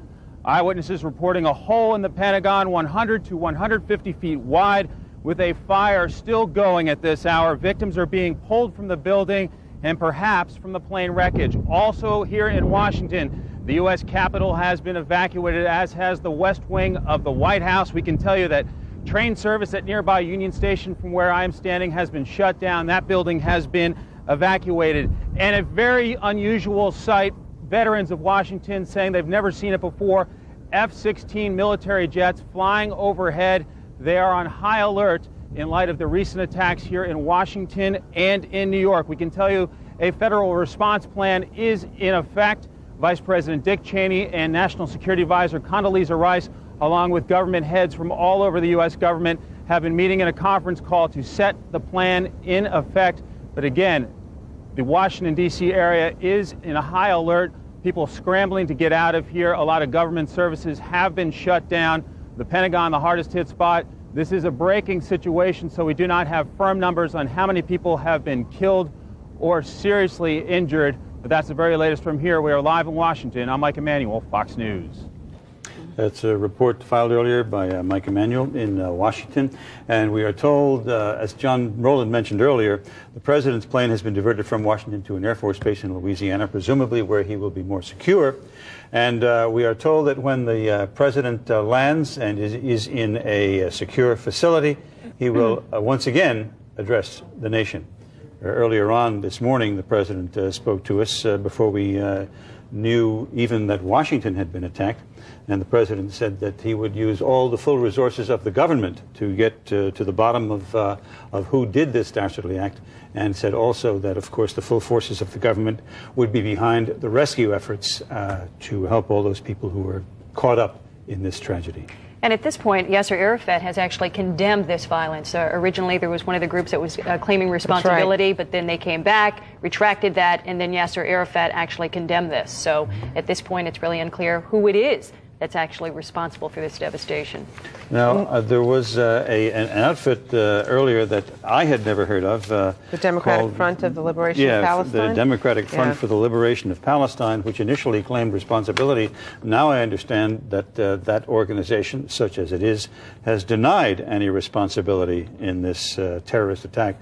Whoever did it certainly it was well planned and well coordinated and well executed. Apparently, and this is just speculation now, apparently 3 out of the 4 hijackings went according to their plan, but one plane was hijacked after leaving Newark, or presumably hijacked because it crashed in western Pennsylvania while en route to San Francisco. So just outside Pittsburgh, actually. Yeah, and one can assume that that plane may have been being diverted to Washington, and maybe there was some heroic act on the part of the pilots or passengers or crew or all of the above. So I suppose this will fall out in the next few days. Now we're dealing with a horrendous aftermath, hundreds and hundreds of people being rushed to hospitals. As we mentioned earlier in the program, the blood supply is okay, but of course they would like more donors. If you know of a blood donor place in your neighborhood, get out there and give blood. The number is 1-800-933-BLOOD. I have a funny feeling those lines are probably going to be a little flooded right now. So if you feel up to it, take the walk over to a blood center and give blood. Or if you can even get through, because there's a problem with so many of the phone lines, they're down. And absolutely, I mean, the blood level, Rosanna, you're talking about it being at a good level right now. However, if there are actually thousands of people who have been killed, that's going to quickly dwindle. So we don't want it to reach that critical low stage. So absolutely, if anybody's out there and they can go donate blood, go do it right now, because someone is going to desperately need that. Okay, our own Mike Sheehan, as sure most folks know, a veteran of decades in the police department, is down near downtown hospital. Anyway, Mike, you there? Yes, I'm here, Jim. It's really good to hear your voice. You too. Now, what have you been doing in the past few hours? Okay, Jim, we arrived here, my cameraman Dave Corporon and I, and we arrived here right moments, I guess, after the second plane crashed into the tower. And we got out of the car as close as we could get, and we made our way to Broadway and Fulton, and actually we went even further down. We got to Church Street, right underneath the World Trade Center, as they were evacuating it. And it was incredible, the amount of, I mean, it seemed that everything was very orderly, getting the people out of the World Trade Center, but there were a lot of injuries, massive injuries. I ran into a fella who was coming out of there, who was a friend, and he yelled to me, he said, you know, you have no idea. In between the two towers, there's like mass devastation, there's all kinds of people dead. And I said, well, we couldn't get in there because that was already being cordoned off as a crime scene. Emergency vehicles were still coming into the scene. We left then, and we were moved back, actually forced back, to the corner of Broadway and Fulton. And as we were shooting, Jim, I never saw anything as devastating in my life. There were actually, you see human beings like falling from the sky. It seemed like people who may have been like trapped in a pocket of oxygen, who had finally given up hope. It's either the flames or, you know, it's like you have one of two choices, the flames or you have to jump. And the crowds were hysterical. You know, people were crying, moaning. The only thing I can even that reminded me of was this thing with the Hindenburg years ago, when this reporter actually saw this mass devastation. We were shocked. Now you've spent, I guess, a generation in the police department. Have you ever seen anything like it as a cop? Never in my life, Jim, have I seen something like this. This is like we're under attack. The entire city. This lower Manhattan really looked like I don't know, downtown Beirut or something. I mean, it was like just incredible. I never saw anything like it in my life, and the panic, the mass devastation, and the injuries. My God Almighty! You saw for blocks. You saw people's shoes. People were blown out of their shoes. Obviously, way up, like in the 80th floor, the shoes had rained down on all the office furniture, and then probably the worst thing that ever happened. There was a secondary explosion. One of the towers just completely collapsed down on top of us. and we were there, and I got to tell you, the Fox 5, those three cameramen, Keith Lane, Dave Corporon, and Jack Tagliaccio, they won my instant respect. That they've always had it, but now, let me tell you, they stayed there filming as this massive cloud of debris rained down upon us. It just poured through the blocks. People ran for their lives. I got knocked down a subway. I came back up, made my way down a block, and got into some cover, and until it all cleared. Then I made my way out, went back to look for them, because I thought surely these guys were injured or gone. I made my way back, and then the second explosion happened, and I barely made my way from that corner into Columbus Hospital, and I ran into Dick Oliver. And I was just covered with soot. And I got some water, and I was able to wash up a little bit. But you know, it was just sheer terror. Mike, I hesitate to ask you a question like this, but I have to. Can you put a number on the bodies, the people that you saw falling and jumping from the towers? We saw I don't know, at least 10 that I would say that I personally saw, and the cameramen told me that they saw more. People in the street saw they saw quite a few more, and there's two or three people had come through the plaza, said there were bodies and limbs all over the place. I would have to say there's thousands of people killed here, and unfortunately, I think some of our firefighters and police officers who went in that building to conduct the rescue. I don't know if it's been confirmed, but it almost looked like there was a secondary explosion when that other tower came down, and people just running. I've never seen the panic that I saw today. Mike, it's Linda Schmidt. Good afternoon. Hi, Linda. How are you? Hi. Okay. Listen, we haven't been able to get the mayor on the phone to find out exactly what the city is doing at this point, besides the obvious of what we know they're doing. As a former cop for 25 years, what is the NYPD going through right now? What's the procedures that they're going through in order to handle something like this? The only thing I can relate to this is back in the times when we had the blackouts.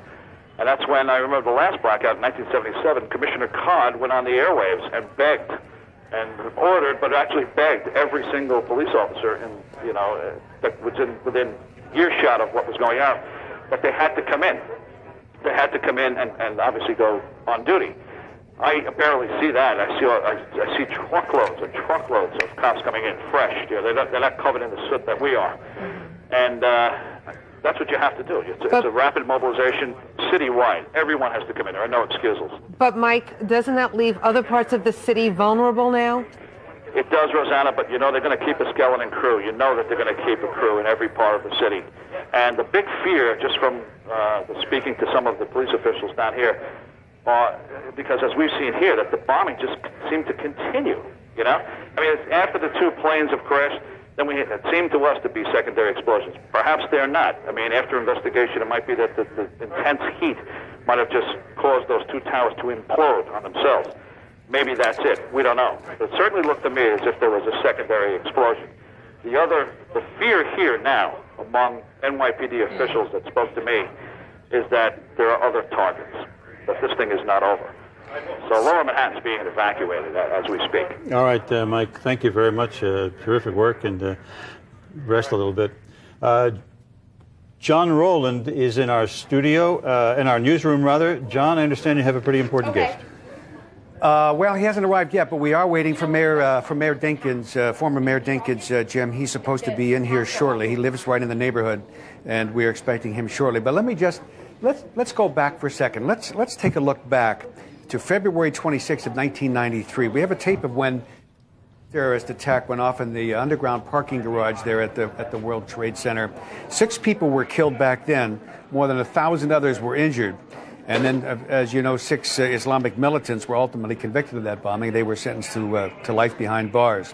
And the FBI said that evidence in that case included documents from one conspirator who wrote that the bombing then was meant to demoralize the enemy. That, of course, is us, by blowing up the towers that constitute the pillars of civilization. That's how they looked upon the World Trade Center, as the pillars of civilization. Both of those pillars have disappeared. Let me now go over the airline flights again. If you're concerned about loved ones on those flights. American Airlines Flight 11 was one of the ones that crashed. That's a Flight 767 that was on its way from Boston to Los Angeles. That's one of the ones that crashed into the World Trade Center. Another American Airlines Flight 77, that was a Boeing 757.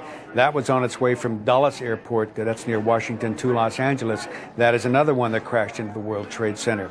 A United Airlines flight, Flight 93, that's a Boeing 757. That's the one that went down near Pittsburgh. And another United Airlines flight also crashed, a Boeing 767. Now, United isn't saying where that one went down, but we do know that another airline crashed into the Pentagon building in Washington, and we can only assume that perhaps that is where that plane crashed. The mayor, in fact, was trapped for a while in the World Trade Center for about 20 minutes today. He has a command center in that building, and he was using that. He's out. He's out safely. We have Governor Pataki on the phone now. Good afternoon, Governor. I know you've called out the National Guard. What else is being done? Well, we've activated the National Guard. We're moving units into New York City. We've activated our entire emergency team, including police, fire, EMTs, and others. We're coordinating with the city and with federal officials to make sure everything that can be done to try to help those whose lives are still at risk or who are injured is being done. And we're also taking maximum security measures to try to prevent any further incidents. But this is just an attack of unspeakable magnitude that requires us to do everything possible to provide help to those whose lives are still at risk. Governor, what are we doing on the ground and in the air in New York to make sure that there aren't any more terrorist attacks? Well, the airspace has obviously been shut down. We're bringing in National Guard troops. We've maximized security at all the high-profile buildings. Most of them, like the UN, have been evacuated. We're trying to continue to have an orderly ability of people to, if they choose to leave Manhattan. Grand Central has been evacuated, but it's operational. People can go through security to take trains home. We're doing the same thing in Queens and Brooklyn for people looking to leave to Long Island. But the focus now has got to be to try to provide all the help we can to those whose lives are still at risk or who have been injured. Are you putting National Guardsmen on the trains, on buses? Are you stationing them outside government buildings? The National Guard units are in the process. They've been activated. They're in the process of coming into New York City as we speak. The security measures that are being taken are security measures, and we're not going to be discussing those other than the maximum possible effort is being made. But if New Yorkers, Governor, see National Guardsmen on the streets, let me put it this way: will they see National Guardsmen on the streets? I just don't want people to panic. No, there's no reason to panic, and in fact, the people, for all the absolute devastation in Lower Manhattan, have responded with enormous composure. But we will be using National Guard and state police and other resources to simply supplement the New York City police. Obviously, they're under enormous strain and going to be needing this support, and they will have it. All right. Governor, thank you very much. We appreciate all that you're doing. Thank you. Thank you. All right, now let me update you guys, Jim, on President Bush. This is, again, unprecedented, as are most of today's events. He is not going to head back to Washington right now. He's been diverted to Louisiana. He was in Sarasota, Florida this morning when terrorists caused all of this destruction. He's been flown to the safety of a military installation at Barksdale Air Force Base in Louisiana. And, of course, this is all a precaution, but the president is not going back to Washington right now. All the federal buildings there, in fact, the Capitol included, have been evacuated, Jim, as we've been reporting earlier. Jim? All right, thank you very much, John. Is Tom Kelly still on the phone from the NTA? Yes, Jim. Oh, hi, Tommy. Good, how are you? I'm as well as could be expected. Can you tell us now how your facilities are doing, the lines up to Westchester and Long Island Railroad? Well, all of our bridges and tunnels, with the exception, obviously, of the Brooklyn Battery Tunnel, are open to outbound traffic. The governor has instructed us not to do any tolls or anything like that for a speedier access for people to get out of Manhattan into Brooklyn and Queens and the Bronx. We have begun limited service out of Grand Central Terminal. We are also going to begin limited service out of the Long Island Railroad, which is currently operating out of Jamaica. and we are going to provide, or have now begun to provide, service on the subways on the A, the F, the E, and the number 7 line, all going out of Manhattan. Trains will obviously be coming in from the boroughs, but passengers will be taken off those trains before the trains come into Manhattan, at which point they will load up on passengers and go back to the outer boroughs, such as Brooklyn, Queens, and the Bronx. Do you have bus service in Manhattan, Tom? Yes, we do. Obviously not down in the lower Manhattan area, but the buses are running. Our main problem will be obviously buses getting back to Staten Island this afternoon or for the evening rush, but we expect that everybody will be clearing out of there. We presently have buses over in Brooklyn. A large number of people have walked across the Brooklyn Bridge to take those buses to the other boroughs and to Staten Island. What about the interborough buses, the ones that go from Queens into the Bronx into Manhattan? They are providing bus service out of Manhattan. None of those buses are coming back in. My understanding is that the private lines are providing bus service, and or we are suggesting that you take a city bus. Again, all of the fares on all of the trains run by the MTA are being forgiven today, if you will, and passengers can just get on them to get to the outer boroughs to make whatever arrangements they need to make to get home, if in fact they don't live in any of the boroughs. So as of right now, is there service on the Long Island Railroad from Penn Station? I believe it is beginning as we speak, Jim, or will be within the very near future. And then what about Metro North service out of Grand Central? Grand Central has been up and running for approximately a half hour. Again, those trains are coming in from Westchester and other points as they are from Long Island empty, just to pick up passengers and to take them from the Midtown area. So just to wrap it up, there is no way you can come into Manhattan using your facilities? None that As we of are right now. aware of, and I must say that from police reports and everything, we've been getting outstanding cooperation from any passengers on any of the inbound trains that we've asked to get out and not proceed into Manhattan. All right, Tommy, thank you very much. You're quite welcome, Jim. And Tom Kelly, a spokesman for the MTA. Jim, at this point, we're being told that we have some videotape. It's reaction from the West Bank after hearing the news about the attack on the World Trade Center, and they're actually rejoicing in the streets. Now, this is from the West Bank.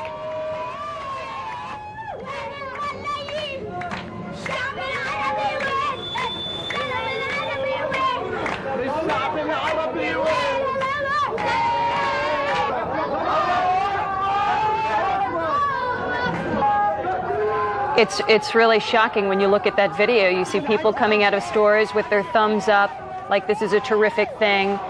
Young children rejoicing in the streets, chanting, singing, like this is some type of celebration.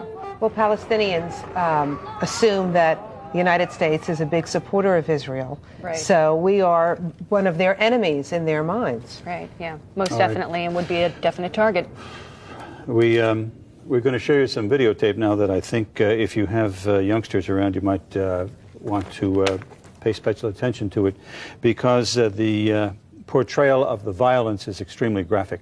So take a look.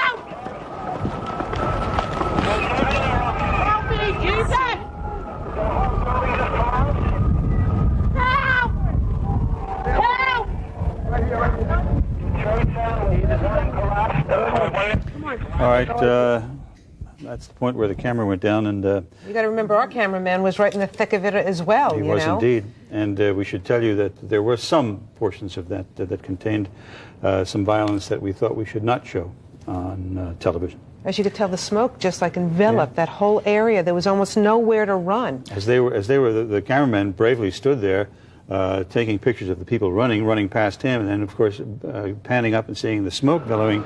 And then came time where the smoke reached them. And see, here it comes now. Look at that. That's just unbelievable. It almost, you know, if you were watching this in a movie theater, you would think this was totally unreal.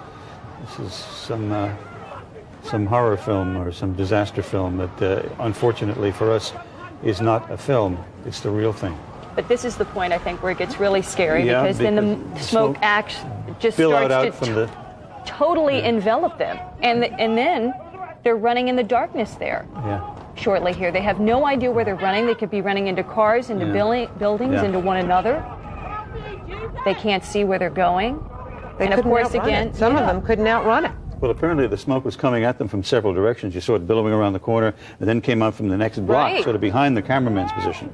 And you know, Jim, you talked about children earlier. I mean, really, how do you explain this to your kids? This is part two.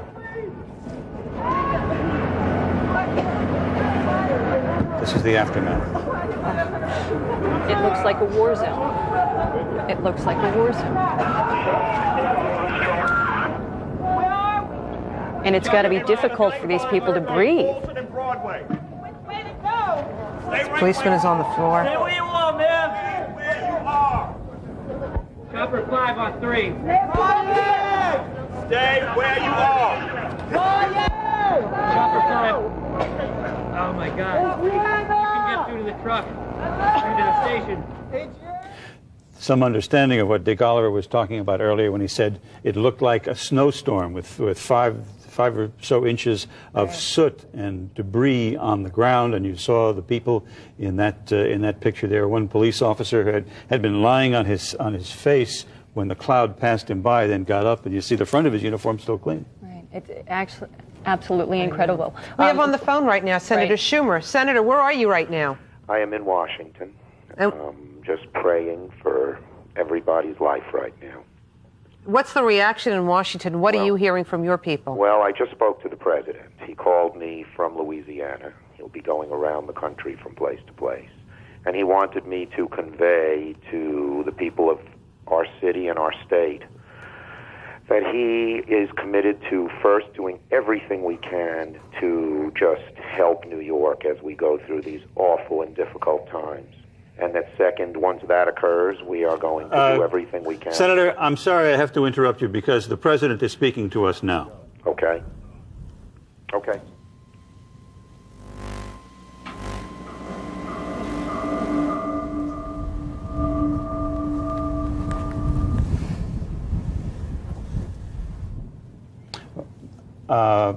Apparently that was a little bit of a tape problem they had there.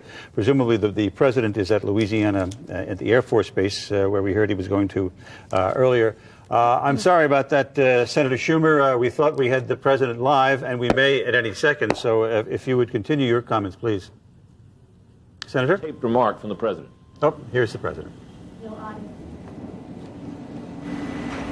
Freedom itself was attacked this morning by a faceless coward.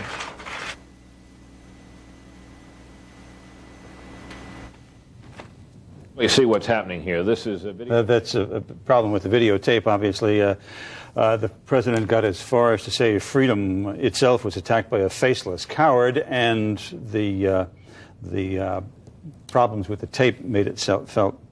Now, that is not a problem with the president. There's nothing wrong with where he is. That's simply a technical problem with the tape that is being fed in to our facility here in New York. So we're going to give it one more try now. Let's see if it works. By a faceless coward, and freedom will be defended. I want to reassure the American people that the full resources of the federal government are working to assist local authorities to save lives and to help the victims of these attacks. Make no mistake, the United States will hunt down and punish those responsible for these cowardly acts. I've been in regular contact with the Vice President, Secretary of Defense, the National Security Team, and my cabinet. We have taken all appropriate security precautions to protect the American people. Our military at home and around the world is on high alert status, and we have taken the necessary security precautions to continue the functions of your government. We have been in touch with the leaders of Congress and with world leaders to assure them that we will do whatever is necessary to protect America and Americans.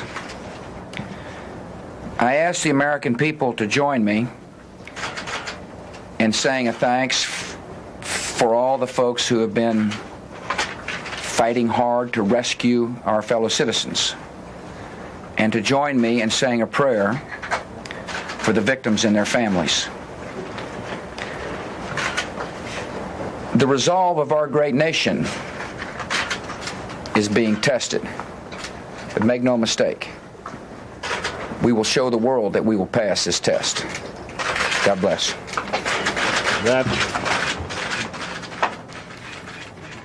That concludes the President. President Bush speaking to the nation from an Air Force base in Louisiana, to which point he has been taken for his own safety, I'm sure, and for the continued organized governmental process to go forward.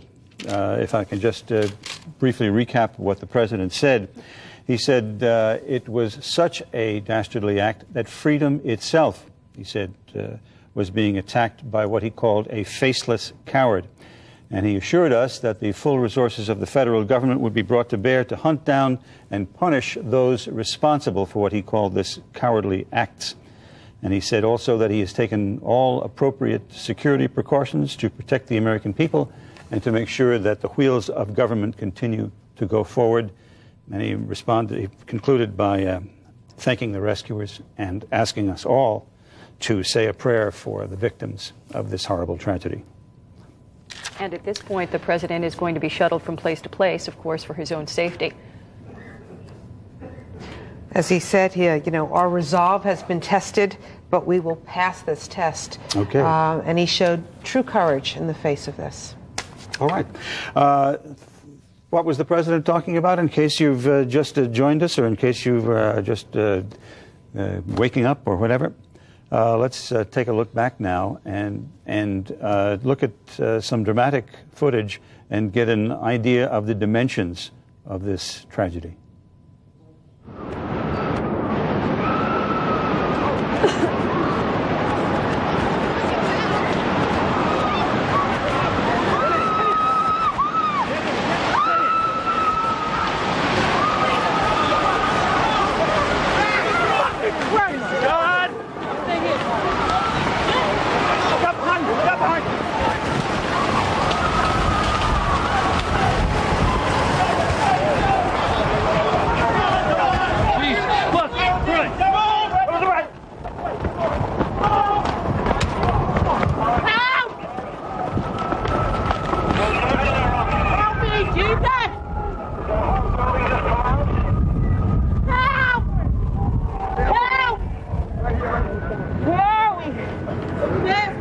Which way to go?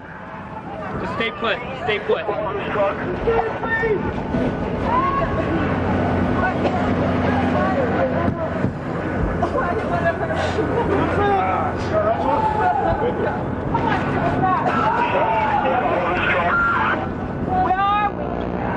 You're in front of St. Paul's Church on Fulton and Broadway. Which way to go? Stay right where you are. Stay where you are, man. Stay where you are. Chopper 5 on 3. Stay where you are. Chopper 5.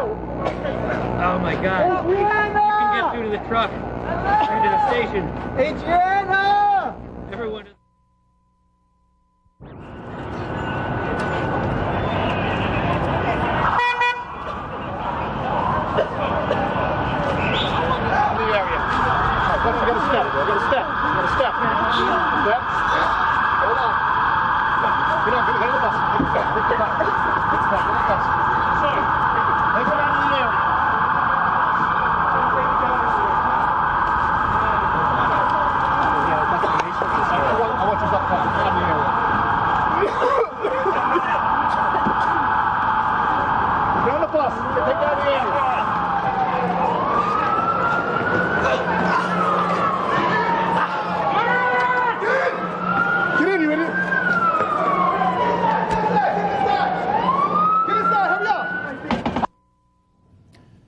Well, there you see some of the aftermath of those bombings that the people you saw earlier were cheering and applauding. You know what's amazing, Jim? Some of those police officers who were obviously hurt, just as well as the other people on the street, still remembering their responsibility, ushering people, holding people, getting people on buses, just not forgetting what they're there to do, which is amazing. I'm sure that before this is over, we will hear hundreds and hundreds and perhaps thousands of stories of individual heroism that went on down there today. Dick Oliver in the thick of it. Ollie, you still there? Yes, Jim. We have some late news here. Leonard Aubrey, who's the chief official of NYU Downtown Hospital, says the police have stopped EMS, Emergency Medical Service ambulances, from going to the site of the crashes. The hospital is now expecting an influx of bodies. We are told there are many fatalities. This is the tip of the iceberg. The hospital has received 3 bodies, but at that point it was determined not to allow the ambulances to go any further. Some 250 people were treated here, most of them for minor injuries, really, breathing problems from cardiac cases. But we're told now that the hospital is expecting a large influx of bodies. Well, sad to say, that's not surprising, Ollie. The 2 largest office buildings in Manhattan, filled with thousands of workers. I mean, they're both either one would be the size of a small city, annihilated by terrorist bombs. John Rowland is in the newsroom this morning. John? Yeah, thanks, Jim. Like you, trying to take all of this in, it's just mind-boggling. Let me just give you a little bit of transportation information. New York Waterway Service to New Jersey, Brooklyn, and Queens is working, and that's out of Pier 11, going to Jersey City, Hoboken, and Weehawken. It's very difficult, if not impossible, to get in or out of the city right now. The City University of New York has canceled all of its classes. We said earlier that the election today has been canceled. The CUNY buildings, even though classes are canceled, the CUNY buildings are going to stay open so that the people who can't get home will at least have some place to stay. Let me give you the blood center hotline number, 1-800-933-2566, in case you're able to donate blood. And if you're a doctor or a nurse, all the hospitals are asking that if you haven't already gone into work, please do so. Now, let's go over again the timeline of this horrific event that happened this morning, starting at about 8:50 this morning. Let's take a look at that tape. This is 8:50 this morning. Believed to be a plane crashed into the South Tower of the World Trade Center. Now that was Dick Oliver. Have you been hearing him all day from Good Day New York? He was in Lower Manhattan at the time when the first plane slammed into the World Trade Center Tower number 2. Smoke and flames engulfed the top part of that building, as you can see. The plane left a huge hole in the side of the building. Then about 20 minutes later, a second plane, again on a suicide run. Look at that. Sorry, it went almost right through the building. Now both towers now are engulfed in flames and in smoke. Now because that plane hit lower, the structural damage caused by the impact of that jet caused the top of tower number 1 to collapse first. Tower number 1 collapsed first shortly after 10 a.m. Shards of glass and steel came plummeting down, and the smoke buried the surrounding buildings. Now, you saw earlier the tape from our camera crew, what that was like when what you're seeing now finally did go down and actually hit the street. And about a half an hour later, more of the unthinkable, the North World Trade Tower number 2 came tumbling down. Again, raining steel and glass, tons of steel and glass, smoke everywhere, the damage unbelievable, and the death toll unbelievable. 50,000 people work in those 2 buildings, and we don't know how many of them were evacuated before all of this happened. And there you see it coming down.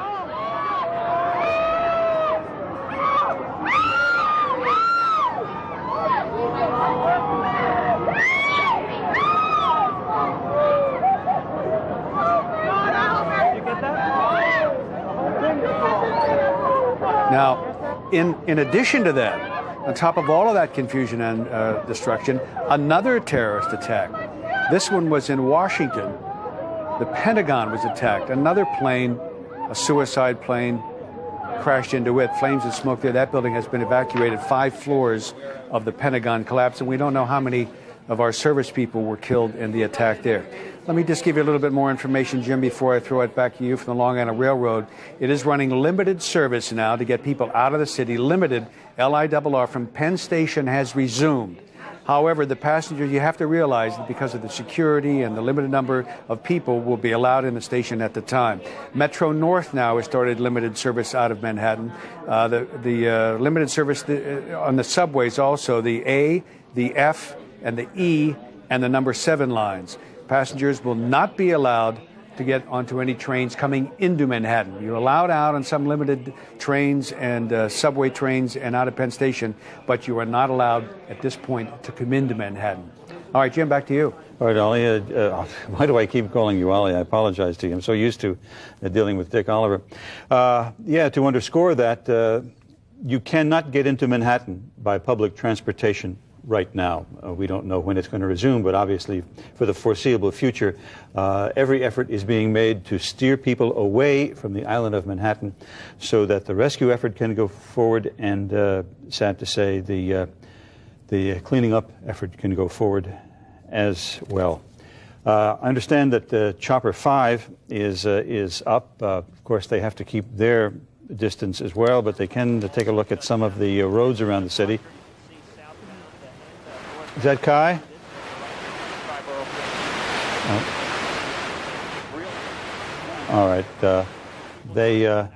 They have to shoot those shots from a long way away, so we lost any of the normal routes, bridges and tunnels, everything pretty much shut down at this point for security purposes. But you can see down here off in the distance that large plume of smoke continues to rise over Lower Manhattan. Lots of people pulling over onto the shoulders on many of our major roadways just to catch a glimpse of something that is or was previously just unbelievable to them. But you can see quite a scene down here, chaos down there, no doubt, in Lower Manhattan, and people are no doubt really stunned about what's going on here, I being one of them. Is that the Triborough in front of you there, Kai? Can you hear me? No, Kai cannot hear me, but it does look like the Triborough Bridge. There's the toll plaza, ordinarily mobbed. Not a car in sight there today, except maybe just a few cars heading toward Queens, and that's it. I suppose I should make the point that the people who pulled off this series of attacks chose not only a symbol of the vibrancy of this city, but they also chose a place which was the largest concentration of office workers on a workday in the entire city. So they apparently knew what they were doing. On a day that was where Americans go and vote possibly for well, New Yorkers anyway. Right? Yeah, New Yorkers our next anyway. mayor of New York City. Primary day. True enough. Dave Corporon is the cameraman here at Fox 5 who shot that footage of the people running in past him. Dave, can you hear me? Yes, I can, Jim. Give me your personal reaction to what you saw as you shot this footage.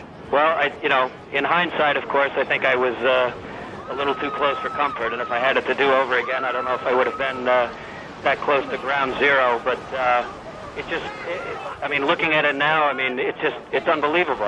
That's the only word to describe it. It's just, you can't fathom that something like this would happen, and then certainly that a 110, 107, 110-story building would just come crashing down like that, and certainly we thought, we were half a block away. And when we heard the residual explosion, people just started running, really, literally running for their lives. And we thought we were at a safe distance. And then, as you see on the video, it's the plume of smoke just kept coming closer and closer from all different directions and enveloped us and turned to pitch black, which is the point where I got the most terrified, of course, because I clearly stayed too long. But it's just hard. It's hard to fathom, as we all see on the video. But unbelievable. And once I was enveloped with the blackness of the smoke, it was everything just an eerie silence. And trying to just walk, cover my mouth with my shirt, just feeling my way across Broadway to try to get somewhere, anywhere, in an office building, in a bank, find a subway entrance. couldn't do it. It's pitch black, and I'm starting to think of worse things happening. But just an eerie silence, just very scary. Dave, I'm sorry. Go ahead. Dave, how long did it take before the smoke cleared and you were actually able to see something? Well, as you saw on the video, the smoke came just whipping up the block probably and got to us within 20 seconds. It went to gray and then to pitch black. I mean, the gray smoke turned to black smoke within 5 to 10 seconds. And I was probably feeling my way around I could not see my hand in front of my face for at least 2 minutes. So it's very terrifying because, you heard people moaning, calling out, please help me, but I could barely help myself because I couldn't see where I was, and you just don't know how long this smoke is going to be around you. You don't know if it's ever going to clear, but if I had to guess, I would say a good 2 or 3 minutes before it started to lift, and it lightened up a bit. But then, of course, as you see on the follow-up video, with police officers laying on the ground, paramedics, people just spread out all over the street. There were literally, hundreds of people just scattered around Broadway and all the side streets. You just didn't know where you were, and that haze never left. And then, if I had to guess, it was probably 10 or 15 minutes later, and then the other one came crashing. Dave, during that total blackout, what did you do? You weren't able to see anything. Did you try to go anywhere, or did you just stop and stay where you were? No, I kept walking because obviously, if you saw in the video, the wall of smoke just heading my way, and as I said before, I definitely stayed there a little too long, but that's my job. But I turned around, and then smoke was literally coming up from the side streets, and then north on Broadway, and as well as on Vesey Street. So I just tried to, once I was surrounded by it and it turned black, I just slowly walked, crouching if possible, if there was any oxygen to breathe, but just kept walking north on Broadway, feeling my way till hopefully, like I said, I could find an office building, a bank, anything, because clearly at the time I had no idea if the smoke was going to lift ever. But fortunately it did, like I said, after about 2 or 3 minutes. But it was just a slow process, and a lot of people just stopped and dropped and got on their bellies. Other people just kind of walked to nowhere because there was really nowhere to you literally could not see your hand in front of your face. It was so thick. Dave, looking at the aftermath, and you see all that soot everywhere, how difficult was it for you to breathe? I would imagine that would have been extremely difficult for you and anybody caught up in that. It was choking. If you could see me now, I'm covered in soot and dirt and whatever else was floating around in the air. It was tough because you could feel yourself choking, burning in your throat. Your eyes are certainly burning. The key for me was you say in the back of your mind, don't panic, because if you do, any number of things can happen. You start hyperventilating, anything, but try to keep your composure if it's at all possible. But it was very difficult, and you got to wonder because no one knew. We've never seen anything like this ever before in history. No one knew if the smoke was going to lift, so you just kind of take your baby steps and get your way out of there, wherever that was going to be. But it was very difficult. We were very fortunate. Well, congratulations, Dave, on going above and beyond the call of duty. Nice job, and hope you're okay, and hope you get cleaned up real soon. Okay, thanks, Jim.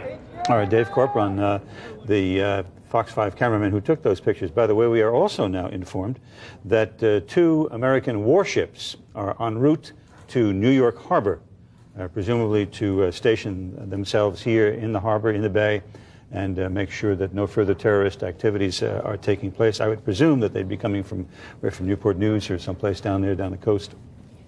Yeah, and Jim, something that pretty much keeps in line with what I was telling you guys a little bit earlier. I have my cell phone up here and I keep getting phone calls and people from military installations that are calling me, telling me that things are a lot worse than what we are being led to believe at this point. And the only thing that I could surmise from that is that there are more terrorist attacks possibly planned. And if they have those warships coming into the harbor, that's possible. That could be going on. Also, another thing here, we wanted to give out a phone number. Morgan Stanley, they have a phone number on tap here for anyone who's interested in information about a family member who works for Morgan Stanley. That number on the screen right now, it's 1-888 888-4391. Number again, right on your screen, 888-883-4391. If you have anybody who works at Morgan Stanley and you would like some information about them, you can definitely give them a call. All right, as we continue to give you some visual idea of the depth of this tragedy, take a look at this next piece of video coming up. What we will show you is the person waving frantically, somehow seeking help from somebody to get out of the inferno that certainly is behind him. The man climbing out on one of the upper floors of the World Trade Center, waving his coat, asking somebody, please come and help me. I'm sure there were thousands like him. We happen to see his picture. And there you see paper flying by in front of him. And there you see the smoke just billowing out of the windows behind him. What we could not show you in that picture was when he jumped. Jim, we have some phone numbers now, emergency phone numbers. Only call them if it's really an emergency. American Airlines has a number you can call if you believe you have a loved one on any of those flights. The number is 1-800-245-0999, 1-800-245-0999. And I believe we have another phone call, another line for United Airlines. That number is 1-800-932-8555, 1-800-932-8555. Call these numbers only if it's an emergency. And it's been some 5 hours after the first blast right now, and look, that's a live picture, I presume we're looking at? And okay, that's a live picture 5 hours after the tragedy. The World Trade Center, where there are some 50,000 people working on a daily basis, blown to smithereens, eradicated from the skyline by 2 planes hijacked by terrorists. Well, we're continuing our coverage of this tragedy. We will tell you that not only were our city struck here, but also the Pentagon, the military complex in Washington, was attacked as well, and a 4th plane that one could presume was hijacked by terrorists. It took out of Newark Airport en route to San Francisco. That went down in the western part of Pennsylvania, and one can only presume that there was some heroism that took place on that plane. Well, Jim, we have some new video just into the Fox 5 newsroom. This is of Tower 1 collapsing. Let's take a look at that video right now.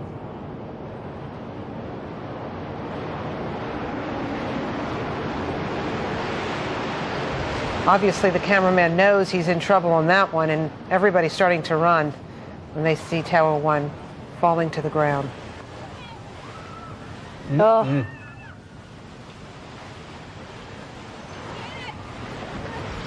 And when you're running like that, just in fear for your life, you have no idea how close that is behind you. You don't dare look back. And it's just coming from every street. Look at that. Yeah, we saw in Dave Corporon's video earlier that the smoke came from around corners and came in front of you and behind you. And look at this right here, this video right here, where suddenly a big, huge plume of smoke comes around the corner. And then you can see a little later it comes from the next block as well. Dave courageously continues to stand there, taking pictures of the smoke and the debris coming at him. And then to the left of the camera, here comes more smoke. So he's just coming at him from every direction. Just can't escape it. It must have been terrorizing to be in that. That's not being inside the World Trade Center, where the carnage took place. That's just outside. And there's a live picture now of Lower Manhattan. The skyline of New York has dramatically changed in this town. 5 hours plus after the first blast, the Twin Towers of the World Trade Center, no more. And 50,000 people working inside. The The toll here may be, in the use of the mayor's words, horrendous. Such a frightening picture when you look at this. I mean, still, it's all, we just keep repeating it, but it is just unbelievable that an attack of this magnitude has happened in this city. And again, it really raises the issue. I mean, this is something, obviously, that people are thinking right now, the security at our airports. Joe, when he was here earlier, the security expert, talking about how when something like this happens, there seems to be a concentrated effort on increasing security at the airports and other facilities, and then we become a little too comfortable with that in our society, and it becomes a little lax. Unfortunately, that statue there to the left of your picture was not attacked and is unharmed, a symbol of freedom and liberty in this country. Well, Brian has been monitoring the internet for us right now. Brian, what are you seeing over there? You know, what's happening here is that I believe everyone feels, if nothing else, a bit of a safety in being able to communicate immediately with the internet because phones are down. So you're hearing a bit of panic on the internet saying, I can't get a hold of someone, but they're being able to email a friend who is emailing a friend when they can't get a hold of family members. I spoke with one friend who was speaking with a friend on the internet again, who was on the phone with someone in the second tower when it was hit. I am waiting to get that story as we speak. I'm also in touch with several contacts that I have regarding Afghanistan and that kind of situation and their take on it since the Taliban's denial of that kind of situation. But in the meantime, it's basically everyone in the streets of New York trying to get home and the traffic jams and everyone kind of on the internet, if you will, breathing a sigh of relief that they're home safely and worried about other people. So I think kind of the take of the city is, wow, our problems yesterday didn't really matter. Back to you. Okay, thanks, Brianne. All right, we have Lynn. I'm back up, and I'm filling in for Jim because Jim has been up here all morning. So I've just been downstairs, just watching our air, watching what is going on. You still can't comprehend it, right? And when the video was shown of that smoke just coming through, I'm looking at people downstairs that we work with who just their eyes just filled with tears. I mean, this is one of the most dramatic things that I have ever seen happen in the 20-some-odd years I have been in broadcasting. I think it would be really the most dramatic thing that most people in the city have ever experienced, especially if you're down there. I mean, it's just unbelievable to think that you're running, literally running for your life, and you have this huge plume of smoke, which you have no idea really why this is happening, what's going on, and it's chasing you down this street. And then you're running around a corner, and there's another huge plume of smoke coming at you. You can't breathe. There's debris falling on top of you. Yeah. It's a little chilly, actually, in the studio, and my teeth are chattering. But, I mean, it's really frightening. It is a well, you know, New York, a symbol of power and strength, a leader in financial markets across the world. To have this city come to a standstill, I mean, it's disgraceful that these terrorists were able to penetrate our city. It is really something. We are going to, our own Dave Price is out, and Dave was around the United Nations, and he was talking to some people out there, getting their thoughts and reactions. Let's take a look at that. We're at the United Nations right now, speaking with one of the people who was evacuated earlier this morning. Charles Hunt, you work for American Express. Tell us what happened and give us the time frame. About 9 o'clock this morning, someone came into the office and said that a plane had crashed into the World Trade Center. We all looked out, saw the smoke and the gaping hole.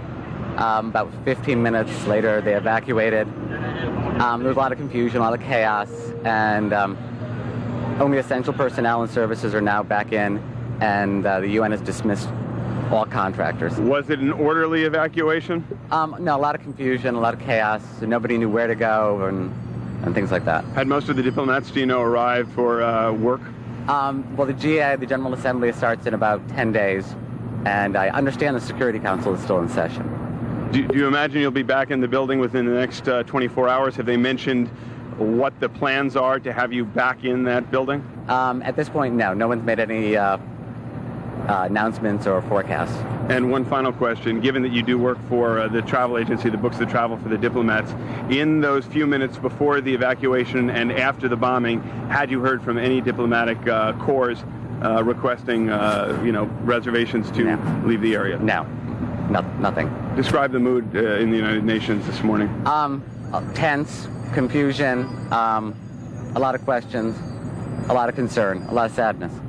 That's the situation right here at the United Nations. Once again, to repeat, the United Nations has been evacuated. Only now essential personnel still in the building and basically a lockdown with high security.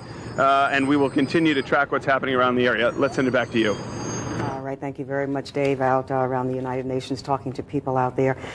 We were talking earlier because, I can't remember exactly who it was, a reporter that came in and said she was in a cab, and Kimberly Richardson, and she said she could hear what sounded like demonstrations or something going on at the United Nations, but wasn't sure that there was any kind of connection, which it probably turned out not to be. But you think to yourself, the United Nations, why not the United Nations I think building? it was an attack against the United States, not against the world, against the United States. It was a definite attack, but we'll find out later. Now, Barbara Nevins is down in Lower Manhattan. Barbara, what are you seeing over there? Vehicles going up Avenue of the Americas, 6th Avenue, from the area of the World Trade Towers. I'm here, however, with Matthew Zucchini. President Bush talked about this being a test, and in every crisis there are people who come forward and put themselves to the test.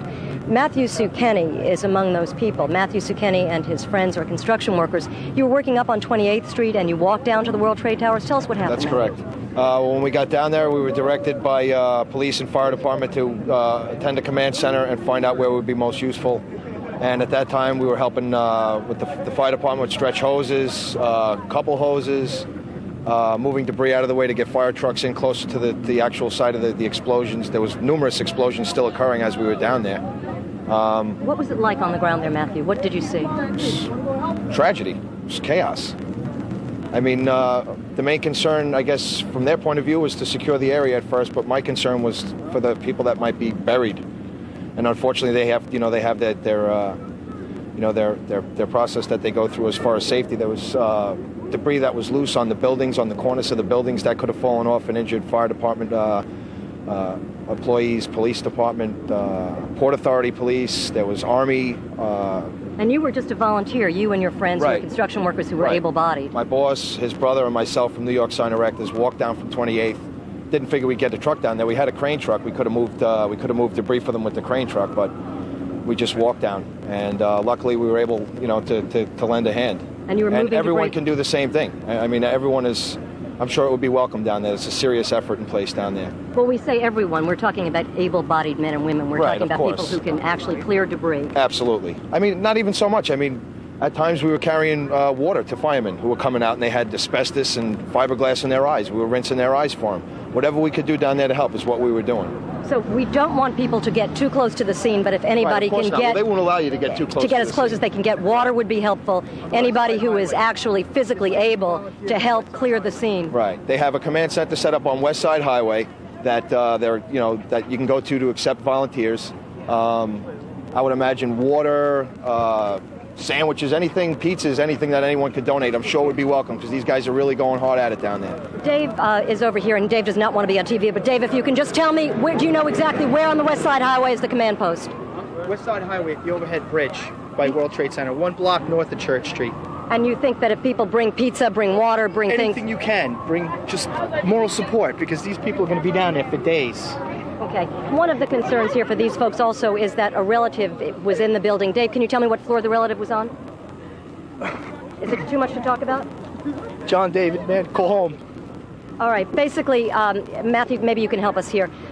People are very overcome. We are several blocks from where the towers exploded, but what we want to tell everybody is that if they have a concern about a relative, there are things to do. I noticed that we put up a number earlier, and you can call that number to find out if your relative or your friend got out. Matthew, you have a friend, a close friend and a relative of Dave's in the building. Dave's cousin, yes, he was an electrician. I'm not sure which floor he was working on with Local 3. From what I understand, there was close to 100 electricians on the job, which could very well have been affected. I'm not sure. We're not sure at this point. But, I mean, first and foremost, I mean, let's all put it together and display some humanity and get down there and do what we need to do. We all live in this place together. It's a good place to live. It's disgusting. It's horrifying to know that that's going on. There's people buried down there. And if they're accepting the help, there's no reason why it shouldn't be there. Okay. We're going to take a break and we're going to go back down later. I just have to get the fiberglass off of my body, and I'm going back down this evening. Thank you very much, Matthew. Thank you. I want to shake your hand. Thank you. Thanks. Thank you Thanks. very And I much. hope Dave's cousin is fine. I hope everybody else who has a relative finds out really quickly whether or not the relative is safe. And there's really nothing more I can say from here, but we will keep you posted. Back to you in the studio right now. I'm Barbara Nevins-Taylor reporting live. All right, we're now joined by terrorism expert Phil Pilevsky. Pilevsky. Nice to have you here. Now, what makes you an expert in terrorism? Well, I've written a book on called The Captive Continent that details terrorism in the Mideast and Russia. Now, have you heard earlier in the day, we heard that the Democratic Front of the Liberation of Palestine had claimed responsibility for this act. Now they're saying they didn't do it. Have you ever heard about this group before? It is very unlikely that it's that group. The chances are very likely it's the group in Afghanistan led by Osama bin Laden, and it's either directly or indirectly, it probably is that Islamic group. Okay. We're sorry to have to interrupt you. We will come back to you, but I believe we are going to go to John Rowland, who is in the newsroom. He has an update for us. John. Well, and I just want to talk a little bit about the children of our city. They are still in the schools, and what the if you're concerned about your child, what the Board of Ed is doing is this: they're going to keep the children in the schools until a regular time when they're going to be dismissed as usual. They're going to keep the teachers, the principals, the assistant principals there to make sure everyone is safe. They are going to put them on the buses as normal. But the drivers are not going to drop off the kids unless a parent or a guardian is there to pick them up.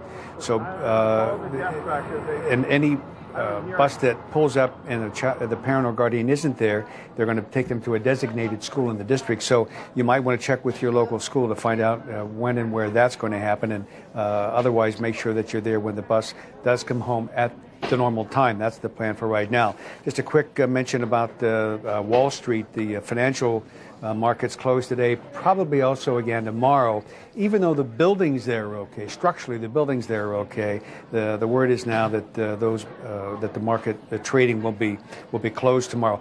Connecticut's going to pitch in. Connecticut is sending out their National Guard. They're going to deploy their National Guard personnel to come to New York to help. Governor Pataki has already called out the National Guard here in New York to do whatever they can. Back to you now in the studio. John, we go back now to Mr. Pilevsky, American Foreign Policy Organization, and we were talking about this terrorist group. Rosanna, you had asked. Yeah, so you don't think it has anything to do with this terrorist group? You think Osama bin Laden is behind this? Yes, because this is a very coordinated effort. This had to have detailed planning. It had to have a tremendous amount of infrastructure to do this, tremendous coordination, and it had to have a worldwide network. That's the only organization right now that we know about that has that is Osama bin Laden's group in Afghanistan. And that would have the financing to pull something like this off as well. Right. Now, we showed some tape earlier today. It was reaction from the West Bank, and it showed people rejoicing in the streets there, adults as well as children. The fact that Yasser Arafat has condemned this, does that really mean anything? Totally irrelevant. Doesn't mean anything. Totally meaningless. Of course, everybody is going to every leader of any country or any group is going to publicly condemn it. However, you could bet a lot of them are, jumping for joy. Yasser Arafat has been condemning all the violence in Israel for the past few months. He's condemning it with this hand and doing it with the other hand. It is very it's irrelevant, but this is more than that. This is much. This really has nothing to do with what's happening in Israel, what's happening in Palestine. What does it have this to do has with? to do. This all started out when President Carter allowed the Shah of Iran to be taken over by the group in Iran. Once Iran became an Islamic state, it gained a base and a legitimacy. See, this was only a fringe movement until Iran came into being. Once Iran came into being under Ayatollah Khomeini, okay, it gained a base and a legitimacy. Once it gained a base and a legitimacy, this became a transnational movement, which is a movement to go through boundaries. And this has been since Iran came into being. This movement has been growing and growing, and it's been growing more poisonous ever since. And so this today, is just they a strike, certainly really? have gone through boundaries. I'm sorry. Yeah. So this is really a strike against the U.S. You're saying that it doesn't have that much to do with what's going on between Israel and the PLO, that it... Totally nothing to do with it. Nothing to do Totally nothing to do with it. The Khomeini movement had zero to do with Israel, and that's where all this comes from. All right. We're going to come back to you. We do want you to stay with us. We are going to go out to Dave Price, who is live right now. Dave, what can you tell us? All right, Lynn, the feeling out here at this point is so odd because depending on who you speak to, it ranges from being scared to a sense of chaos, a lack of control, and a strange sense in some cases of a serene calm and people just going about their business as if nothing has happened. It really depends on where you go. We're right now on 5th Avenue at just about 46th Street or so. We're in between St. Patrick's Cathedral as you head up to the north, and we've also been over to the United Nations within the past 2 hours or so. The United Nations, of course, evacuated, and people are just beginning to come out of St. Patrick's Cathedral, some stopping in for a moment of prayer. And just a little while ago, we were down by Grand Central Station, and just as we were approaching Grand Central Station, 2 or 3 people started to run, and then a pack of people immediately began to run right after them. And there was a little bit of screaming. There were packs of people trying to figure out what was going on. One person said there was a package in Grand Central. And as a result, this kind of chaotic state rolls around of either misinformation or disinformation. And that's really what's kind of rolling through as a theme up and down this region of the city right now. So some people have stopped by the truck here and asked us where they can donate blood. Others are just trying to get home and are getting various amounts of bits of information as to what's open, what's closed, where they can go on foot, and where they're allowed to go by car. But we're continuing to see automobile traffic almost come to a stop here. And every once in a while, every few minutes, we'll see a series of police cars or an ambulance here and there race down to the southern tip of Manhattan. I doubt you can see it. I'm going to ask Alan, our cameraman, to pan down to the southern tip right along 5th Avenue, and you can still see plumes of smoke. And every time a larger plume goes up, says, was there another explosion? Did you hear that? And there's a great sense of uneasiness right along this area. And I'm not sure if we have another shot which we can show you, but many stores right up and down 5th Avenue, Madison Avenue, and through the heart of Manhattan have simply closed up shop, put down the gates, and people have gone. So, Lynn, that's what's going on right now. And as we mentioned, again, fire crews, police crews making their way to various points in the city, but things beginning to certainly thin out, and many buildings, office buildings, as well as state municipal buildings, of course, have been evacuated. I'm going to put the phone up to my ear just in case you have any questions. Okay, Dave, are you you're getting cell phone transaction? Yeah, cell phone. I'm going to put the phone down for a minute again, Lynn. Cell phone transaction is sporadic at best. In fact, even in our communications, you'll try 10, 12, 20 times, and then every once in a while, you'll get a signal or get through. Sometimes you'll just dial up, and there's no sound at all. And a lot of people on this street simply want to contact a loved one and say, I'm okay, I'm here. And in fact, many people walking up to the truck saying, do you know a way I can get through to so-and-so? And simply, if you pan up and down the street as you walk, you'll see people simply frantically dialing and redialing the phone in the goal of reaching someone at home or someone to relay a message. Lynn, I'm going to put the phone back up to my ear. You know, you mentioned something earlier when you were talking about a couple of people started to run, and then more people started to run, and then someone said something about a package at Grand Central. I just think we should advise people that if they're out, if they see a policeman or someone of authority, they should stop and ask them for information as opposed to listening to information that they're getting from people on the street. Yes, that's correct. And the second thing is, Lynn, the complicating factor here is that the police themselves, with the speed with which all of these changes, all of this information is coming out, often some of the officers and those who are here to help have not gotten a lot of that information as quickly as it's rolling through, and are forced to say, I'm not sure at this point, but this is what we do know. And as a result, people are walking around saying, I don't know what to do. I don't know where to go. I've seen people who have done loops around this Midtown area who've come by 3 or 4 different times saying, do you know any more information yet? I'm just trying to get home. All right, Dave, we are going to have to leave you now, but we will get back to you soon. Keep your eyes and ears open out there, and of course, we'll get back to you and you can give us an update on what's going on in our streets. This is just a horrible, horrible day. It sure is. Yeah. Well, John Rowland now is down in the newsroom with a very special guest, the former mayor of New York City, David Dinkins. John. All right, thanks, Rosanna. From David Price to David Dinkins. Dave, what words of advice do you have now to the people of New York watching?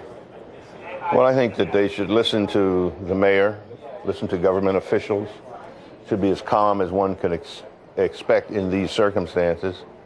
And I think they should remember that Americans, New Yorkers in particular, some of the toughest folks you'll find anywhere.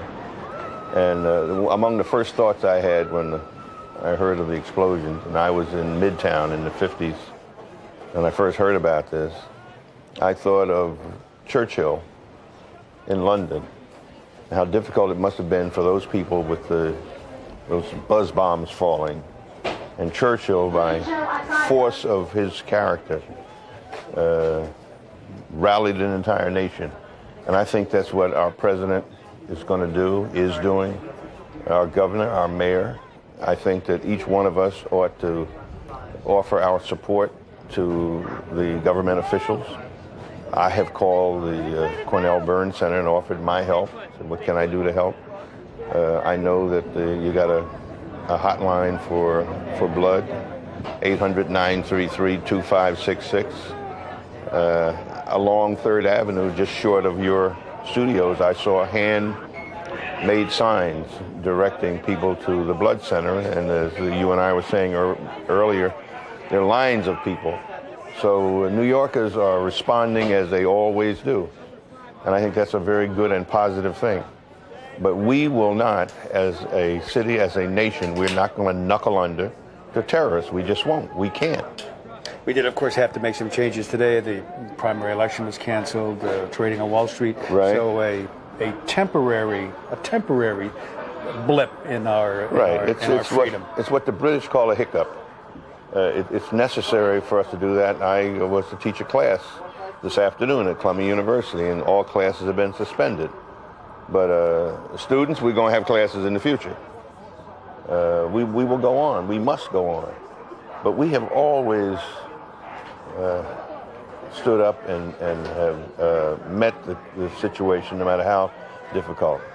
And I think if as people normally do, no politics, all that aside, if everyone will respond and take the direction and the leadership of the mayor and the governor and the president of the United States, we'll come out of this as well as anyone could. This is certainly our biggest, most extensive test ever. It's a hell of a challenge. I recall in '93, I was in Japan, in Kyoto. It was about 4 a.m. in the morning in Japan when the same World Trade Center was bombed here.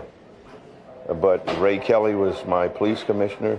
He was on the case, right there on the scene. We had televisions hooked up so that we could view what was going on, and I could speak as mayor directly to the command center.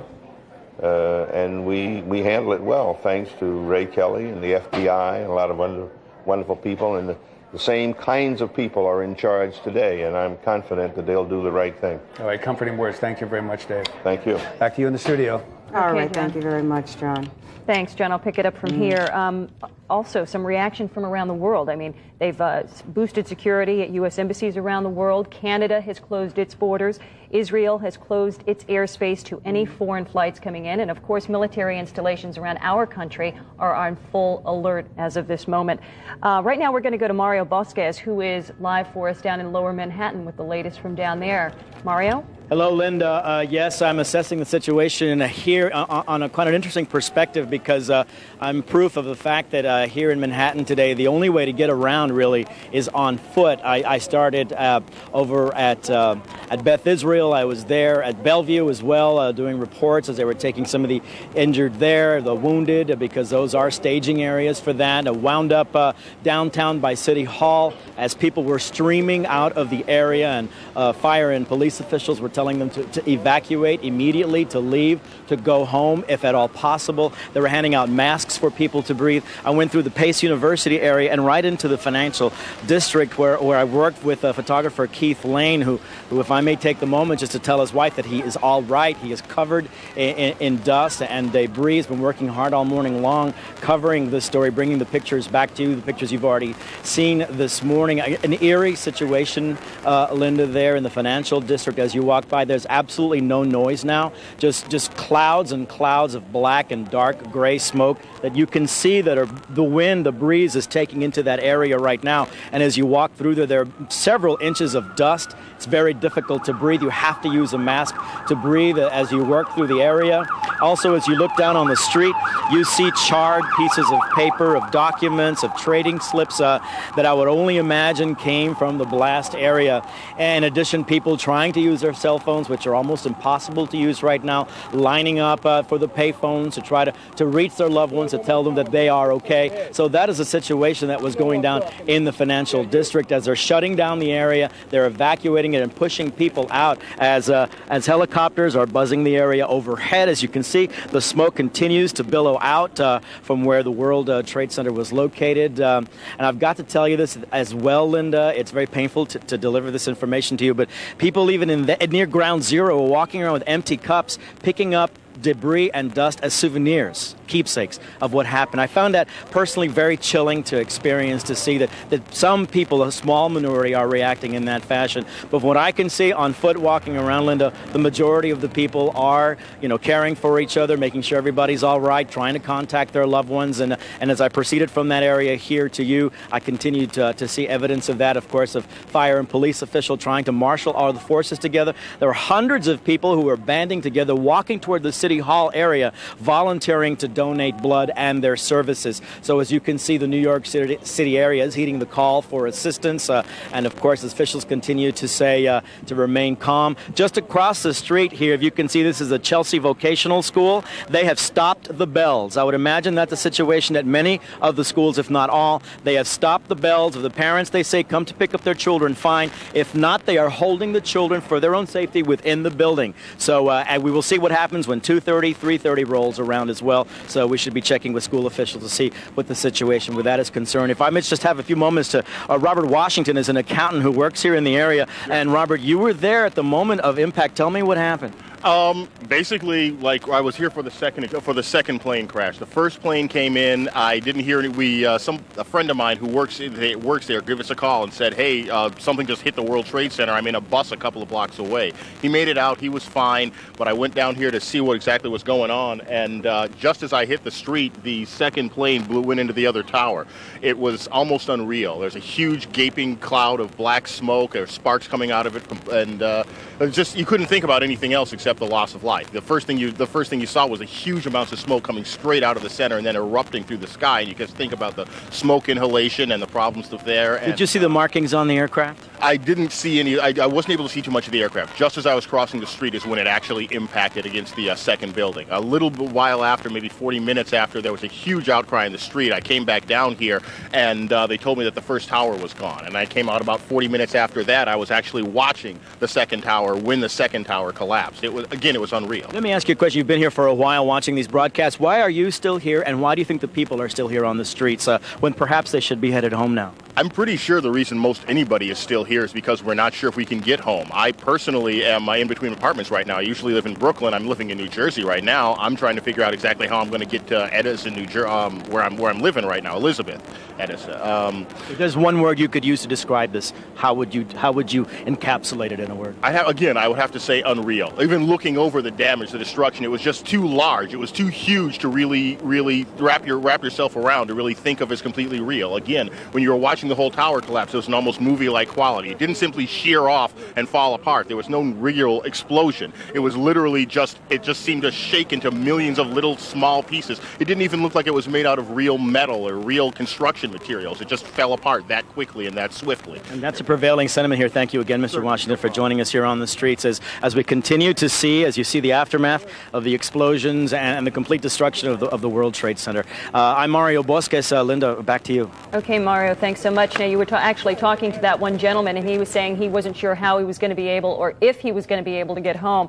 We just want to reiterate here that CUNY classes are closed today. However, CUNY buildings are open around the city for anyone who needs a place to go and to stay. So you might want to pass that information along to him.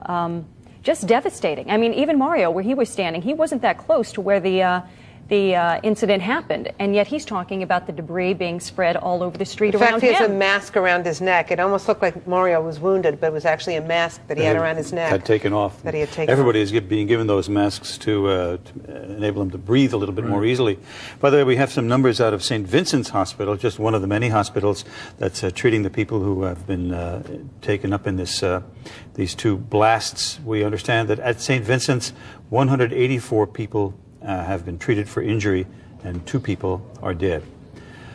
Dick Oliver is down at one of the other hospitals involved in the triage. Ollie? Yes, Jim. We've been at NYU Downtown Hospital, which is about a block and a half from City Hall, about a half a dozen blocks from the World Trade Center. The hospital is expecting an influx of bodies, we are told, from that terror attack. The hospital official says the situation at the scene was so bad that EMS ambulances were stopped from going to the scene, and that situation still prevails. Hospital executive Leonard Aubrey said there are many fatalities. Up to now, some 250 people have been treated here in the hospital's ER and a second emergency room that was set up for this emergency. Most of the people were treated for breathing problems, the results of smoke inhalation and the ash and soot from the debris. There were several burn cases and several cardiac cases among the injuries. They also had people suffering from cuts, lacerations from the debris falling from the buildings. That's the situation here at NYU Downtown Hospital, Jim. All right, Ollie, and while you were talking, we had some indication of New Yorkers at their finest. We had live shots outside the blood bank over here close to us on the east side of Manhattan, and you saw the people lining up already to give blood.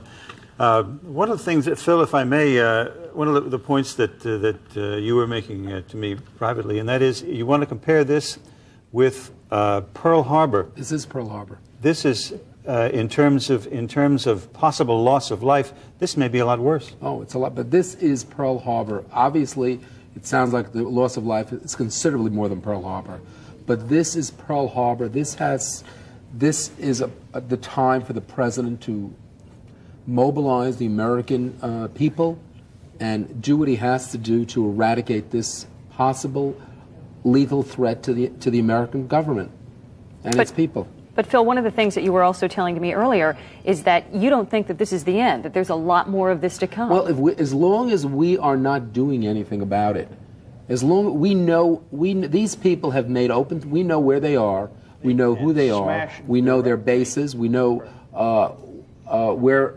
where they're coming from, we know their financing sources. We know this. We have not done anything to stop them. We when we had a bombing, we sent a few missiles into Afghanistan. I mean, it's silly. This is a lethal threat that endangers our whole society, because ultimately these people will get better weapons. Imagine if they came with some poison gas with a plane in there. I don't want to say on TV the different things they could do. I'm afraid somebody might be watching me. But I'm telling you, this is something that we have to take seriously. The future of our country is at stake. Quickly, Phil, I mean, you can't justify this attack, but is there anything that could have sparked this attack on us? This is a movement that is anti-Western. It doesn't have to. There's not any one incident that could spark it. It's irrelevant. Whatever we do as far as these people are concerned, fall into the category of making us into villains. Thank you, Phil. All right, we're going to go to John Rowland now in the newsroom with some updated information. John. All right, thank you, Rosanna. Let me just talk to you first of all about phone service. If you're trying to call someone and you can't reach them or you can't get through in your phone, you've got to keep in mind that the World Trade Center housed equipment and antennas that were used to transmit millions of telephone calls. So that's one of the problems. You have those antennas don't exist anymore. They knocked out the facilities for Verizon and for Sprint, just to name two. So phone service is going to be a problem for a while. New Jersey Transit has restored extremely limited train service in the Northeast Quarter Line now between Newark and Trenton, and on the North Jersey coastline between Newark and Bayhead, on the Raritan Valley line between Newark and High Bridge. All the trains in and out of New York are suspended. The Hudson Bergen Light Rail is running only South Marin Boulevard. But service is running throughout New Jersey, but not into or out of New York City. Now, the other thing that we want to emphasize again is blood. There's going to be an awful big need for blood in our city. Some blood centers, 310 East 67th Street that you saw earlier, there are lines outside that building. Now, people are really pitching in to help. There's also a center at 150 Amsterdam Avenue and the Citicorp Center at 153 East 53rd Street. The hotline for blood is 1-800-933-BLOOD. The local one here on East 67th Street is 570-3000. But don't even try calling, because if you're going to call and say, can we come over, they're going to say absolutely. So why don't you just head for those centers now, if you can, to donate blood, because as I say, an awful lot of blood is going to be needed. An awful lot of people were hurt, and we have no idea how many, but we know that thousands of people were killed, and we can only imagine that thousands of people were injured, and so you can only imagine the pressure that that's putting on the need for blood in our city. Rosanna, back to you. Okay, thank you, John. We're joined now with Mike Gilliam. Mike, what was your experience getting here today? It was very difficult. I came in actually from the Bronx, Rosanna, and it took me about 3.5 hours to make it in. It was very interesting to see how all of this has actually spilled over into the outer boroughs. On the other side of the 3rd Avenue Bridge, traffic was backed up every which way. You know, there were citizens out in the streets trying to direct traffic, officers also trying to direct traffic, at times competing with each other, trying to get the traffic through. And then every once in a while you would hear emergency vehicles trying to come through. Many of the people from Westchester County, ambulances, were coming down into the city, and they were trying to get them through all of the traffic snarls there. And it was a very difficult situation. All right, Mike, thank you. Rick Leventhal, Fox News correspondent, is going to sort of sum up the whole thing for us. We're just a few blocks away from what's left of the World Trade Center Twin Towers, two 110-story buildings, each of them hit by hijacked jet planes, each of them crumbling to the ground within a short time after that. You can still see the smoking fire and clouds of smoke and debris coming from the site. Just a few blocks from where we're standing. Two planes hitting those buildings. One, a Boston to Los Angeles American Airlines flight number 11. The other from Washington to Los Angeles, an American Airlines flight number 77. We actually have videotape of one of those two planes, the second plane hitting the second tower. This happened shortly before or shortly after 9 a.m. Eastern Time. And since then, the city has been in a state of chaos and shock. This whole area now locked down. Police clearing the streets, making room for officers and emergency personnel, many of whom were on the ground at the base of the buildings when the first one collapsed. We were just a couple of blocks from that area. We heard it, we saw it, a gigantic cloud of smoke and debris billowing down Church Street North right at us. People ran for their lives, including police officers. After the first building collapsed, some of those emergency workers began heading back towards the scene, and shortly after that, the second building came crashing down. There is no official word on number of injuries or deaths. There have been some reports as many as 10,000 might have been killed in the collapse of the two World Trade Center towers. Thousands more possibly injured. We do know that many people did evacuate after the planes hit the towers. I talked to one guy who walked down from the 77th floor. We've heard reports of people climbing down from as high as 90 floors up, but it's possible that some people did not get out of the building in time.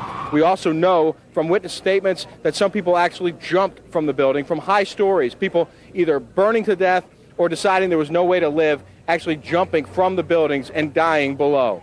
Again, the scene here in Lower Manhattan, slightly more controlled at this point because police have closed things down, cleared the streets, emergency personnel here on scene, a lot of ambulances and a lot of other workers trying to get to people who might still be trapped, might be injured but not killed in the wreckage behind me. But again, possibly as many as 10,000 killed, thousands more injured in a terrorist attack, 2 hijacked planes, each one hitting each of the twin towers of the World Trade Center this morning. Reporting live in Lower Manhattan, Rick Leventhal, Fox News.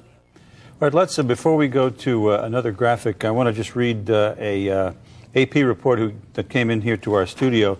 It starts with a quote, we're being hijacked, and it says, those frightening words were uttered by a passenger aboard United Flight 93 who was able to call emergency personnel on his cell phone before the plane crashed in western Pennsylvania. Wow. So that seems to corroborate, if not confirm, the fact that there was another hijack attempt that may have led to more devastation in our nation's capital.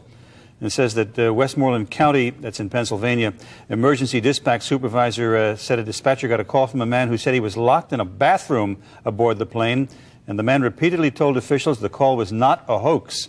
The quote about the plane being hijacked came from a transcript of the call. It was headed from Newark to San Francisco. There were 38 passengers, 2 pilots, and 5 flight attendants on board. And again, that plane crashed, and apparently there must have been some heroics on the part of the passengers or the pilot or the crew, but that terrorist attempt did not succeed. Let's take a look now at that graphic that we had prepared. Those are the planes that were downed. Flight 11, Boeing 767 jet en route from Boston to L.A., and American Airlines flight 77, Boeing 757 en route from Dulles in Washington to L.A., and then that flight 93 that was en route from Newark to San Francisco. That's the one that apparently was the site of some heroics, because that just crashed, not injuring anybody except the people in the plane. And then the final one was Flight 175, a 767, again en route from Boston to Los Angeles. I am told now that we are expecting any minute the governor and the mayor to talk to us live. They'll be speaking, of course, about the incidents of the morning. As you guys well know, we will rehash it once again while we're waiting for the mayor and the governor. Just shortly before 9 o'clock this morning, a hijacked, huge jumbo jet crashed into the World Trade Center. Then shortly after 9 o'clock, a few minutes later, yet another hijacked commercial jet smashed into the other tower. There's a picture of it happening, of the World Trade Center. And then minutes after that, we got word from Washington that the Pentagon had also been the target of a hijacked suicide bomber plane. And so 3 of the nation's most public facilities, and including 2 of the key office buildings here in New York and the government center in Washington, the nerve center of the military operations of our government, all the victims of terrorist attacks. And as a consequence here in New York, we can say now that you can get out of Manhattan, but you'll find it very difficult to get inside, because all public transportation will take you away from the island of Manhattan, but none, right now anyway, will take you back in. And there are police covering the bridges, the roads, tunnels in and out of Manhattan to make sure that none of that, nobody gets back into Manhattan. Michael? I might also say that it's very difficult once you do get into Manhattan to get around. An hour ago, the FDR Drive was closed all the way down. They're using that for emergency vehicles. 2nd Avenue, I had to pass through a number of checkpoints before I could get through. And luckily, I happened to have press credentials, and after some begging, they allowed me to pass by. But all of those roads are actually closed down, and it's very difficult to move around the city at this point. So is it manned by police in the streets, or is it civilians out there? I mean, who's doing this? Because you would think a concentration of police personnel and fire department would be down at the scene in Lower Manhattan. I think that what you have is a situation where resources are so stretched that they're actually using police cadets to handle these intersections. And there seems to be some confusion, although they're doing a very good job of keeping things calm. But they're actually using cadets to do that, and civilians are joining in as well.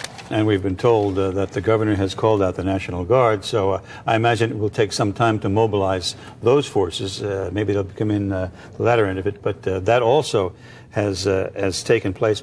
Tom Kelly, the spokesperson for the Metropolitan Transportation Authority, which operates all the public transportation in New York, is on the phone with us. Tom? Jim, I just wanted to give you an update now on the situation. We have restored service to the A, B, C, D, E, F, J, M, L, and the number 5 and the number 7 services has been restored. We do not yet have service restored on the 1, 2, 3, 4, or the 9, and that's due to a problem with the AC and the DC power that supplies the electricity to the trains and the signals. As I reported to you earlier, Penn Station has been reopened, and we have limited eastbound service to get people out of the city. The same with Metro North. Now, we have been able to open one lane of the Brooklyn Battery Tunnel exiting the city, but that is totally congested in that area, and I would recommend that people not use that. All of our other bridges and the Queens Midtown Tunnel are open in the outbound direction. Now, for any emergency personnel who have to report into the city using any of our railroads, either Metro North, Long Island Railroad, or the train system, the subway system, when we don't allow passengers on those trains coming into Manhattan, we suggest that those emergency personnel, including anybody in the National Guard who may have been called up, notify someone on the train crew, and they will then be permitted to come into Manhattan. All right, Tommy, thank you very much. You're Appreciate welcome. it. Right, Jim. Now for the situation on the roads. Let's go to Adrian Nardo. Okay, Jim, and as you can imagine, you cannot get into the city, and it's easier to get out of the city if you're going to Queens. It's virtually impossible if you're going to New Jersey unless you take a ferry, but there are reports that they are opening the outbound George Washington Bridge, so that should help things along a little bit. But the rest of the Hudsons remain closed down on the outbound side, which is a tremendous problem. So let's go to map number 1 and work our way down. Again, the airports continue to be closed across the United States. No airport is open right now, so you can imagine a lot of confusion, folks going to the airports that maybe haven't called in advance to check their flights. Now, the East River crossings, again, this is the best way to get out of the city if you're going to Queens or points farther east. The Throgsneck, the Whitestone, the Triborough, the Queens Midtown Tunnel, all open Queens bound. Again, not open into the city. As Mr. Kelly just mentioned, outbound Brooklyn Battery Tunnel, one lane open there, so that is a little bit better news, but everything congested around those crossings. The Brooklyn Bridge remains closed in both directions. Williamsburg, Manhattan bridges, Brooklyn bound, pedestrians only. Again, updating the situation, limited outbound LIRR and Metro North service. Same story with New Jersey Transit. A, B, C, D, E, F, J, M, L, number 5s, number 7. Mr. Kelly just told us those are back in track, back on service. Outbound service only on many of the subways. Please keep that in mind. You really shouldn't be trying to get into the city right now. Again, our biggest problems are the Hudson River crossings. The Lincoln, the Holland remain closed in both directions. Inbound George Washington is closed. We do have ferry service. That is one way to get to New Jersey this afternoon. Pier 11, Wall Street, West 38th Street running, East 34th, and Pier A. Those are the ferries running this afternoon. Again, that is limited service as well. Staten Island bound Verrazano Bridge is open. New Jersey bound Goethals, Bayonne, Outer Bridge Crossing, those are open. Outbound, of course, inbound, they are not. New Jersey Transit buses into and out of Manhattan remain suspended. We have major closures on roadways leading to the Lincoln Tunnel and the George Washington Bridge. Eastbound Route 4 is closed at Jones Road. That's one of the exits right before the bridge. Eastbound Route 46 is closed in Fort Lee. Eastbound Route 3 remains closed at the New Jersey Turnpike. The northbound New Jersey Turnpike is closed at exit 11. The eastbound Newark Bay extension of the Turnpike that leads to the Holland Tunnel is closed as well. Eastbound Route 80 is closed at the merge with Route 95. Northbound 1 and 9 is closed at the Pulaski Skyway. All roads leading to the Hudson River crossings are jammed. Again, the good news is outbound George Washington Bridge. They are in the process of opening that up. And, of course, alternate side parking rules are in effect today. I'm sure they will be suspended tomorrow, but we haven't gotten official word yet on that, so I'm not going to jump the gun. Adrian, thank you. Now I understand the mayor is ready to speak to us. No, he's not there yet. Okay, we have a news conference from the expected very shortly from the mayor and the governor, and of course we'll keep a watch on them. So as soon as they reach the podium there at the police academy on the east side of Manhattan, we will bring that to you. But Phil Pilevsky, our Mideast expert, is sitting here with us, and I was wondering, Phil, how, from your perspective, were these terrorists able to pull off such an elaborate terrorist act without the slightest detection on the part of the FBI, the anti-terrorist forces in this country?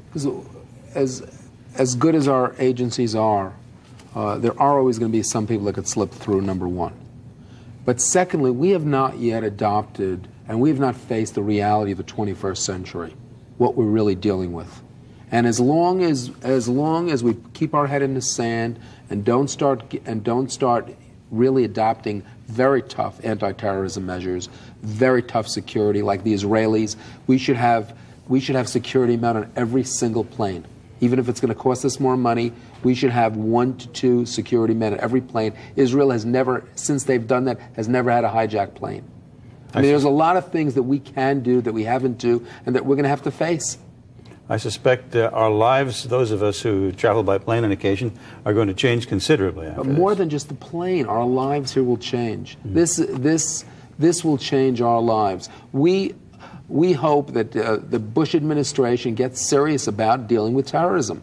There's a lot that they have to do. They just can't allow this kind of thing to go on. Ultimately, once these countries or these rogue states have nuclear weapons, somebody's going to do a nuclear weapon on us.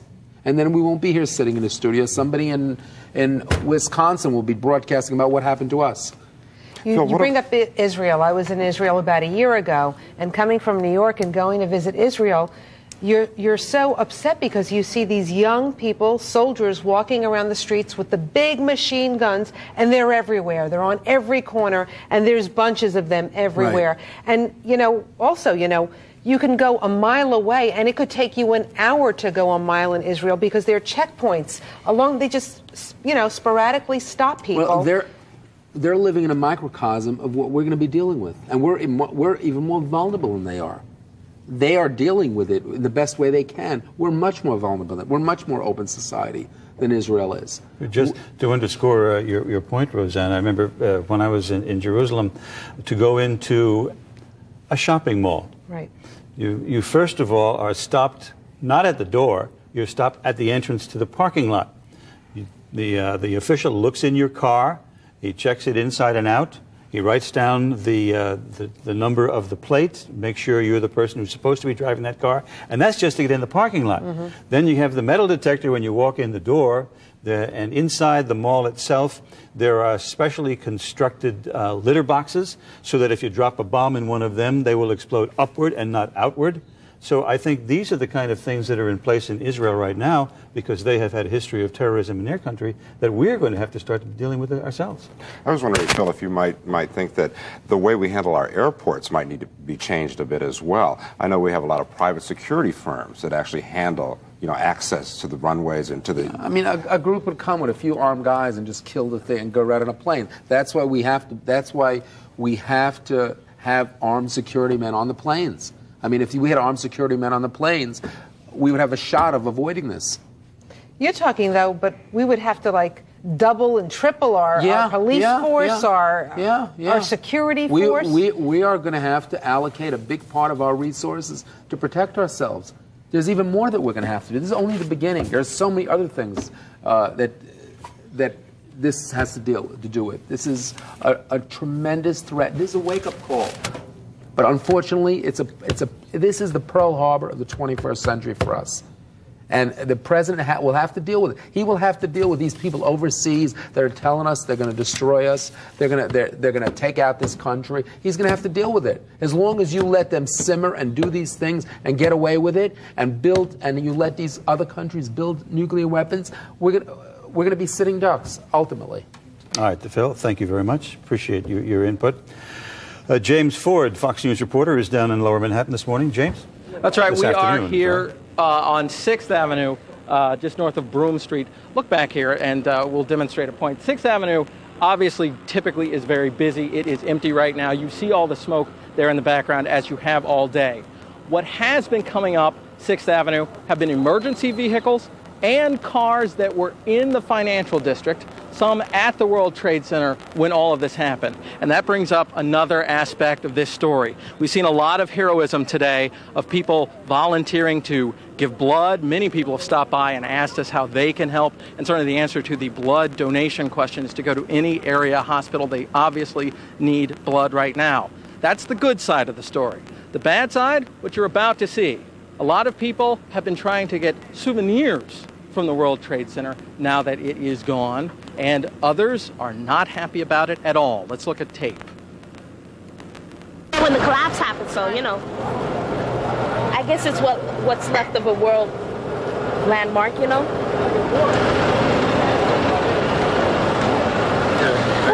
We got a war going on, and you want some dust from people that got killed? You could just see smoke pouring out of both buildings. We're looking at it. I was trying to find out from a policeman how we'd inquire about people in the building because my assistant was in there and one of my neighbors. And the first building started to collapse, and it fell pretty much just straight down, and there was a big cloud of dust from the collapse of the building, and we tried to shield ourselves from the smoke as best that we could to try and breathe.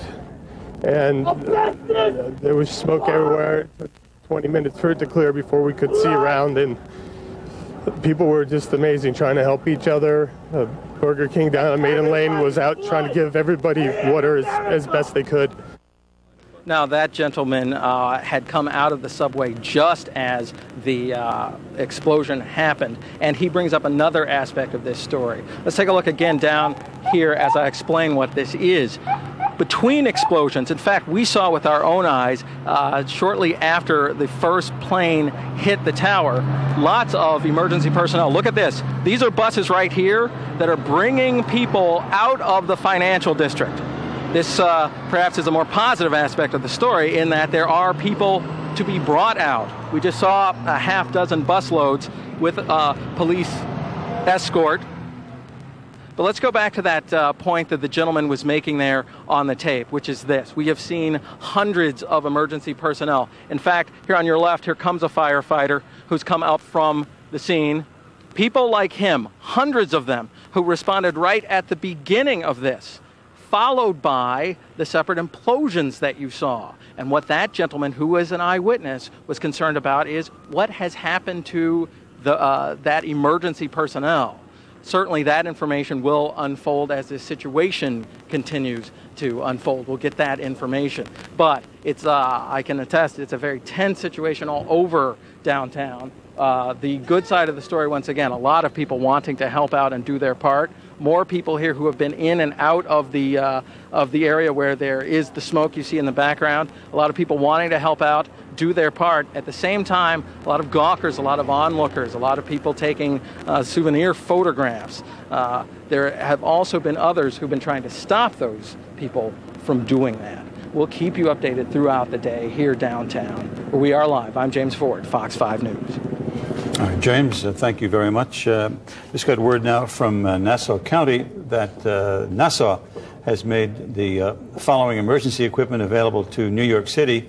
They have 10 fire trucks standing by, pumpers, 6 ladders, fire ladders, 10 ambulances, 4 emergency rescue vehicles, 2 police helicopters, and we understand the mayor is going to talk to us now.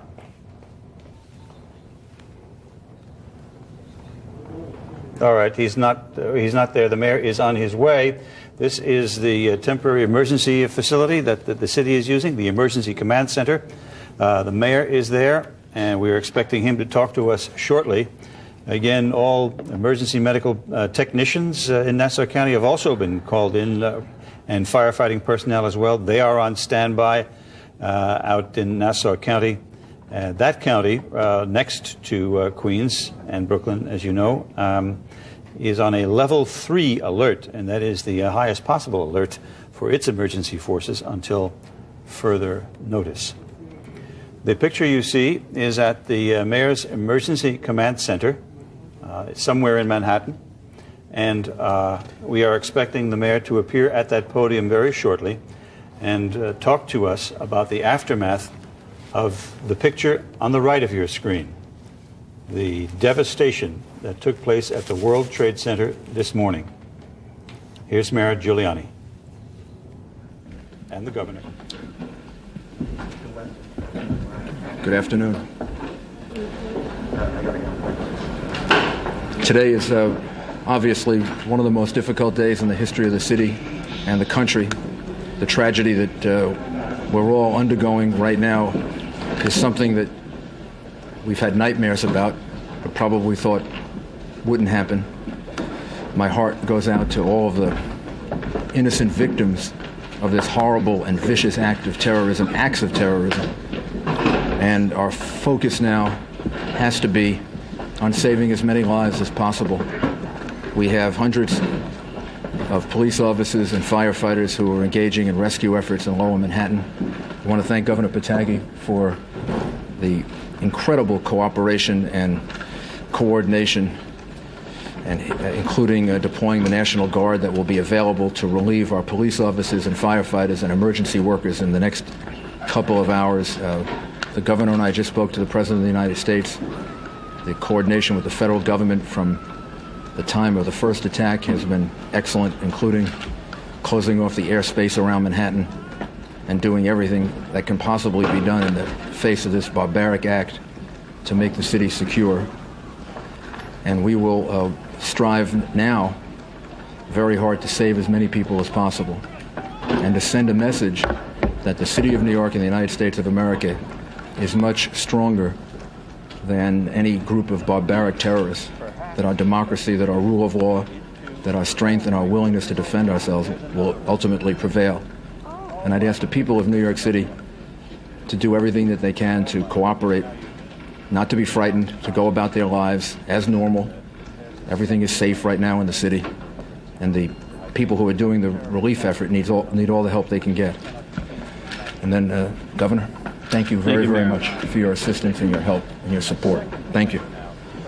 Thank you, Mayor, for your leadership through this crisis. This is a vicious attack upon New York. It's an attack upon America. It's an attack upon the whole concept of freedom and our way of life. And we cannot let these attacks succeed. The first step has to be to make sure we do everything in our power to protect the people and to save the lives of those whose lives are still at risk and to help those who have been injured. And I want to commend the mayor, and I want to thank my colleagues from Connecticut, New Jersey, Pennsylvania, and the federal government have all offered and made ready support to help us deal with this ongoing crisis. The people of New York are not only the freest and most diverse people in the world, we're also, I believe, the most capable of rising to meet the challenges of this type of attack. And right now, we want New Yorkers to remain calm, to go about their business, to appreciate the fact that everything to provide for their safety is being done, to appreciate that everything that can be done to provide for the health and the needs of the people who are still at risk is being done, and that we will continue to work to make sure that we get through this as strongly and quickly as possible. I want to thank the federal administration. Secretary Thompson has been on the phone with me a number of times, as well as the president, for what they are offering and prepared to do. And we're just confident that, well, this is a horrible attack and one that is despicable and really unthinkable in its magnitude. We will get through this, and we will continue to have a great and free country, state, and society.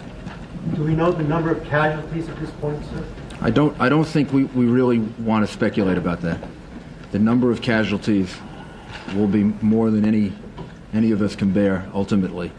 And I don't think we want to speculate on the number of casualties. The effort now has to be to save as many people as possible. And I don't think we will know the answer to that until sometime tomorrow or the next day. Were there large numbers of firefighters? There are a large number of firefighters and police officers who are in harm's way.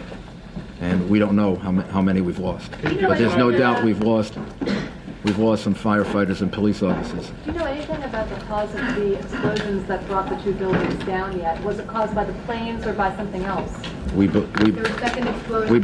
we believe that it was caused by the after effects of the planes hitting the buildings. We don't know of an additional explosion after that. Mr. Mayor, could you tell us, do you expect any further attacks on New York? Is there anything to indicate that there could be more bombs, more planes out there? I know originally there was a report that 8 planes had been hijacked, 4 have only been accounted for. What about the remaining 4? And is there any possibility that there could be bombs on the ground planted by some? We have no specific information to that effect. Obviously, the city is now closed. The airspace around the city is closed, and we are on heightened alert. But we have no specific information suggesting any further attack. Mr. Mayor, can you tell us where the planes came from? Major warships coming into the port of New York. I think to give the people of New York confidence, to show that the federal government is standing with us, and to just to make certain that nothing further happens. This has been a very, very difficult and traumatic day for the people of the United States and the people of the city. And I think that it's an act that shows that the federal government is going to do everything they can to support us and help us. Can you give us an idea of the extent of the rescue effort that's going on right now in Lower Manhattan? The scope of this operation? There are over 1,000 rescue workers, probably about 2,000 that are deployed, trying to get into the buildings, trying to find people, trying to search for people. The governor and I spoke a couple of hours ago, and the governor has deployed the National Guard to relieve them because our people are going to need reinforcements pretty soon. But right now they don't want to leave because they're searching for innocent citizens, and they're searching for some of their brothers and sisters. Are you finding survivors? Yes, we have some numbers that we can give you. We have 1,500 people at Liberty State Park who were evacuated, described as walking wounded. They were evacuated by ferry and other means. There are about 600 as of about 15 minutes ago in local hospitals that we account for, 600 people that are being treated in local hospitals. And there are 150 in particular that were critical, that were moved by EMS. New York City has 170 hospitals. So we have a lot of hospitals, and we're utilizing all of them. Probably the one that was the hardest hit was St. Vincent's Hospital. And I would like to just single them out and commend them, because as I was rushing down there, after the first plane hit, and before the second, they were already deploying people on the street. I could see the doctors and nurses outside getting ready to receive people. And that was before the second plane actually hit the World Trade Center. What was your experience down there? Also blood donations. We have several sites for blood donations. 153 East 53rd Street, 66th and Amsterdam, which is the Red Cross, and 310 East 67th Street. If people want to do something and they can donate blood, that's going to help not just today, but tomorrow and the next day. This relief effort is going to take some time. Mr. Mayor, you were one of the first people down there. Can you describe the scene in your own words, what you saw down there? I don't know that I'm really able to describe it. It was the most horrific scene I've ever seen in my whole life.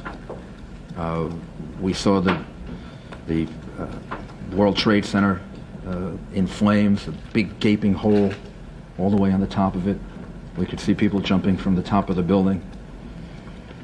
And then we went into Barclay Street, 75 Barclay Street, I think it was, and we were there when the building collapsed. And it collapsed in part on 75 Barclay Street. So we were trapped in the building for maybe 10 or 15 minutes, trying to get out different exits. And we finally went through a basement and came out 100 Park Place. Did you ever fear for your own safety, sir? Sure, yeah. What went through your mind?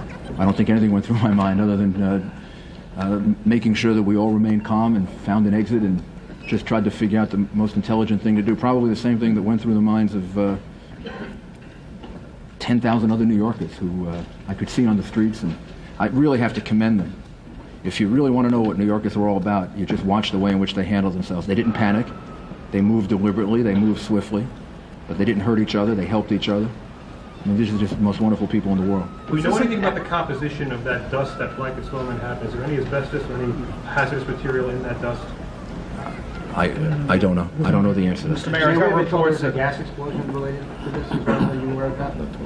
There was a gas leak or possible We don't believe it. We don't believe that's the case. Mr. Mayor, can you tell us anything about where the planes come from, where the aircraft came from?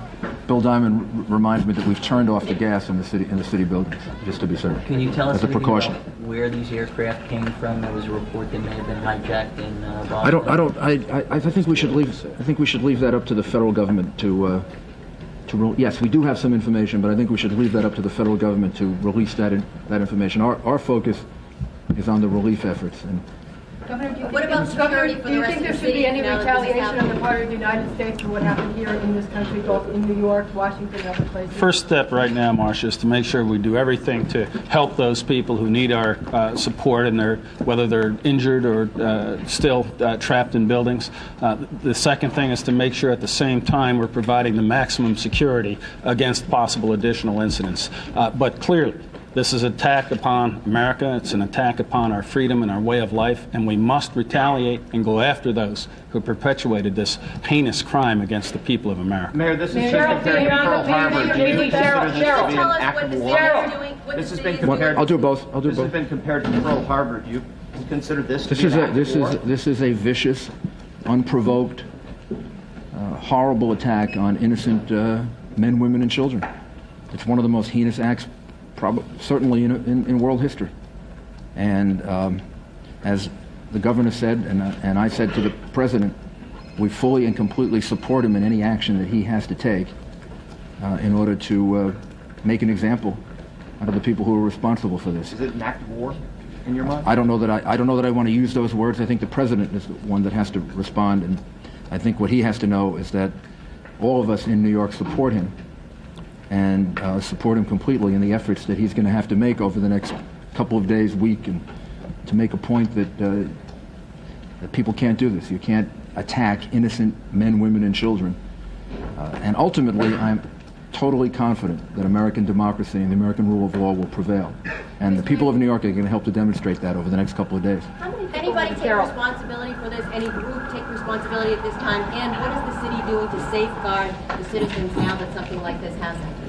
Well, first of all, I don't know of anyone that's taken responsibility for it at this time. And secondly, the New York City Police Department is fully deployed, not just in the rescue effort, but all throughout the city of New York, offering as much protection and as much security as we're capable of for the citizens of the city. And at this point, I believe that the people in New York City can demonstrate our resolve and our support for all of the people that were viciously attacked today by going about their lives and showing everyone that vicious, cowardly terrorists can't stop us from being a free country and a place that functions. And we'll do everything we can to make that point. Jennifer Steinauer, please. Just a housekeeping thing. Can you tell us what's going to happen to the New York primary?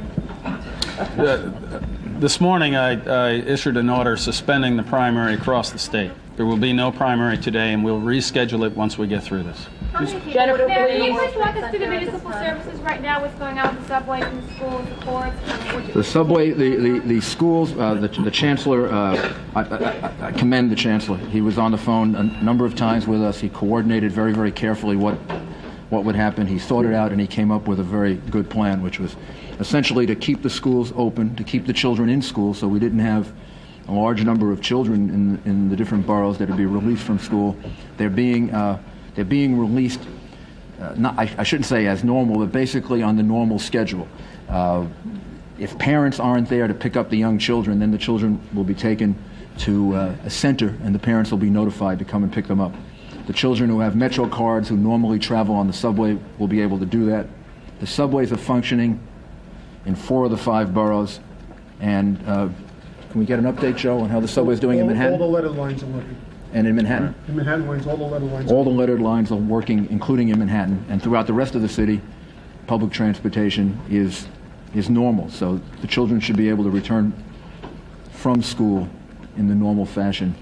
And if any children don't have parents to pick them up, then we'll hold them, let the parents know, and then the parents can come and pick them up. Mr. Mayor, you mentioned you were on Barclay Street. What's the radius of damage that's been affected? How many other side streets around the world? I don't think we know yet. The whole area of Lower Manhattan has been very much affected by it. How many police and fire are involved? Like how many all NYPD off-duty officers that they come in, or like all NYPD and FDNY officers are on duty now. and we're going to need all of them. And again, thanks to the governor and the way in which the state reacted, we will have 1,600 National Guard to relieve them over a period of time, so we can get some relief for them. If anybody's looking for someone that may have been in the World Trade Center or in and around that area, what should they do? How can they get information? We're going to give you numbers so that we can try to help coordinate that. Individual businesses have already done that, but we will as soon as we can find some time from the relief efforts, give you a number in which people can call, and then we can direct them to the right place. The National Guard looting or anything like that? Any lawlessness? There have been no reports of lawlessness, no reports of looting.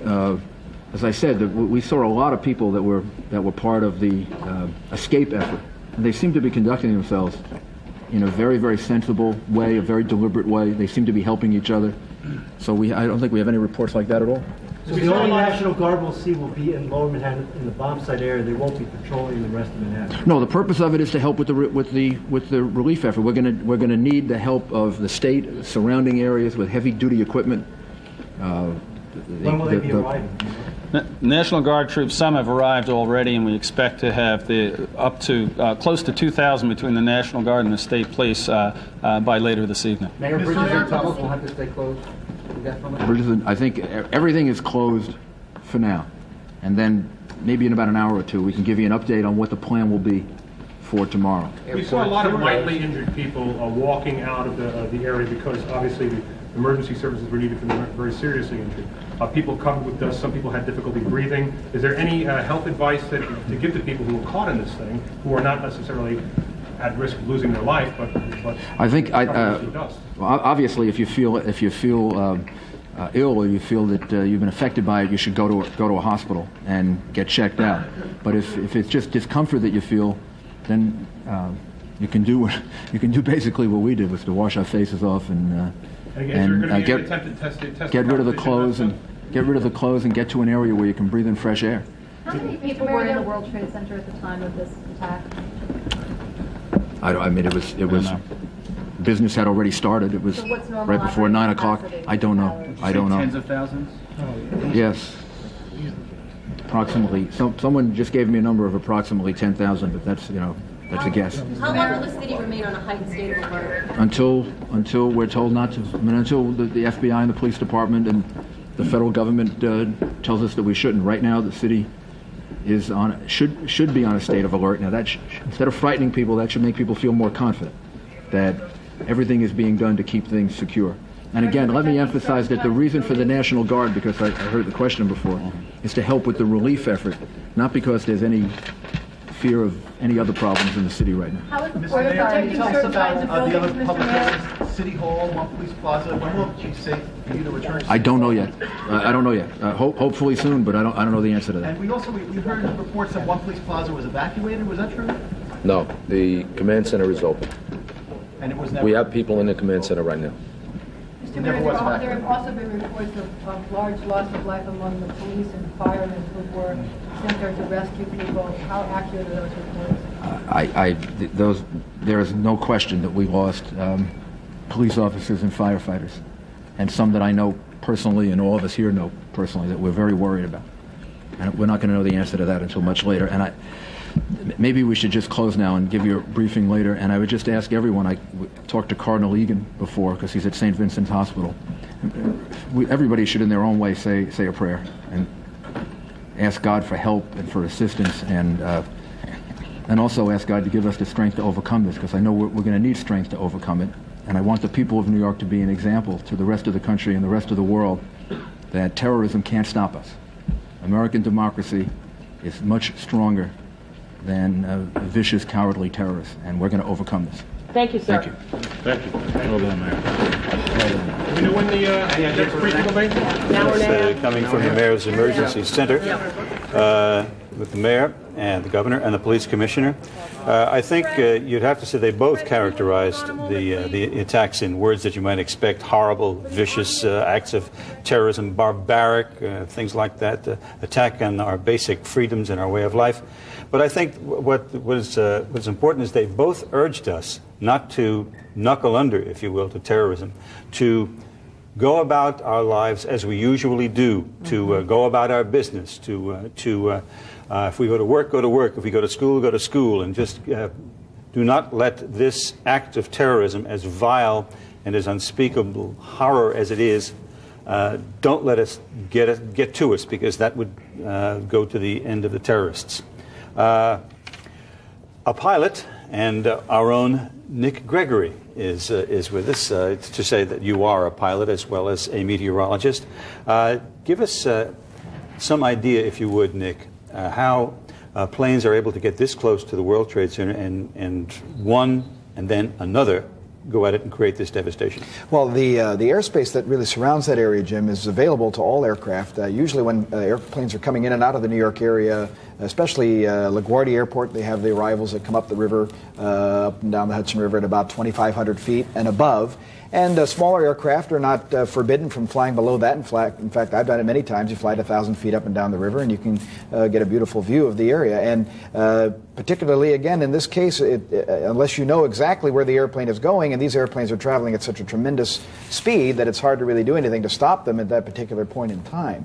Now, the Boeing 757 and Boeing 767 aircraft are very similar in design. Just difference in engines and size of the aircraft and the passengers that they hold. The flight crews that fly these airplanes are usually qualified to fly both. And just to give you an idea of how these planes are actually programmed to fly, because Boeing, in the design of these airplanes, wanted these airplanes to be flown by the computer.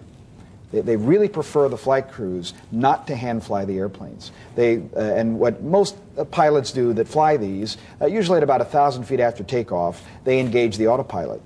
And the autopilot will then take over the pre-programmed flight that has been put into the computer, which, by the way, is done prior to pushback at the gate. So when the airplane is sitting at the gate and you're boarding the airplane, the pilots up front are putting in the navigational coordinates, they're putting in the flight parameters, how fast the plane's going to go, that sort of thing. And at about 1,000 feet after takeoff, the pilot hits the button and the plane then flies itself, because that's really the way Boeing wants the airplane to be flown. Now, a very close friend of mine is a Boeing 757 pilot, and I recently had the opportunity to go into a training class with him and actually fly the airplane for about an hour and a half. And I can tell you, when it's on the computer, it's a joy to fly. And when you have to take over and fly it by hand, which I also had the opportunity to do, it does require a bit of work, and certainly a novice pilot would not be able to do that. I mean, so either these terrorists were accomplished pilots, or else they were able to convince the pilot, the original pilot of the plane, to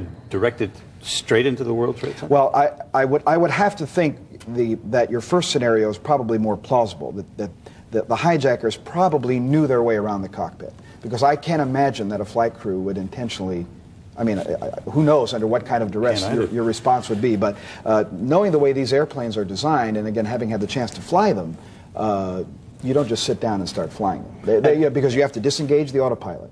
It's already on a pre-programmed flight, and so you have to take it off of that flight and literally then hand fly it. And also there's the airplane has something called auto throttles, and that's being used during the flight, meaning that the power is managed by the computer. So you have to turn that off as well. So someone would have to know what buttons to push to be able to steer that airplane. At what point do you think the people who were in air traffic control said something's wrong here? They're looking at, presumably they're looking at these blips on a radar screen. Yes. It could have been in two cases. One where the blip went off the course because of the pre-programmed courses that these aircraft had already been assigned to fly by air traffic control. Prior to leaving, every airplane has its assigned course, and they expect you and that aircraft to fly on that course. So once it started deviating, that could be the first sign. Maybe in communications, trying to reach the aircraft. The controller may not have gotten a correct response from the pilot. There are also devices on the airplane that the pilot can use to inform air traffic control of a hijack without alerting the hijackers. There's a particular code that is put into the transponder of the aircraft. The transponder being the ability for air traffic control to see the airplane in the sky and identify it as a particular airplane. Is this the black box that you're talking about? It's not. The black box is the box that is the flight recorder. This is a box that sits in the cockpit that every aircraft that flies in the air traffic control system is assigned a number so aircraft can be interrogated by radar.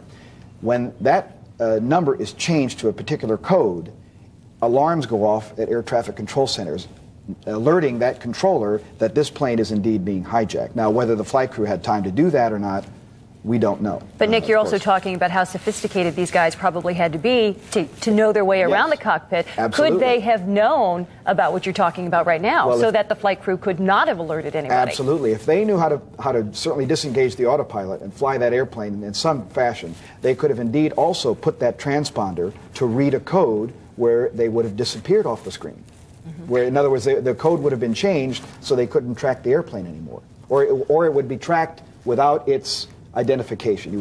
The controller would just see a little blip moving across the screen without the identification United Flight 175 or American Flight 11, because those, when the air traffic controllers look at their screens, every aircraft, of course, comes up with an identification.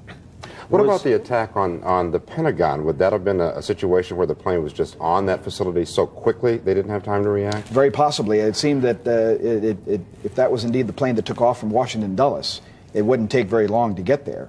And, you know, again, when you're talking about a 250,000-pound airplane being pointed at a specific target, that's not as easy as you think it is to do, because the plane has to be maneuvered, and you know it has a certain amount of momentum, and when you turn the airplane, there's a bit of a delay in the response of how the airplane performs. So there indeed is some skill involved in pointing the airplane exactly where you want it to go, especially if you're trying to use it in such a terrible fashion. And we were told this morning from eyewitnesses that the plane was banking sharply, the first plane, before it hit the World Trade Center the first time. Another question. There were 10, maybe 15 minutes between the time that the first plane hit and the second plane hit. Was there anything that they could have done in the Common Eye in Kennedy or wherever they control the flight paths to realize that another crash is going to happen? If indeed they were able to first understand what happened the first time, there may not have been enough time to digest what really just happened, because it's unthinkable. And so from the controller standpoint, watching this, if indeed it was the same controller handling the flight, because I don't know if we've figured out yet which plane went in first from which departure airport in that respect. So they could have actually been on two different courses, and by the time the first one occurred, it wouldn't have struck home that another plane may have also deviated off its course. And by the time, again, that whole scenario unfolded, really to the point of, again, in disbelief, to understand what has actually transpired in a matter of about 15 minutes. Right. Nick, a friend of mine was actually on his way to work this morning and noticed the first plane prior to it crashing into the World Trade Center tower. And he said, as he was walking along, because we see planes flying overhead all the time with the airports being so close by, and he's walking and he's noticing how low this plane is. Yes. I mean, it immediately grabbed his attention, and he thought, what the heck is that plane flying so low for? Exactly. So it was something that would grab people's attention. Sure. People that live in that area, they're used to the airliners flying overhead, because they do fly on approach to LaGuardia at about, but they're at about 2,000 or really 2,500 feet and above. And it's really the sightseeing airplanes, the helicopter traffic that is below that altitude. And you can fly at 800 feet above the Hudson River without a problem. But the big planes don't do that. And that's really what stuns someone, is to see this huge airplane at such a low altitude. Exactly. And Jim, you'd mentioned something about the black box moments ago. In another way to analyze what's happened here is, if indeed they ever find the black box from these airplanes in the rubble, there will be a way to hear what may have happened in the cockpit. And we'll hear the voice recordings and the flight data? Absolutely. You'll get all of that information. And what'll be interesting to see is, I'm sure already the air traffic control tapes have been pulled and for analysis as to whether they were able to reach the crew, what the response was. But if indeed they ever do find the black boxes of these airplanes in the rubble, then we'll know a lot of what happened in that cockpit. All right. Thank you very much, Nick. You're not wearing your weather hat today. Neither is Dave Price, who's out on the streets of Manhattan this afternoon. Dave? All right, right now we're at Fifth Avenue. I'm going to move the phone away from my ear because I'm getting a little bit of feedback. We're at Fifth Avenue, just south of St. Patrick's Cathedral. And just a little while ago, we actually went into the cathedral and watched people beginning to stream in, light candles, say prayers. We were told that the Cardinal left his residence earlier this morning, and all day He has been visiting hospitals around the area and doing what he can to provide spiritual support to those not only who may have been victims of this tragedy, but those who are providing relief and assistance as well. We spoke to several people who made a special stop at the cathedral. Here's what they had to say. I saw it happen. I work at NYU, and I heard the plane go down 15 minutes before 9 o'clock. And then we realized that it hit the World Trade Center. You can't believe anything that's going on. And just glad to be alive, really. Thankful. Absolutely. Being a native New Yorker, this probably is the saddest day that I can remember. I remember Friday, November the 22nd, 1963, when President Kennedy was assassinated. Ironically, on the way over this morning, I was on the W train on the Manhattan Bridge, and a fellow who was seated next to me exclaimed, and I looked out the window and I saw the smoke and the debris coming down, which was the first plane, and I thought it was an accident. That gentleman eventually broke down in tears. For a lot of people, whether or not they knew someone, whether or not they worked down there, whether or not they escaped, not the question. It is just torn at the emotional strings of pretty much anybody who has seen the devastation either firsthand or on television. We're back now live on Fifth Avenue, and if I can ask Alan to pan over to the sides of the street. At this point, things are pretty much quieting down. Now, just pods of people either assembling for a bus ride home or meeting people to try and make alternative arrangements, but not a lot of activity. Interestingly enough, a lot of people have been walking by asking, where can I go to donate blood? And I'm sure you back at the studio have all of those addresses at close hand. We continue to have people, though, walking on the streets, looking down well to our south at the southern tip of Manhattan. I don't know if you can see that, that plume from this distance and with this camera, but still, every time people walk onto the street and get a view of what's happening to the south of us, they think there may have yet been another explosion, and that's simply not the case. That is still from the devastation that took place earlier this morning and subsequent events. Also, just a few minutes ago, we saw a convoy from a pharmaceutical company. I may mispronounce. It's either Alliance or Allegiance. It went by at a rather quick pace. 4 18-wheelers or so, escorted by police officers from Montgomery, New York. So clearly, whether that is triage equipment, medication, water, there's an effort to get significant amounts of whatever that is down closer to ground zero of the World Trade Center tragedy. Right here, again, things beginning to quiet down. But I must tell you, being out here, there is a very strange sense. A lot of people simply are having a hard time letting this sink in, that this has indeed happened, that it's not a movie, that it's not a story, that it didn't happen somewhere else, but right here in Manhattan. And there's a great deal of uneasiness on the streets, but the chaos and much of the intense fear has subsided. That earlier this morning when people thought their building could be next. Their offices could fall victim, and the landmarks around here, the Metropolitan Building and the Grand Central Station, St. Patrick's Cathedral, 30 Rock, et cetera, might somehow fall prey to whatever deeds had already been committed.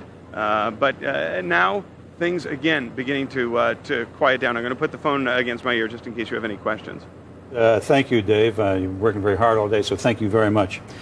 Just a couple of other pieces of information. We are told now that the Canadian government has sealed the border between the U.S. and Canada. If you recall, some terrorists were caught coming across the border in recent months with some explosives. So that border has been sealed, as peaceful as it is. And Dave mentioned blood. You can donate blood over at 65th Street and Amsterdam Avenue. You can donate blood at 67th Street and 2nd Avenue. And you can also donate blood if you're farther uptown at the Columbia Presbyterian Medical Center. Okay, Jim, thank you. Right now on the phone is attorney Atiq Ahmed, who actually represented one of the suspects from the World Trade Center bombing. Attorney Ahmed, are you there? Yes, ma'am. Hi, thank you so much for joining us. Of course, you're joining us from Maryland. From your opinion, who do you think could be responsible for this?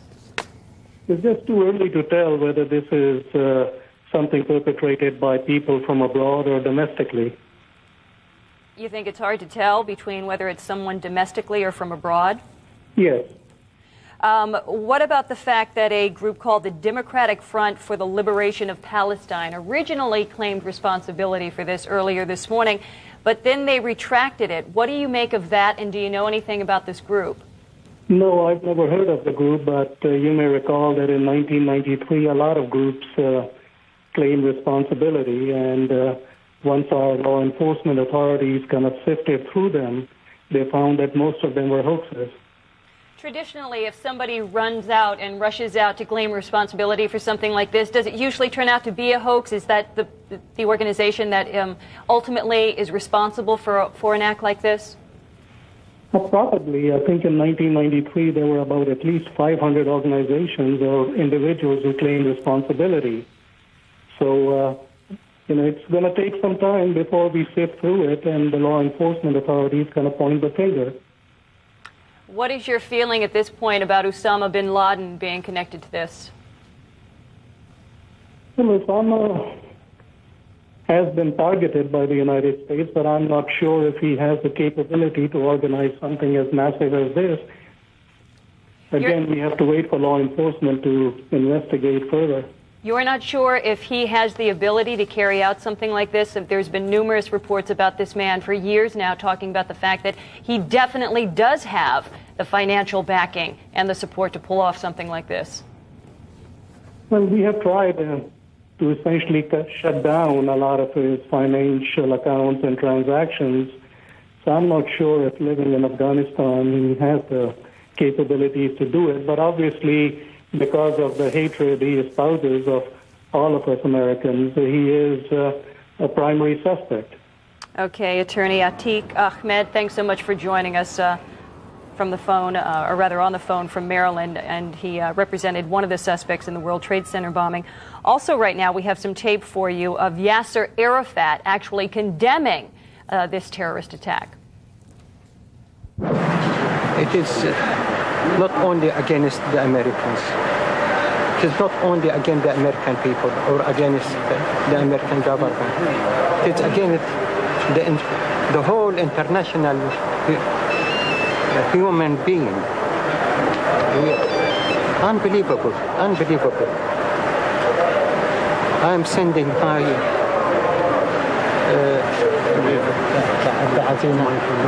my condolences for President Bush, for his government, for his American people, for this unbelievable disaster what happened. And that, of course, is Yasser Arafat, the head of the PLO there, who has in the past condemned the attacks in Israel. However, those attacks still keep happening there. And as the security experts that we've had on the show earlier today have said, we're not out of the woods. They don't think this is something that is just happening today. They say that we've got to prepare for more of this stuff happening down the road. All right, Linda, thank you. Just to tell you that if you are concerned about a loved one or a friend, aboard either United Flight 93 or United Flight 175, two of the planes that crashed, you can call them at 1-800-932-8555. I'll repeat it for you once again. Concerned about any of the passengers aboard the United planes that crashed. It's not United. It's not American. It's United. United flights. Then you call 1-800-932-8555. All right, we've been at this now for since 9 o'clock this morning. Looks about 3:15 over there. That's what it is. Let's just take a little time out now and take a look back. Here's Mike Emanuel giving us an overview of the day's events. President Bush is promising the U.S. will hunt down and punish those responsible for today's day of terror. Freedom itself was attacked this morning by a faceless coward. And freedom will be defended. I want to reassure the American people that the full resources of the federal government are working to assist local authorities to save lives and to help the victims of these attacks. The Pentagon took a direct hit this morning, a commercial plane crashing into the military installation around 9:45 a.m. Eastern Time. This one of 4 plane crashes in the United States today. 2 American Airlines jets, 2 United Airlines jets. At the Pentagon, a fire continues burning out of control. The jet hitting a portion of the building which has since collapsed. Emergency crews are scrambling to try and rescue the injured and recover the dead. No firm numbers on the number of people killed and injured at the Pentagon. We can tell you numerous people have been taken to hospitals in and around the D.C. area. We can tell you Secretary of Defense Donald Rumsfeld was in his office at the Pentagon at the time of the crash. We are told Secretary Rumsfeld went to the crash site and began helping victims. He is at work in a bunker area inside the Pentagon. If you look behind me and you see smoke flowing over the city here, that is coming from the fire at the Pentagon. The U.S. Capitol has been evacuated. The White House has been evacuated as well. The president is out of town. The First Lady is in a secret place at this hour watching the events unfold. We are told she's been talking with her husband to get the latest on what the United States is doing. Most government employees have been sent home. Union Station, where trains run in and out of this city, a couple blocks from where I'm standing, is closed. And of course, commercial air flight in and around the United States has been shut down. Fighter jets flying over Washington, D.C. today gives it the feel of a war zone. We're live in Washington. I'm Mike Emanuel, Fox News. And of course, much the same true of New York City on this terrible day.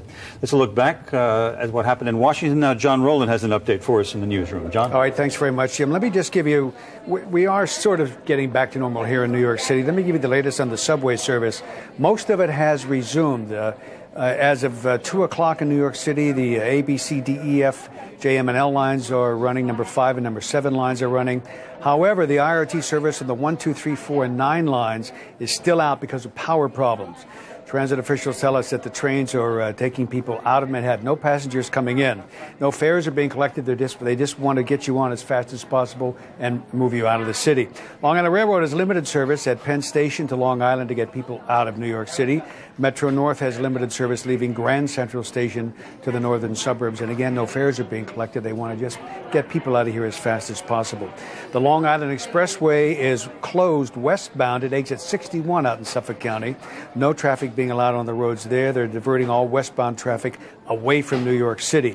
All of the schools, public buildings, houses of worship have all been put on heightened security in our city. That's on the ground. Now, in the air, the Federal Aviation people tell us that it probably won't be until tomorrow, at the earliest, that all the planes will be allowed to fly again. As you know, there is not a plane taking off or landing across our entire country. Any planes coming from Europe to the East Coast, they're all being sent to Canada. The ones that were in the air on their way to the West Coast have been allowed to continue landing there. But after they land, that's it. So if you're planning on taking a flight, or if you know someone who is, nobody's going anywhere until at least noon tomorrow. Jim? All right, John, thank you very much. I'm told that James Ford, not that far away from the site of the World Trade Center, is got another report for us. James? Well, that's right, not far at all, about 18 blocks. Let's look at the scene right now, because this is what is coming. As the smoke, I can definitely say there's only about 40% as much smoke now as there was a couple of hours ago. As that smoke continues to clear, many people have said to us they don't want to see what's left. This is not going to be a pretty sight by any means. We're on 6th Avenue at Broome Street downtown. Take a look here on 6th Avenue.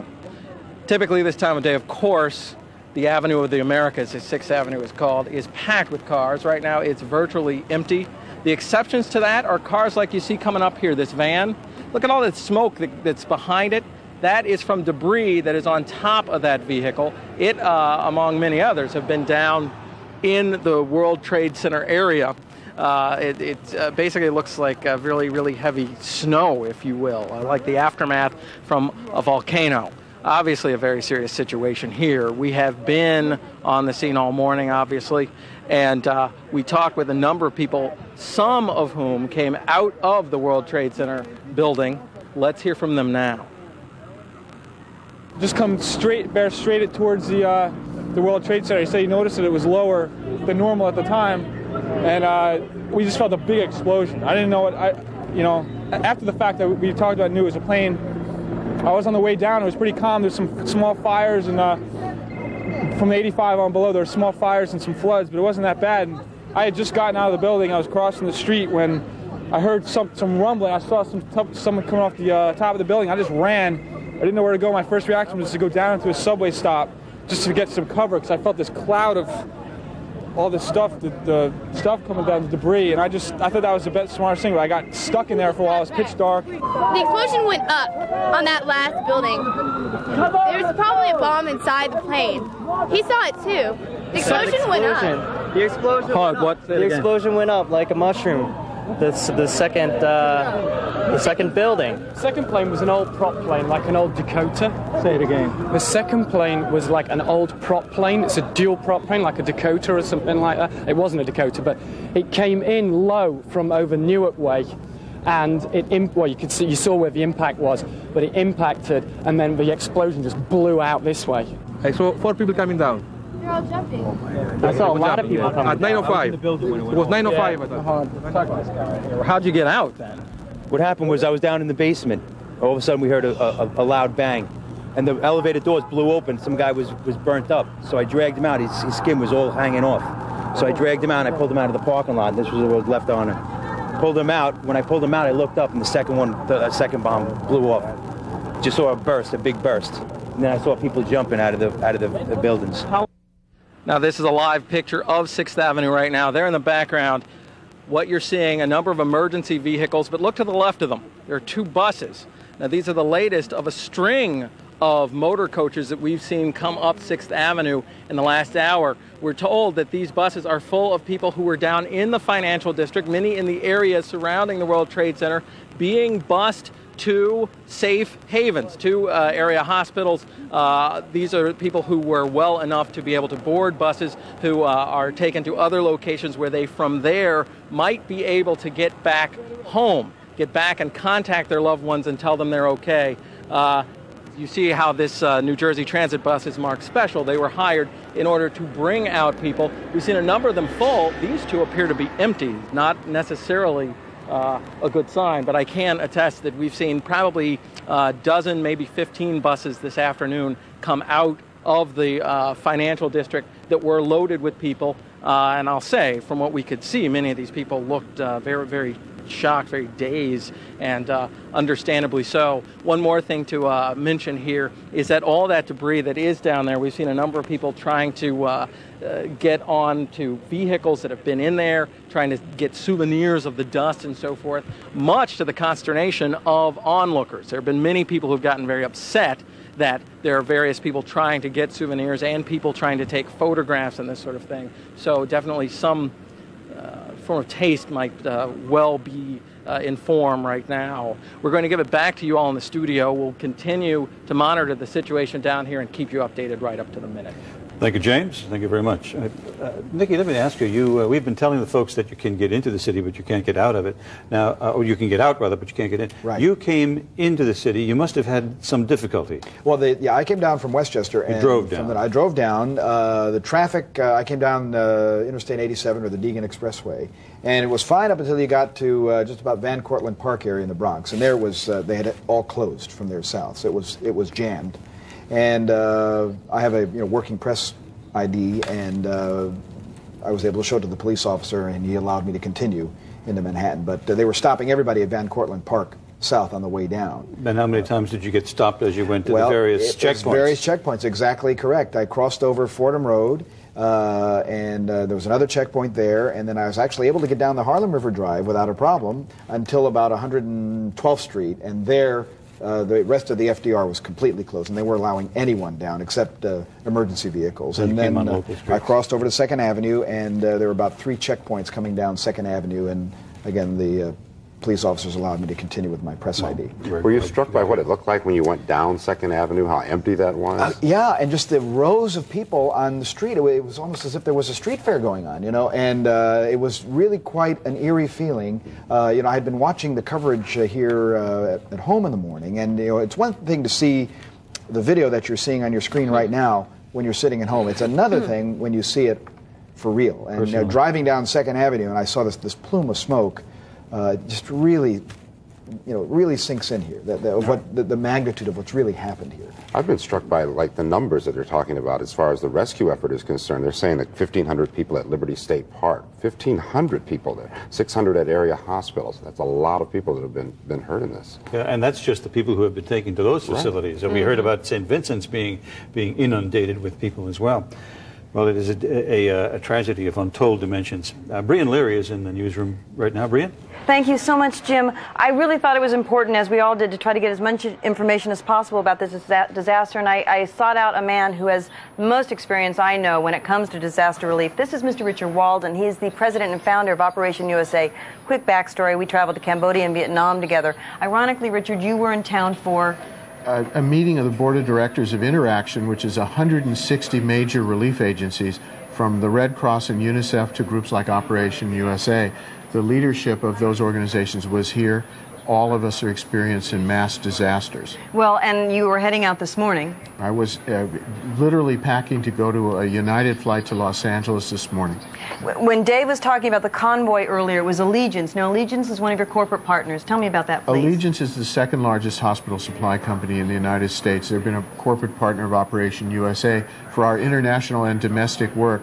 They've organized their own effort, if you will, with trucks and lately government planes. They've been contacted by the government to try to facilitate. Specifically for what's happened here in New York City and D.C., correct? There's going to be a large amount of hospital supplies needed to replace those in emergency rooms here and in Washington, especially in New York. Well, you've covered disasters, sadly, like the San Francisco earthquake, the L.A. earthquake, Hurricane Andrew, but nothing, obviously, of this magnitude, nor have we ever experienced anything like that. What kind of things do you anticipate are going to be needed? Well, certainly burn medication, a lot of burn victims, a lot of smoke inhalation, intravenous solutions, things like that. Hospitals have those. There's a lot of supplies in the New York area. But remember, the city's pretty well sealed off today. So the only way you're going to get in is with an official pass. So those hospitals have to be resupplied because they will run very low. It's a very stressful time for the entire health system. You also mentioned, interestingly, that September 19th through the 21st, there's a UN conference for children and? It's a follow-up major UN conference for children. There, at last count, there were 18 world leaders, heads of state, coming in. There may have been more since I learned of it who've committed to coming. It's from the 19th to the 21st. Whether that conference will happen or not is up to the United Nations, but there's certainly going to be a lot of security needed in the city beyond what they already have. Absolutely. Well, thank you so much for coming You're in, welcome. Richard. Back to you, Jim. All right, Brian, thank you very much. Back when the first terrorist attack took place on the World Trade Center, the police commissioner at the time was Ray Kelly. Ray Kelly joins us on the phone now. Good afternoon, Ray. Good afternoon, Jim. First of all, give me your take on what happened here. Who did it, and what do they hope to accomplish by it? Well, I think the level of sophistication and complexity points to perhaps state-sponsored terrorism. We know Osama bin Laden, of course, is a name that's high on the list, but I think you have to also look at states because this takes money, this takes planning, this takes coordination that these amorphous groups that we've seen in the past generally don't have. We were lucky in 1993, if you will. There were only 6 deaths, and quite frankly, those people were amateurs. They were zealots who got together pretty much on their own. This is a quantum jump beyond that. So I think we have to take a hard look at states as well as, of course, bin Laden. We seem to have been blindsided by this. How could it have been possible that no American intelligence agency saw this coming? Well, it's a question that has to be asked, quite frankly. We have an elaborate, expensive anti-terrorism system. We have the CIA, FBI, NSA, and other law enforcement agencies involved in it. And it is a question that has to be asked. Again, this is the type of event that is not easy to pull off. So you would think there'd be some communication, there'd be some indications that something like this or some event was going to take Kimberly, place. you've been all over the city. Ray, what do you think we can expect now as far as changes in our lifestyle is concerned? Looking at the need for more security and a lot less individual liberty. Well, you know that of course is a possibility. After the World Trade Center bombing in 1993, people were very concerned. Security was tightened significantly, but we slipped back and slipped back fairly quickly. And Americans are very resilient people, tough people, and to a large extent are going to resist being cowed or going to resist looking like they're giving in to terrorism. I'm thinking of short term, yes, we're going to see a lot more security. We're probably going to see a lot more security at airports, assuming that this hijacking took place with people getting through the normal security measures that are in place. So, yeah, it's going to impact on our lifestyle in the short term. It's going to impact on aviation, commercial air. It's going to impact on building security. Whether or not it's a significant long-term change, it remains to be seen. I would doubt that Americans will significantly change in the long term as a result of this event. But what it also means, of course, is that we have to find out who did this and very aggressively, proactively respond. But finding out who did this type of thing is not always that easy, as we know. Ray, this is Linda Schmidt. I have a question for you. Earlier we were talking about the intense security that they have in Israel because they deal with this type of stuff all the time. And just even getting into a mall area or a parking lot, and even with El Al Airlines, the intense security that they have there. Israel's such a small country. I mean, we've got 7.8 million people right here in New York City alone. Could we ever increase our security? Is that realistic to reach the type of security level that they have, considering the size of this country? No, I don't think so. I've been to Israel. I've had tours of their security facilities and their procedures. You're right, it's a small country. It's much more defensible. They have sky marshals on every flight. Any El Al flight, for instance, anywhere in the world has security people on it. We don't have that. If you remember in the 70s, we had sky marshals, so we've backed far away from that. I think we're just too big and we're too open a society, and unfortunately, some of this is the price that we pay for our openness and for our success. I don't think we're just not capable of getting to where Israel is, and of course, they also have their ongoing problems. Ray, as I mentioned earlier, you were the police commissioner when the first attack on the World Trade Center took place. What kind of effort is Bernie Kerik going to have to mount now in order to respond to this catastrophe, as opposed to the one that you were involved in? Well, this is of course much greater in magnitude than what we had in 1993. I think there's several things that have to be done. Obviously, the rescue effort has to continue. There are people that are trapped in the building and going to need heavy machinery to get down there. So the immediate issue is saving as many lives as you can. Then you have to, I think, comfort and assuage to a certain extent the business community and the residents of the city as to what law enforcement will be doing in the near term. You also have an investigation that will go forward. This will be conducted by the Joint Terrorist Task Force for the most part, which is a combination of FBI, other agencies, and New York City Police. And Bernie Kerik will be involved in that as well. So there's going to be an awful lot of work, just a lot of pressure, and I think, again, comforting the people of the city and assuring them that things are under control is extremely important. Ray, this is Linda once again. I have another question for you. What's your take on the fact that the U.S. government is sending 2 warships here to New York Harbor as of today? What's your take on that? Well, I think it's a precautionary measure that probably is not driven by any specific information. I think they are, trying to assure the American people that something is being done. I would be surprised if it's in response to specific information about anything, happening in the future. I think it's, there's always this tendency to do something, and I would suspect that that's probably what that is. Ray Kelly, thank you very much for giving us the benefit of your expertise on this very difficult afternoon. Appreciate it. Kimberly Richardson has returned to the studio now. Hello once again, Kimberly. Hi, Jim. It's been a very hectic afternoon. I've been out there on the streets. I was trying to get around the city, checking out the subways, checking out the buses, and about the only way to get around the city right now is on foot. If you're an emergency vehicle or if you have a press ID like Nick mentioned, you can get through there. But getting through the streets is very difficult. I was out there, and this is what it looked like. It is the day New York stood still. Where you were trying to go, ma'am? Scottsdale. And what has this been like for you? It's been a nightmare. There is no way to get onto the island and very few ways to get off. On the upper level of the 59th Street Bridge, there was a trickle of traffic heading out of the city. Many instead walked across the span to get home. Remember, this is what it looked like 5 hours after the crash, explosion, and collapse at the Twin Towers. Charles Wilson was just blocks from the catastrophe. Both towers were on fire.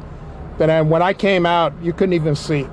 You couldn't even hardly see the street there. You had a mast and everything just to get to the vehicle. Did you fear for your life? Well, yeah. I was fearful because I was in the first one, so, it just brings back memory. The normally bustling subway system fell silent. Traffic on the FDR was a shadow of itself. It was almost impossible to find an empty bus, and the taxis were few and far between.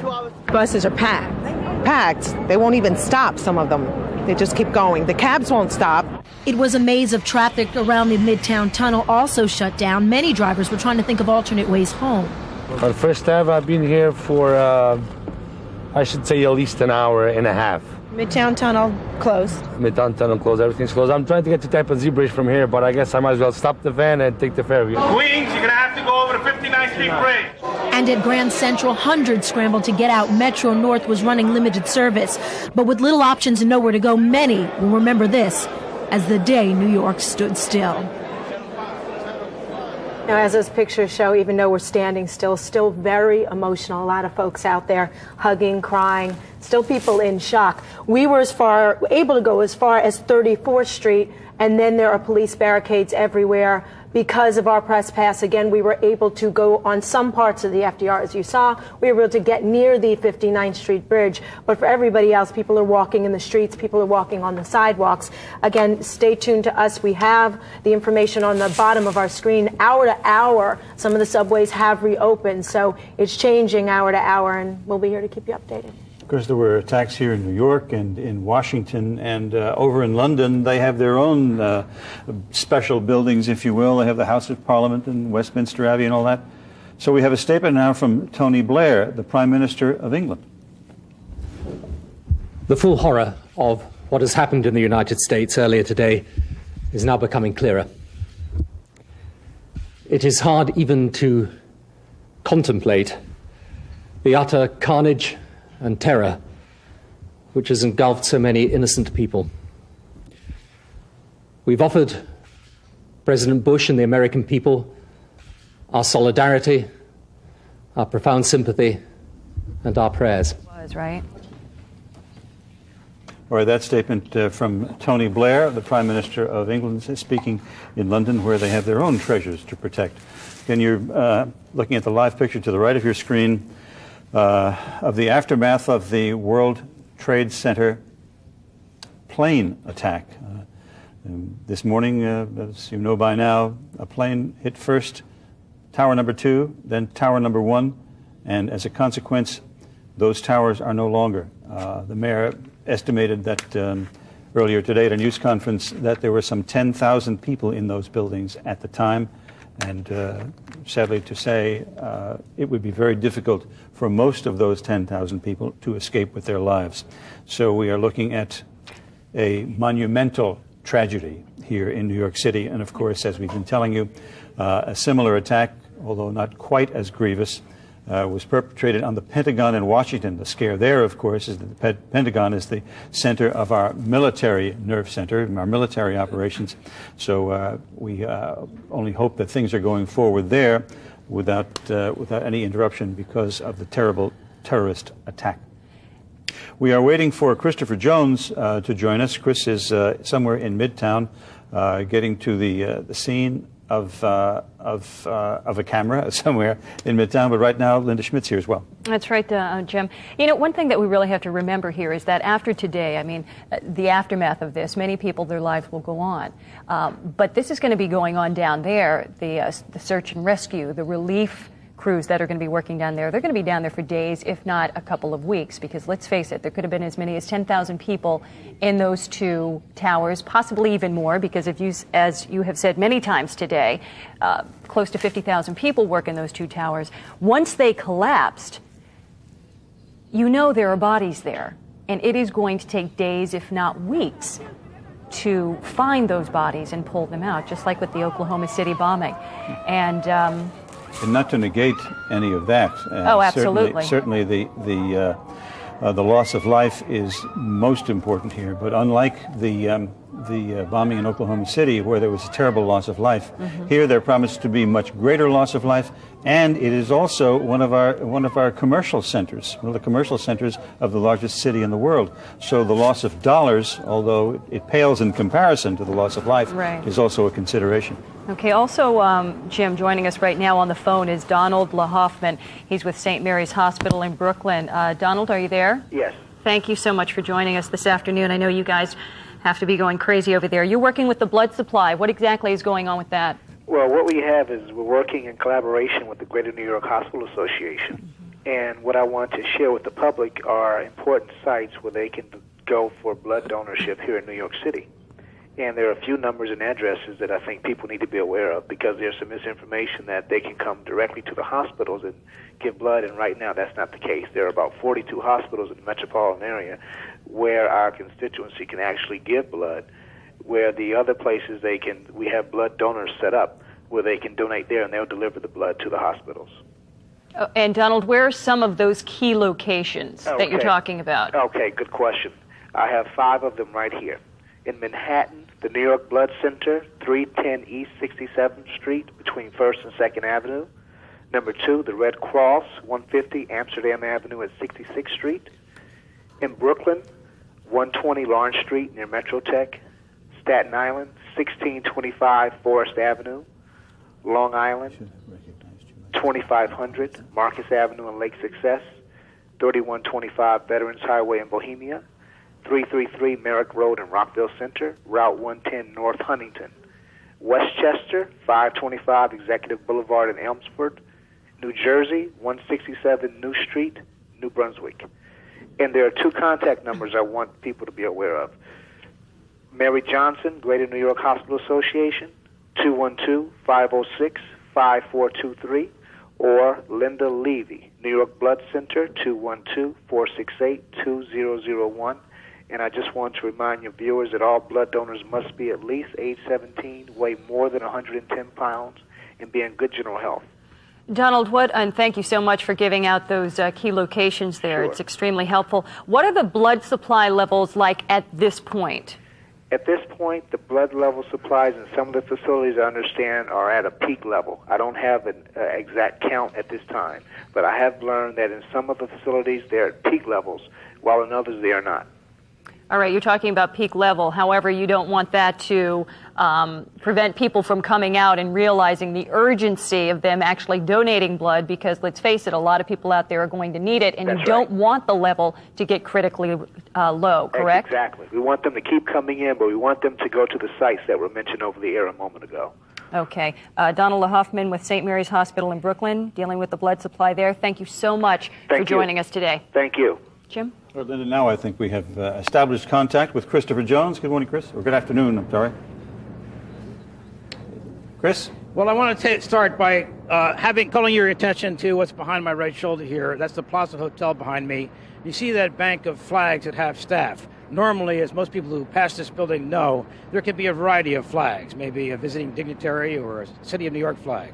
Today, it's all American flags, because this is a sense of patriotism that's pervading this area, just as it did perhaps back in World War II, with the beginning of that with Pearl Harbor, and then for another generation, the assassination of John F. Kennedy, and for this generation, what happened, this disastrous tragedy today. All through this day here in Midtown Manhattan, it has looked like a refugee scene, not from some faraway place, like some place in World War II or Korea or Vietnam, but from downtown. And it did seem far away, except for the masses of people we saw walking northbound here, thousands of them, most of them not talking, just heading away from this terrible scene. One of these people had walked all the way north after being right there, an eyewitness, and going through some of the worst of it, and we spoke with her. I exited the path range station, which is located in World Trade Center. And when I get off the station, then the first plane hit the skyscraper. Hit the tower while you were there? While I was there. So I just ran for my life to get away. And when I started work, which my office faces the World Trade Center, there was the second plane. So And you saw that as well, or heard it? No, I just heard it, the second one, yeah. And then we had to take the escalators and run down 47 stories. And we went to the east side to get a little safer. But now you've walked all the way north here to 60th Street? Yes, I did. You look pretty calm and collected for all that. No, I had a lot of tears, but now a lot of tears. I cannot change it. It's just the way it is. But Where are you originally from? From Switzerland. Right now, the scene here in Midtown Manhattan is strangely calm. Everybody here, of course, is aware of this terrible tragedy. Many people are speaking about it, but then there are some tourists who seem to be walking around with very little idea of what really has happened. As for the information capital of the world, it's nice to be a reporter at this point because literally scores of people have come up to me asking questions, many of them asking wonderful questions. Where do I go to donate blood? I'm a doctor. What hospital should I go to? I'm a nurse. How can I help? Just ordinary folks. What can I do? Sometimes it's tragedies like this that make you realize just how special we all are. I'm Christopher Jones, Fox 5 News. Back to you. All right, Chris, a sweet aspect of this terrible tragedy. We're joined in the studio now by Lucius Riccio. Mr. Riccio used to be the Transportation Commissioner of the City of New York, is a structural engineer and currently Senior Vice President with Urbitran Associates. Mr. Riccio, good to see you. I'm sorry about the circumstances, obviously. I was a bit surprised when I saw that horrible sight earlier today of the World Trade Center just collapsing. I didn't think that was possible with the way buildings are constructed these days. Well, first off, the World Trade Center was built superbly with the possibility of this kind of thing happening. When the Empire State Building was built in 1933, shortly after that, it had been hit by an airplane. And so the engineers, when they designed the World Trade Center, designed it to take the full impact of a 727, which was the largest airplane of that era, about 35, 40 years or so ago. And indeed, if you look at the videotape of the plane hitting, you'll notice that it did not topple the World Trade Center. It did not even cause serious deflection of the World Trade Center when it hit. The building did perform properly. It performed according to how the engineers had designed it to withstand the impact of a direct hit of a plane. And actually, what caused the World Trade Center to topple were the flames, the fire. Steel cannot withstand the heat of intensive fire, and it was probably, although I heard some people say that they thought it was explosions from bombs or whatnot, it was probably the jet fuel that created the explosion, created the fire, and it was the fire that actually brought the buildings down. The buildings performed reasonably well enough that a sizable number of people, I hope almost everyone, could evacuate the building before the collapse did happen. Well, the planes, as I understand it, had taken off from Boston, so they would have most of their fuel left. They're both headed for far distant places. So in essence, then, those two planes, each one that hit, was a bomb. Was a bomb, yes. With all that fuel. Yeah, the plane itself, the impact of the force of the plane did not take the building down. There was no shear effect, and quite frankly, we were lucky in a lot of ways that the building did collapse straight down, almost imploded as if it was designed to implode that way. I have to interrupt you just 1 second, please, Mr. Riccio, just because we have Karen Hughes, President Bush's communication director, I think, is speaking to the nation. Continues to function effectively. We have a federal emergency response plan, and at President Bush's direction, we are implementing it. We began to implement it immediately after the first attack in New York this morning. We contacted American forces and embassies throughout the world and placed them on high alert. The United States Secret Service immediately secured the President, the Vice President, and the Speaker of the House, and they are all safe. They have also secured members of the National Security Team, the President's Cabinet, and senior staff. As you know, President Bush was in Sarasota, Florida, when the first attack occurred this morning. Air Force One has now landed at Offutt Air Force Base in Omaha, Nebraska, and the President is in a secure location. He is in continuous communication with the Vice President and key members of his cabinet and national security team. Vice President Cheney and our National Security Advisor, Condoleezza Rice, are in a secure facility at the White House. I have just come from there.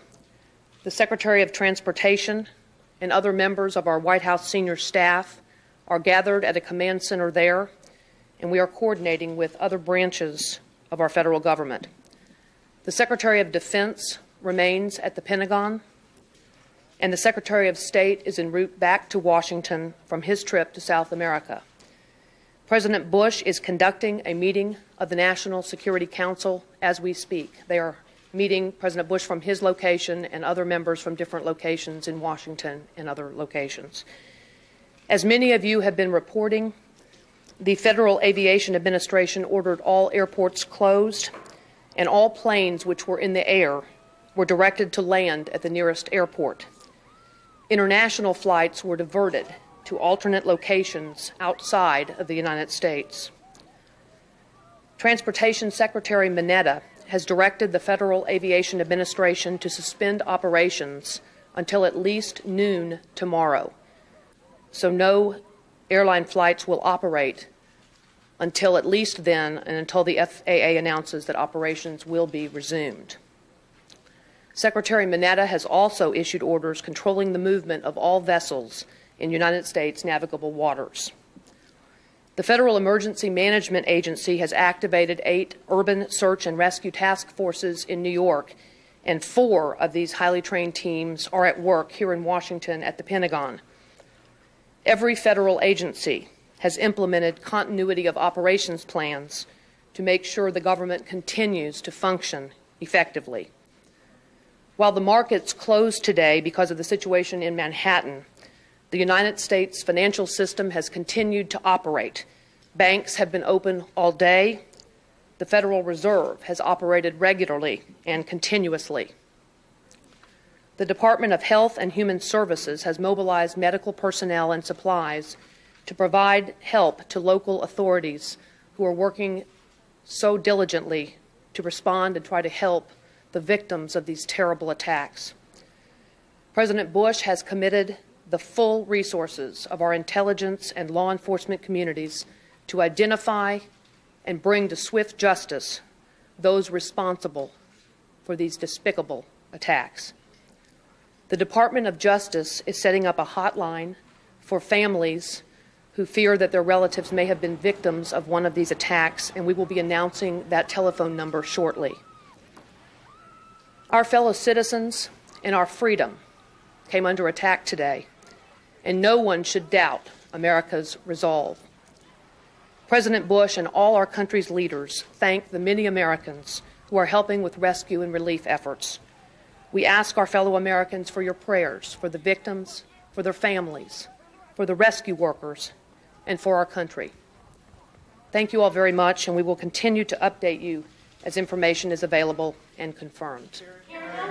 When will the president return to the White House? Will he go back to Washington, Karen? Will he address the nation? All right, Karen Hughes, the White House Information Director, telling us just what steps have been put into place now by President Bush, who she said is in a secure facility in Omaha, Nebraska, and she said all the other government stalwarts are also in secure facilities. Linda? Jim, on the phone with us right now is Dan Brucker of Metro North. Dan, are you there? Dan? Yes. Hi, this is Linda Schmidt. Hi there. Thanks for joining us. Sure. Listen, Dan, we're being told that people are actually being put on Metro North trains and sent up to Stamford, Connecticut in order to get treatment. Is that true? I don't have any word of that. I do know that Red Cross members have been organizing and meeting within Grand Central Terminal. This much I do know. I don't have any information regarding people sent outbound on New Haven Line trains for triage, no. So they're being helped at the terminal, but not being put on the train? No, I have no indication of that. Okay. What is the situation right now with Metro North, and what's working and what's not? Right. Here's basically what we're looking at. For everybody in Manhattan trying to get out, of which, of course, are a lot of people, we are operating on a Saturday schedule on all 3 lines, on the Harlem, Hudson, and New Haven lines. You can get out of the city on Metro North, and we are operating on a Saturday schedule. Now, let me tell you, trains heading into New York City. They are also operating on a Saturday schedule except for this. On the Hudson Line, customers can get no further south than Yonkers. On the Harlem Line, trains can get no further south than Mount Vernon West. And on the New Haven Line, they can get no further into the city than Mount Vernon or Mount Vernon East. We are running empty trains into Grand Central Terminal as quickly as we can in order to get the crowds out of Grand Central Terminal as quickly as we can. Okay, so in other words, you cannot get into the city. No, you cannot, unless you have some alternate means of transportation, but obviously I don't think it's going to be working today to get into the city, or at least not right now. And how long are you guys going to be operating on the Saturday schedule, Dan? It's difficult to tell. Certainly it's looking throughout the rest of this rush hour and probably for a good part of this evening. It also depends upon the number of trains that we have available. Obviously, as we're shooting more and more trains out of the terminal, we've got to get them back in here to provide service for everybody heading out. So it's a big logistical... Dan, I'm sorry, this is Jim Ryan. I have to interrupt you because we have to go to Police Commissioner Bernard Carrick. Primary focus is down in southern Manhattan in the rescue effort, but we're tending to our policing needs all over the city. We, as the mayor said earlier, we're getting assistance from the governor and the National Guard. About 200 National Guardsmen about 2 hours, about an hour ago, I guess. There'll be another about 1,500 sometime this evening to come in to help us. And we're going to continue on the rescue efforts, but policing will go on in the rest of the city as usual. For other possible actions, how is that being? Obviously, we're in a high state of alert. We're looking at other government buildings, securing those buildings, securing other areas in the city. Right now, our primary focus and our efforts are in southern Manhattan. One more, please. I don't think anybody. The mayor and I were there this morning. I was there when the second plane hit the building. I was right underneath the building. I don't think anybody would have imagined that one of those airliners would have hit the building like that. Nobody in their right mind would have thought that would happen. So, and in this circumstance, it was something we couldn't avoid. We couldn't have stopped, even if we tried. Thank you. Thank you. We've been listening to Mayor Rudy. The police commissioner, joined by Mayor Rudy Giuliani, and give you some further information as to the aftermath of the terrible act this morning. Here in the studio, we've been talking with a former transportation commissioner for New York City, Lucius Riccio, and as a structural engineer, now you're with Orbitran Associates. As a structural engineer, give us some idea how those two planes did the damage that they did. It seemed that they both went directly into the Trade Center. If I understand from Nick, that's very difficult to do as a pilot. But talk about that if you will. I think at least one of them seemed to hit the corner of the building. Took a piece of the corner. The second one looked like that. But the way the building is designed, with the redundancy, that you could take out many of the structural elements, yet the load would be transferred to other elements. That's why the building was still standing. Both buildings stood after they were hit by both planes. It was the fire that crippled the rest of the structural members that left. Finally, when the upper floors could not be supported, they collapsed directly down. And then even though the lower floors were fine, the full weight of the upper floors coming down, the concrete and the steel coming down, just caused the building to implode all the way down. And as I was saying before, we were lucky it didn't fall over because the devastation, the damage, the death it could have caused by falling over. By coming straight down, it was coming down into that basin that it was built in. Remember, back in '93, that was the same intent. Even though Ray Kelly said earlier that the effort was much more amateurish, their idea was to bring down the building then. The World Trade Center has been a target of these terrorists for quite some time. They placed that detonation, that bomb, in the corner to try and weaken the structure. Their calculations were terrible. There was no chance with the amount of power that they had in there to take it down. But that indeed was their intent, and clearly that was their intent today. Now, is there any danger to the structural integrity of the buildings immediately adjacent to the World Trade Center now? Well, I'm sure there'll be people will want to have those buildings looked at by engineers to make sure that they are sound. Likely, some of the vibrations may have caused some problems, but likely they're probably in fine shape. But they should be looked at. I haven't obviously been down there to see how much destruction it was, and you can see that the implosion of the two buildings extended quite a way away. But they're probably okay, but they'll have to be looked at. What about the subway system now? Several subway lines run under the World Trade Center. Yes, I think those were going to have to be looked at very closely. But again, those were built extremely well. This New York City, we have the best engineers in the world in America, and the best engineers in America are here in New York. And the construction industry does fine work. And so we have really superb infrastructure. Our bridges are outstanding as well. During the Gulf War, this is not the first time that this kind of terror threatened us. During the Gulf War, we were all put on alert, and we were very much afraid of the bridges, the main bridges both crossing the East River and crossing the Hudson River. And most of those are suspension bridges, and our engineers looked at those, and even a direct hit on those bridges probably would not take them out. The Brooklyn Bridge, for example, they could hit those towers, and it would destroy the plane and probably not anything on the towers. There are 4 cables on the Brooklyn Bridge. They'd probably have to take out 3 of them to cause a collapse of the bridge. 2 of them and the bridge would sway. 1 of them might not even cause the bridge to sway. A direct hit on the deck of the bridge could take the center of the bridge out, but as Nick knows, that would be very hard for a plane to really target that. And I think to a certain extent, they missed even on the second plane slightly missed and hit the corner of the building.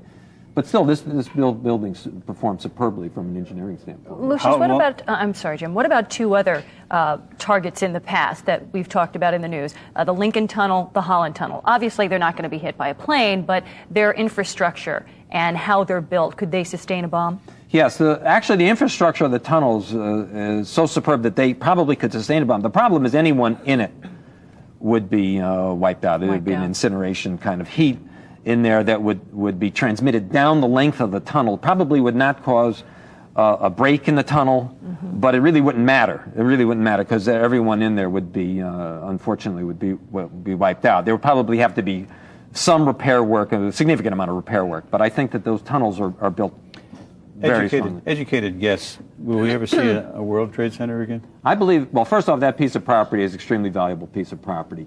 Secondly, I think it's impingent upon Americans to show that we can fight off anything, and we will build there again. New York is ready to build there again, whether it's a tall building or more of a fortress. All right, thank you more very likely. much. You're very welcome. Thank you very much, Lucius Riccio, the former transportation commissioner here in New York City and a structural engineer. John Rowland, still down in the newsroom. John? All right, thanks, Jim. Let's just go over the sequence of events again of this horrific terrorist attack today. The first attack about 8:50 this morning. Ago, something believed to be a plane crashed into the South Tower of the World Trade Center. That's Dick Oliver. He's from Good Day New York, as you know. He was in Lower Manhattan when that first plane slammed into the World Trade Tower number 2.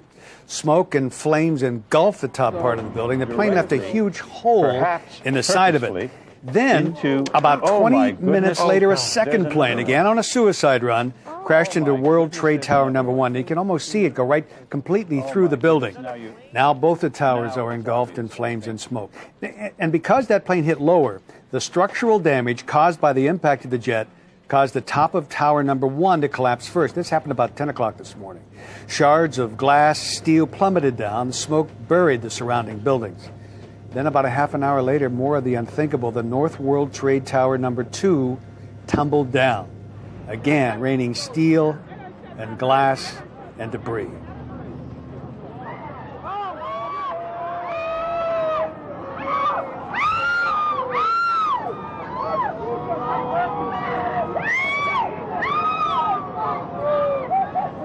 The screams of people running on the streets away from all of that smoke, the damage unbelievable.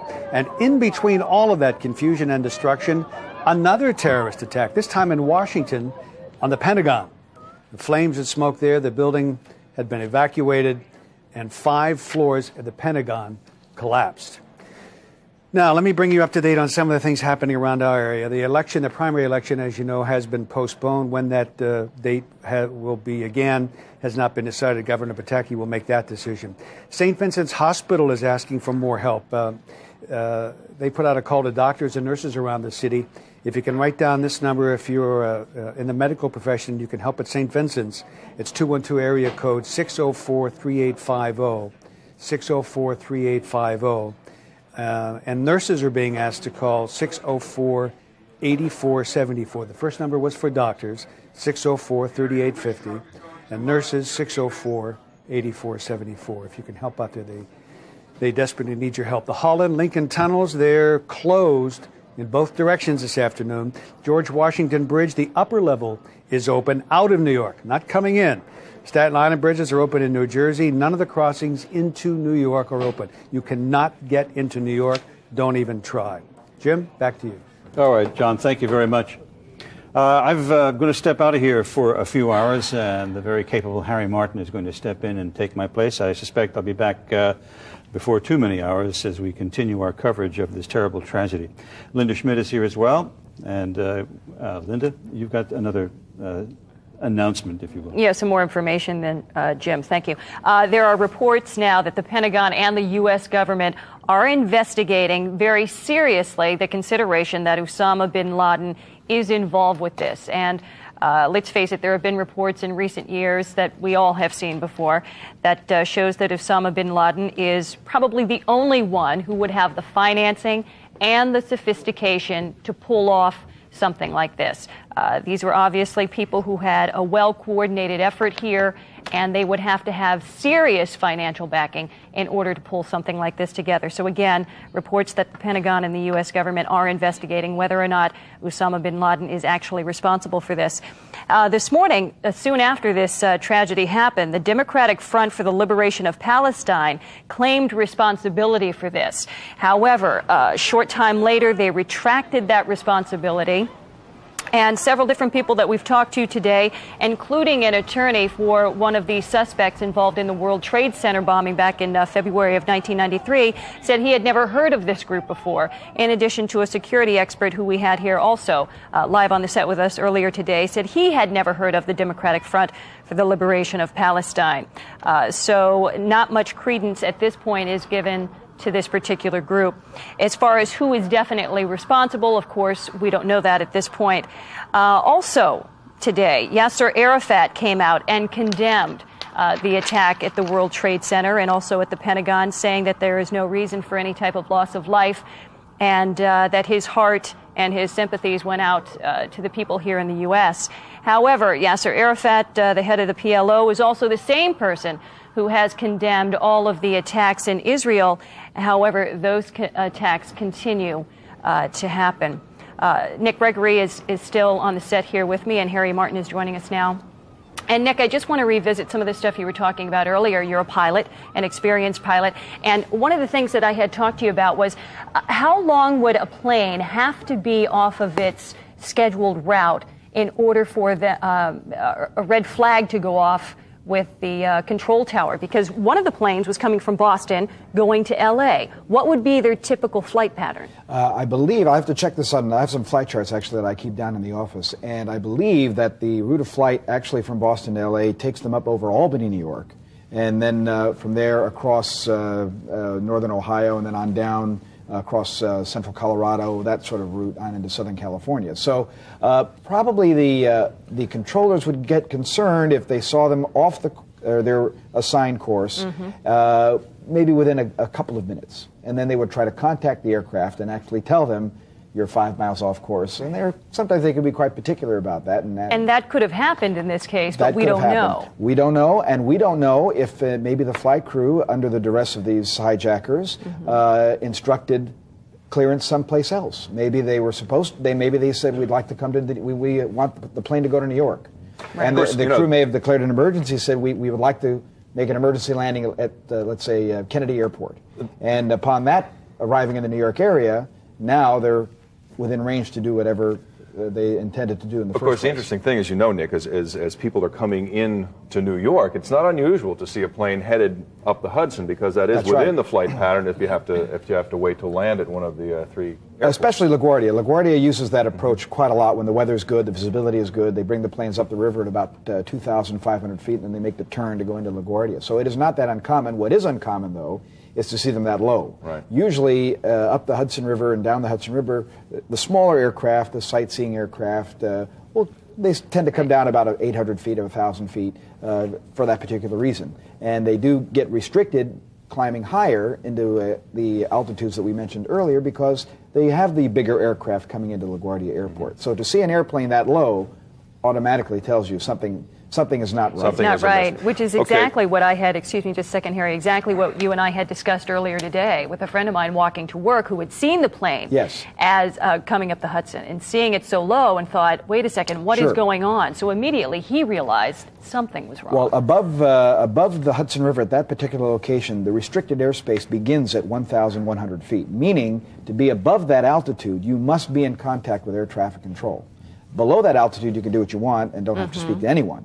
But above that altitude, you must have clearance to be in that airspace and tracked by air traffic control. So, all right, Nick, thank you. And Linda, thank you very much. We're going to move on here just a little bit about the communications problems that obviously everybody is being affected by. Peter Faunus is on the phone right now. He is with Verizon, and he has to tell us, you know, amazingly, Peter, it seemed that you could not get a phone call into New York, but you were able to get a phone call out of New York. Is that pretty much the situation? Well, not exactly. The fact is that we had calls both to and from our cellular and landline networks doubled from their peak normal volumes in the wake of the what looks like to be terrorist attacks in New York and in Washington, D.C. We are asking our New York City and Washington customers to use their phones for emergency situations only. Phone lines are extremely busy, and there are people, as you point out, who do try to call who may experience a fast busy signal either into or out of New York or the Washington areas. The networks are operational at all times. The networks have been operational. The only piece of equipment, or a large piece of equipment that was destroyed, was a switch serving 40,000 people in the World Trade Center, and obviously that was destroyed in the collapse of the building. But so obviously you have backup systems. There is certain redundancy throughout the phone system so that it does stay up. But we're also able to reroute calls. So people have been having a hard time, perhaps at times, getting through. But if they've tried multiple times, they have been able to get through. And so we've got. Typically in New York City, the normal daily volume is about 115 million calls in and out of the city. So you figure that if it doubles, it ends up being a large number of calls. Okay, Peter, just stand by for just a moment. We have just received word that World Trade Center 7 is on fire right now and is in danger of collapsing. We don't have any more details about what's going on as far as World Trade Center 7 being on fire right now and is in danger of collapsing. We'll get more details as they become available, and also this is a live picture that you're seeing right now of Lower Manhattan. Whether we have the ability to get any live pictures from the ground right now, we can certainly try to get those as soon as possible. Okay, Peter, we just wanted to get that piece of information in there. So you are suggesting everybody stay off the phone, if at all possible, because you want to keep the lines and the circuits open for emergencies only. Would you consider somebody checking in with home and trying to find whether loved ones were involved with this tragedy? Would that be an emergency? Well, certainly. I mean, that's an important call, and I think that people have to make their own determinations about what's an important call. I think that, certainly many, if not most of the calls that have been made today in and out of New York have had something to do with this particular tragedy, and in many cases are loved ones calling, and that's certainly a good reason to make a call. But we're just trying to, cut down on the number of calls that might not have anything to do with that, so that we can make sure that emergency calls get through. Okay, Peter Faunus with Verizon, we thank you very much for joining us right now. Repeating once again, World Trade Center 7 is on fire, and it is in danger of collapsing right now. We're going to try to get more details about what's going on with that situation. As I remember, World Trade Center 7 obviously is pretty close to the general area where the other tragedies happened this morning. So we'll try to get something on that as soon as possible. We were talking about the airplane situation before, and some of the witnesses that I was hearing this morning, they were saying that they knew that something was wrong because of the level of that plane, because that was, obviously a huge red flag that you don't see a plane that large coming in at that trajectory toward the World Trade Center. Exactly, and again, on our discussion earlier of who was actually flying the plane at the time, if indeed, again, the hijackers had taken over control of the airplane, it's not necessarily as easy as you might think to point a 250,000-pound airplane at a target like that.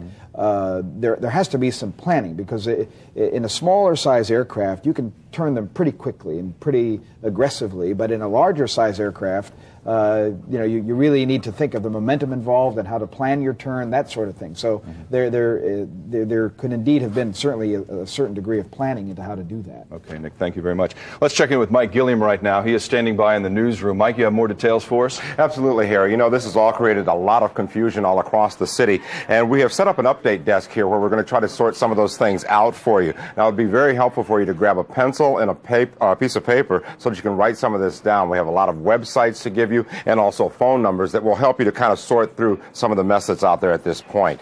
Now, as far as the Board of Education is concerned, there are a lot of concerns about school children. And what they have done is set up a number of websites and also phone numbers to help you try and find out where your children are and to get them safely home. Now, first off, all schools are going to be staying open late tonight, and special arrangements have been made for kids who ride buses.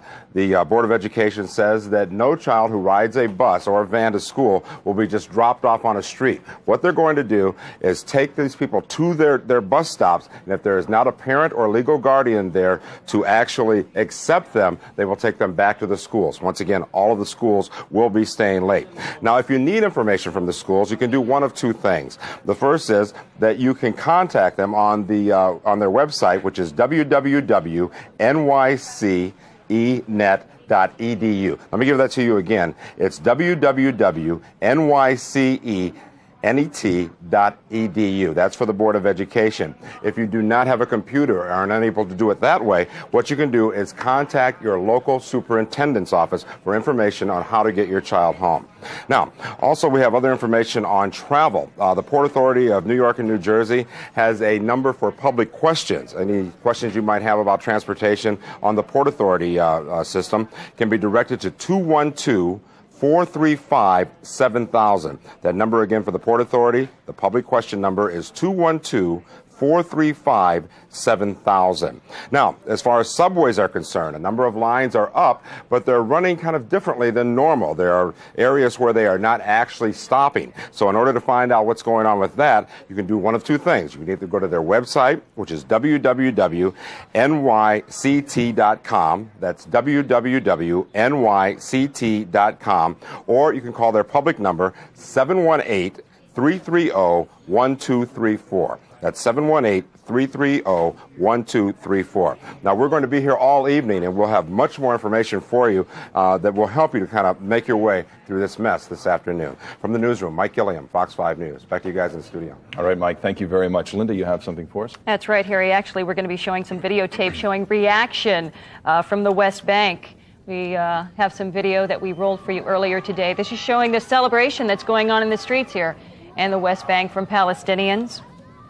Obviously rejoicing. They've got adults out there, kids, clapping, singing. Obviously very happy. As some of the experts that we've had up here in the studio with us today have said, the World Trade Center has been a symbol and a target for terrorists for a very long time, predating the World Trade Center bombing back in February of 1993. Obviously, these people, again, very happy. Also, a group called the Democratic Front for the Liberation of Palestine originally had claimed responsibility for this. However, a short time later, they retracted that. And Yasser Arafat, the head of the PLO, came out and condemned this terrorist attack, saying there is no need for any loss of life here. Also, there are reports that the Pentagon and the U.S. government are investigating very seriously Osama bin Laden's connection to this tragedy here today. He obviously is one of the people who would have had the financing and the sophistication in order to pull something like this off, a very well-coordinated attack. Right now we're going to go to Barbara Nevins-Taylor, who who is downtown for us. Hi, Barbara. Hi, I'm on Avenue of the Americas, 6th Avenue, just north of Broome Street. I've been down in this area since a little after 9 this morning, and I can tell you that there is no joy in the streets of Lower Manhattan today. Everybody is sad. There is grim feelings of people. We have bumped into people wherever we go who are looking for relatives, looking for friends, trying to find somebody they know who might have escaped from the World Trade Towers this morning. Right now, there continues to be dark smoke behind us, and it gets darker and darker. I understand from a firefighter that they had another collapse, or they were worried about World Trade number 7 collapsing, and that continues to be a big problem. The rescue effort down at the World Trade Towers continues to be a problem for firefighters, for law enforcement officials. There are people coming down to the area where our truck is. They're not only asking if we know anything about survivors, but they're asking what can they do to volunteer. Everybody wants to do something to help another person. And if there's anything nice about something like that, that may be it. I'm sorry, this is Barbara Nevins-Taylor reporting live from Lower Manhattan. Information, or can you give us any kind of orientation as to where the World Trade Centers are and World Trade Center 7? Because we, as you alluded to here, we had reports that it is on fire and also in danger of collapsing. Yes, that's what I understand from law enforcement and firefighters, is that they're concerned about World Trade Center 7 collapsing. World Trade Center 7 is just north of the North Tower. So it is outside the complex. The way the World Trade Center towers worked is they built up, we have the 2 big towers, and they built up smaller buildings around them. There was obviously no crash of an airplane into World Trade Center 7, but the ancillary damage from the other buildings has created a nightmare situation for rescue workers, for people who are obviously trapped, if there are any people trapped in the buildings as yet, for anybody who is trying to help. Certainly, if it was the intention of the bombers to completely destroy the World Trade Center complex, they have done a pretty good job. All right, Barbara Nevins-Taylor, we thank you very much. She is in Lower Manhattan for us this afternoon. Let's check in with John Rowland now. He is in the control room. He has additional details about this tragedy and how it's unfolding. John? Okay. All right, thanks, Harry. Let me just give you some information, some requests for some help. The city is putting out a call for all New York State licensed psychiatrists and psychologists. They want them to volunteer for crisis counseling. There's going to be an awful lot of that needed to be done. If you can help in that department, we'd like you to head over to the Red Cross headquarters at 150 Amsterdam Avenue. Now, that's between 66th and 67th Streets. The Red Cross also needs other volunteers. If you can help in that department, call 1-800-HELP-NOW for more information. Again, a call for all licensed psychiatrists and psychologists. The need there, obvious. New Jersey Transit, let me give you the latest on that. They're telling us now that it's load and go for rail passengers out of New York City. Nothing coming in, only out. Service out of Manhattan has resumed in the Northeast Corridor, North Jersey Coastline, and Raritan Valley Line. But there is no schedule. You just get on whenever the trains are there and out you go. The agency is using all available trains to head west from Newark and Hoboken. They're adding buses at those terminals.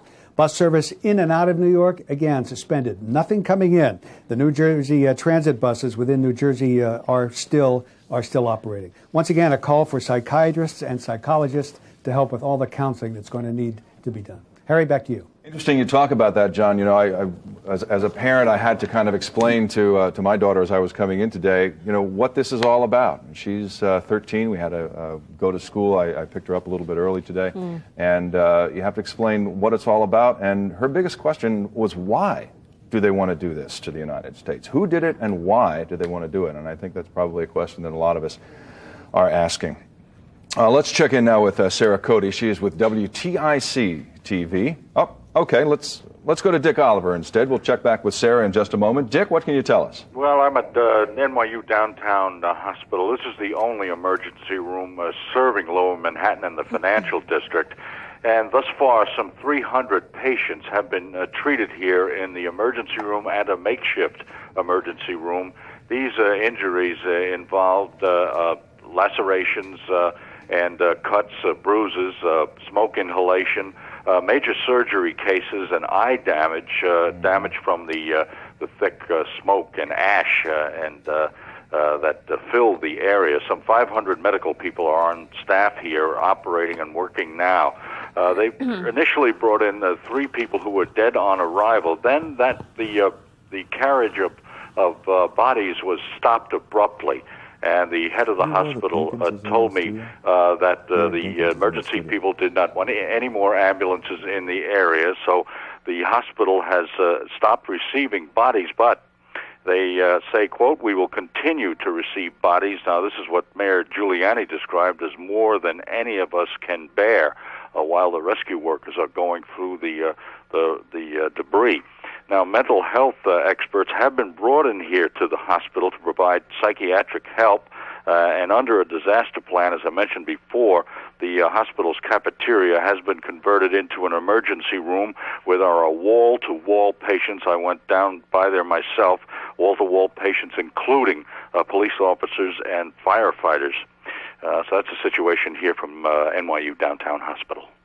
Dick Oliver, thank you very much for joining us. We'll check back with you a little bit later on. Sarah Cody is now standing by. She's with WTIC Television. Sarah, what can you tell us about certain patients being trained up to Stamford this afternoon? Is that actually happening? Well, Harry and Linda, we've seen about 12 trains come in here to Stamford. There are ambulances. There's emergency personnel behind me.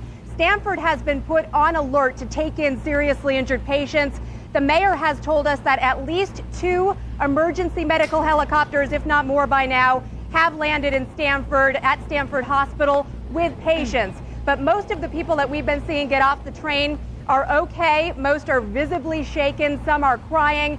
Everyone just glad to be home. It seems so inadequate to say, but everyone around here is still so shocked, asking everyone, "Are you okay?" And there are clergy members on scene in case anyone needs to talk. Back to you. Sarah, can you confirm that Yale New Haven is also taking some patients? Yale New Haven, about 2 hours away, actually, from New York City. I can't confirm it, but we have heard that patients are going there. We've also heard that patients are going to the burn unit of Bridgeport Hospital. All right, Sarah Cody from Stamford, Connecticut, thank you very much for joining us this afternoon. Joining us in the studio right now is former Mayor David Dinkins. Mr. Mayor, you can certainly give us some sort of a read on where does a mayor start when a tragedy like this happens. Where do you begin? Well, even before I say that, let me say, as I said earlier today here, I call on all New Yorkers to support the mayor, the governor, and the president of the United States in their efforts to try to keep us calm and to do those things necessary to keep our city together.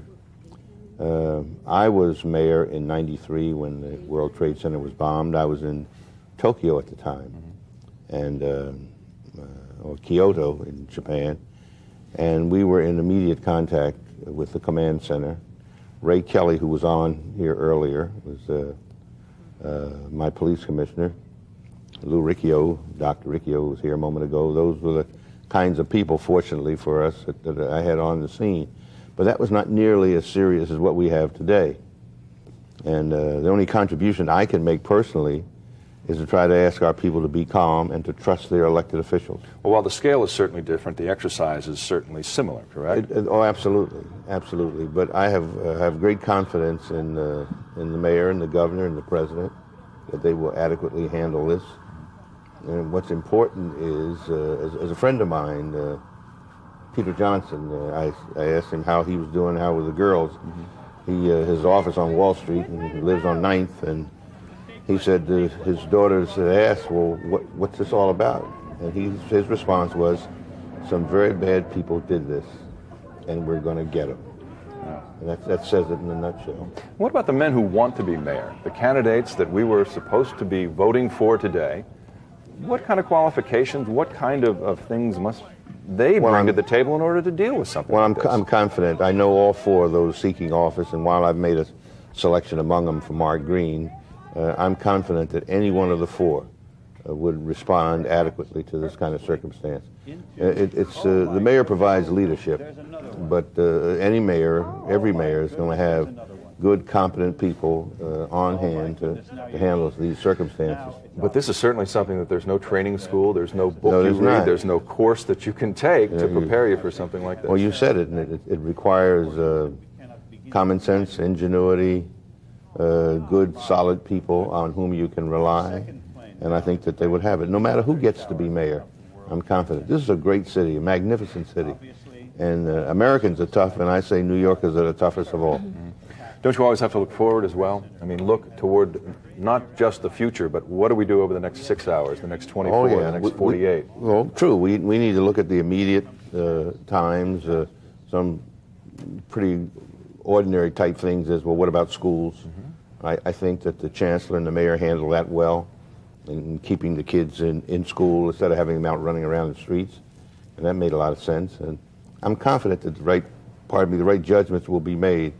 And what we need is for the people to pull together in one direction.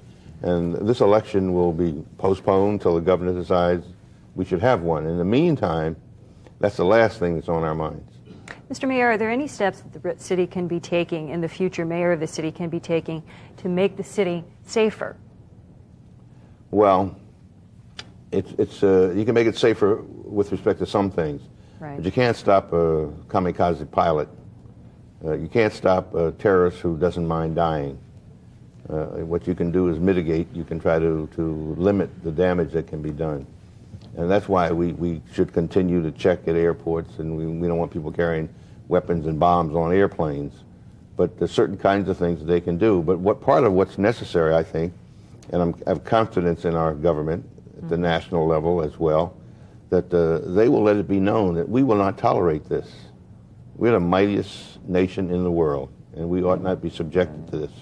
Having sat in that seat, what kind of activity is going on behind the scenes right now? What kind of plans are they making? What kind of logistics are they talking about? That kind of thing. Well, I'm confident that Mayor Giuliani has surrounded himself with the appropriate staff persons, commissioners of police and fire and whatnot, and that they're using great care to see to it that everything that we can possibly do is being done.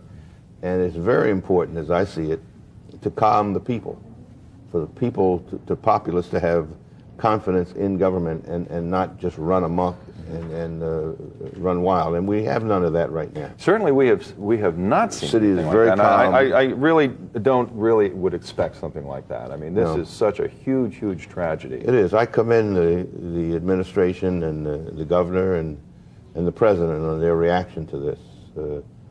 So far, so good. We're doing as well as anyone can do in the circumstances. Well, certainly our hearts go out to the people and the families that are affected by this. You know, you were talking about a friend that you talked to, and chances are when everything is all settled and we have a better idea of who some of the victims are, it seems to me that I don't think there's anybody that's not going to be personally touched by this tragedy. We will all know someone. As a matter of fact, there's a wonderful woman that works with me at Columbia University, and had occasion to put a call into her, and she was very concerned because she has a sister who works in that neighborhood, and she has not been able to communicate with her for some hours. And so I just wonder, what can I do to help? And I don't know what one can do to help, because I imagine thousands upon thousands of phone calls being made, and hopefully her sister will be okay. What kind of lessons do you think we learned from the first bombing that we may be able to apply to dealing with the aftermath of this tragedy? Well, we found the culprits the first time, the combined task force of federal and local people, and we did a job of finding them and prosecuting, and I predict that that'll happen in this instance. We will get the guilty people, and at the federal level, we're going to, and internationally, we're going to have to make it be known. Let it be known that we will not tolerate this.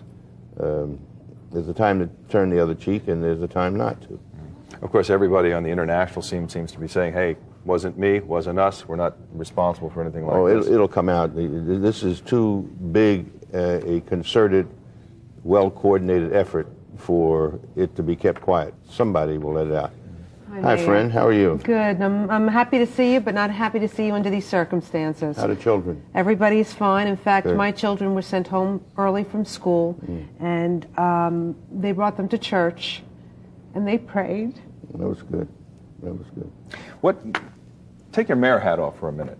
Put your dad hat on. What do you tell kids? What do you tell young kids? What would you suggest? You tell them, as my friend Peter Johnson said to his children, some bad people did it, and we're going to get them. Now, his daughters are, I think, 8 and 6. I have grandchildren who are 11 and 15, and they have a greater capacity to understand this kind of thing. But the essence is the same, no matter what language you use, whether you use 4-syllable words or very simple language. Some bad folks did it, and we're going to get them. Well, are we going to get them? And are we going to get them quickly? Do you think that we will see some actual retaliation? Or are we going to talk about it? Or are we going to bring them to trial? Or are you going to actually see some bombs fall out of the sky? Well, I don't know the answer because I don't know yet who did it or where they are and whatnot. And it's very, very important that we correctly identify the culprits. Because if we bomb or attack Group X when Group Y in fact did it, that won't assist at all. Do you think there's any significance to this day, primary day, what would have been primary day, that this should happen? Or do you think it was just... I don't know. I suspect that a lot of people didn't know it was primary day. So you think the culprits really didn't coordinate it with any specific thing here? I don't think they. I'll tell you one feeling I had. We just had an enormously successful U.S. Open, the greatest ever in terms of turnout. Pardon me, and general attendance. And I thought to myself, if planes had landed smack dab in the middle of the Arthur Ashe Stadium. Okay. Mayor, thank you very much for joining us. We want to share with you now some videotape that was shot by an amateur photographer. This, we understand, is a doctor. This is a videotape that was taken from the scene. This is unedited videotape, and we are just going to show it to you raw and unedited.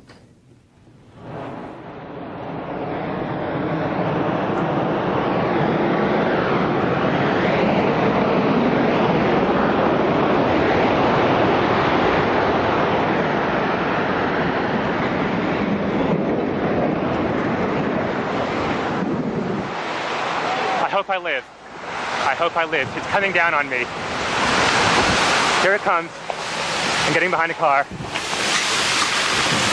It's incredible. Okay, I'm gonna have to go find people who need help, because I don't think I'm one of them. You okay, sir? Okay. Can I just get a toot off your respirator? Can I get a toot? I'm just in a couple of clean breaths. That's good. Okay. Back to you.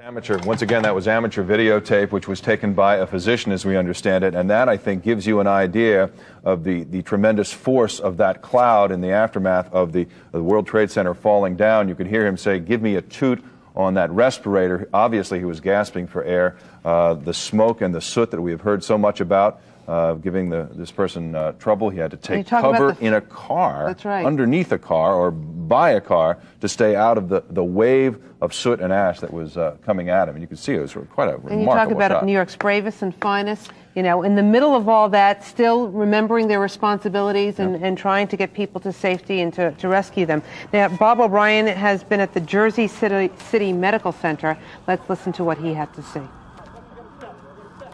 Looking east down Montgomery Street in Jersey City, you once saw the World Trade Center towers, now gone, and only billows of thick smoke to mark the treacherous attack. Ambulances from all over New Jersey are continually streaming into the Jersey City Medical Center's emergency entrance, carrying the wounded brought over by ferry boats. After being treated for injuries he sustained trying to rescue victims at the World Trade Center, New Jersey Transit Police Officer Matt McNulty recalled the horrors he saw once he got off the boat in Lower Manhattan. There were bodies and body parts all over the place. I can't even count. Not, cops, firemen, EMS, anybody that was in the building when it blew up. It's something I'll never forget, ever. The driveway area outside the hospital's emergency room had ambulances shuttling patients brought over by boat. All this as military fighter jets swooped overhead, giving air cover to the terror-struck New York metropolitan area. Inside the emergency room, a hectic but orderly scene. Patients from New York war zone cared for. Not only are there injured civilians here, but several New York police officers and firefighters who were hurt.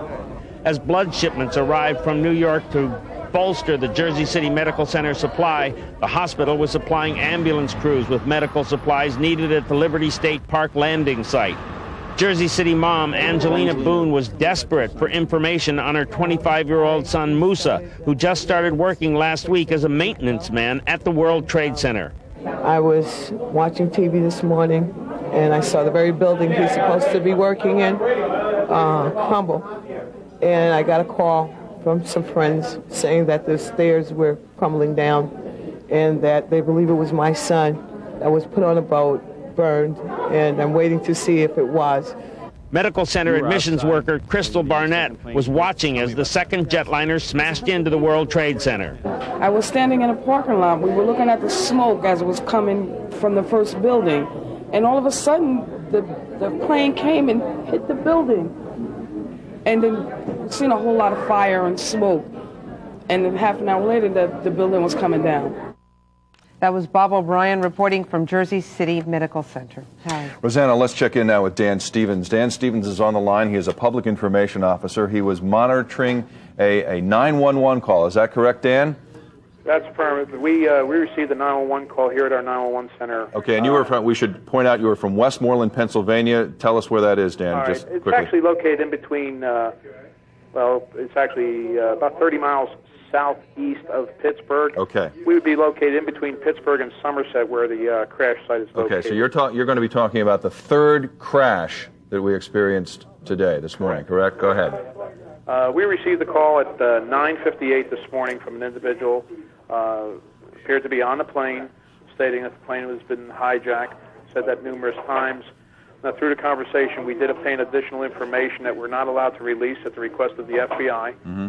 So that they can maintain their security on this investigation to hopefully come to a successful prosecution of anyone that's involved. All right, so this was the cell phone call from the bathroom of the presumed doomed plane, is that correct? That I do not know for sure where it came from, but I've heard that, and I cannot agree or deny on that particular location. Okay, what details can you give about what they said in this 911 call? The plane was being hijacked. We got the caller's name and phone number, the call, the cell phone that he was calling from, and we were able to notify the FAA immediately following that, so that we can have them, pursue their investigation. method of investigation. How soon after you got that telephone call at 9:58 did the plane in fact crash? That I don't have that information available to me. Again, that happened in Somerset County, which is our neighboring county. I've heard speculation that it's been, a few, maybe 10, 15 minutes after. Dan, did you hear this tape yourself? I'm sorry? Have you heard this tape yourself? Yes, I have. What was your reaction to it, Dan? My reaction to the whole situation is the same as I'm sure every person in the United States is shocked that anything like that could happen to us. Dan Stevens, thank you very much for joining us, Public Information Officer from Westmoreland, Pennsylvania. All right, let's check in with Mike Gilliam. He is in the newsroom. He has some additional details for us this afternoon. Mike. Okay, Harry, here at the update desk, we're getting more information on schools at this point. As far as the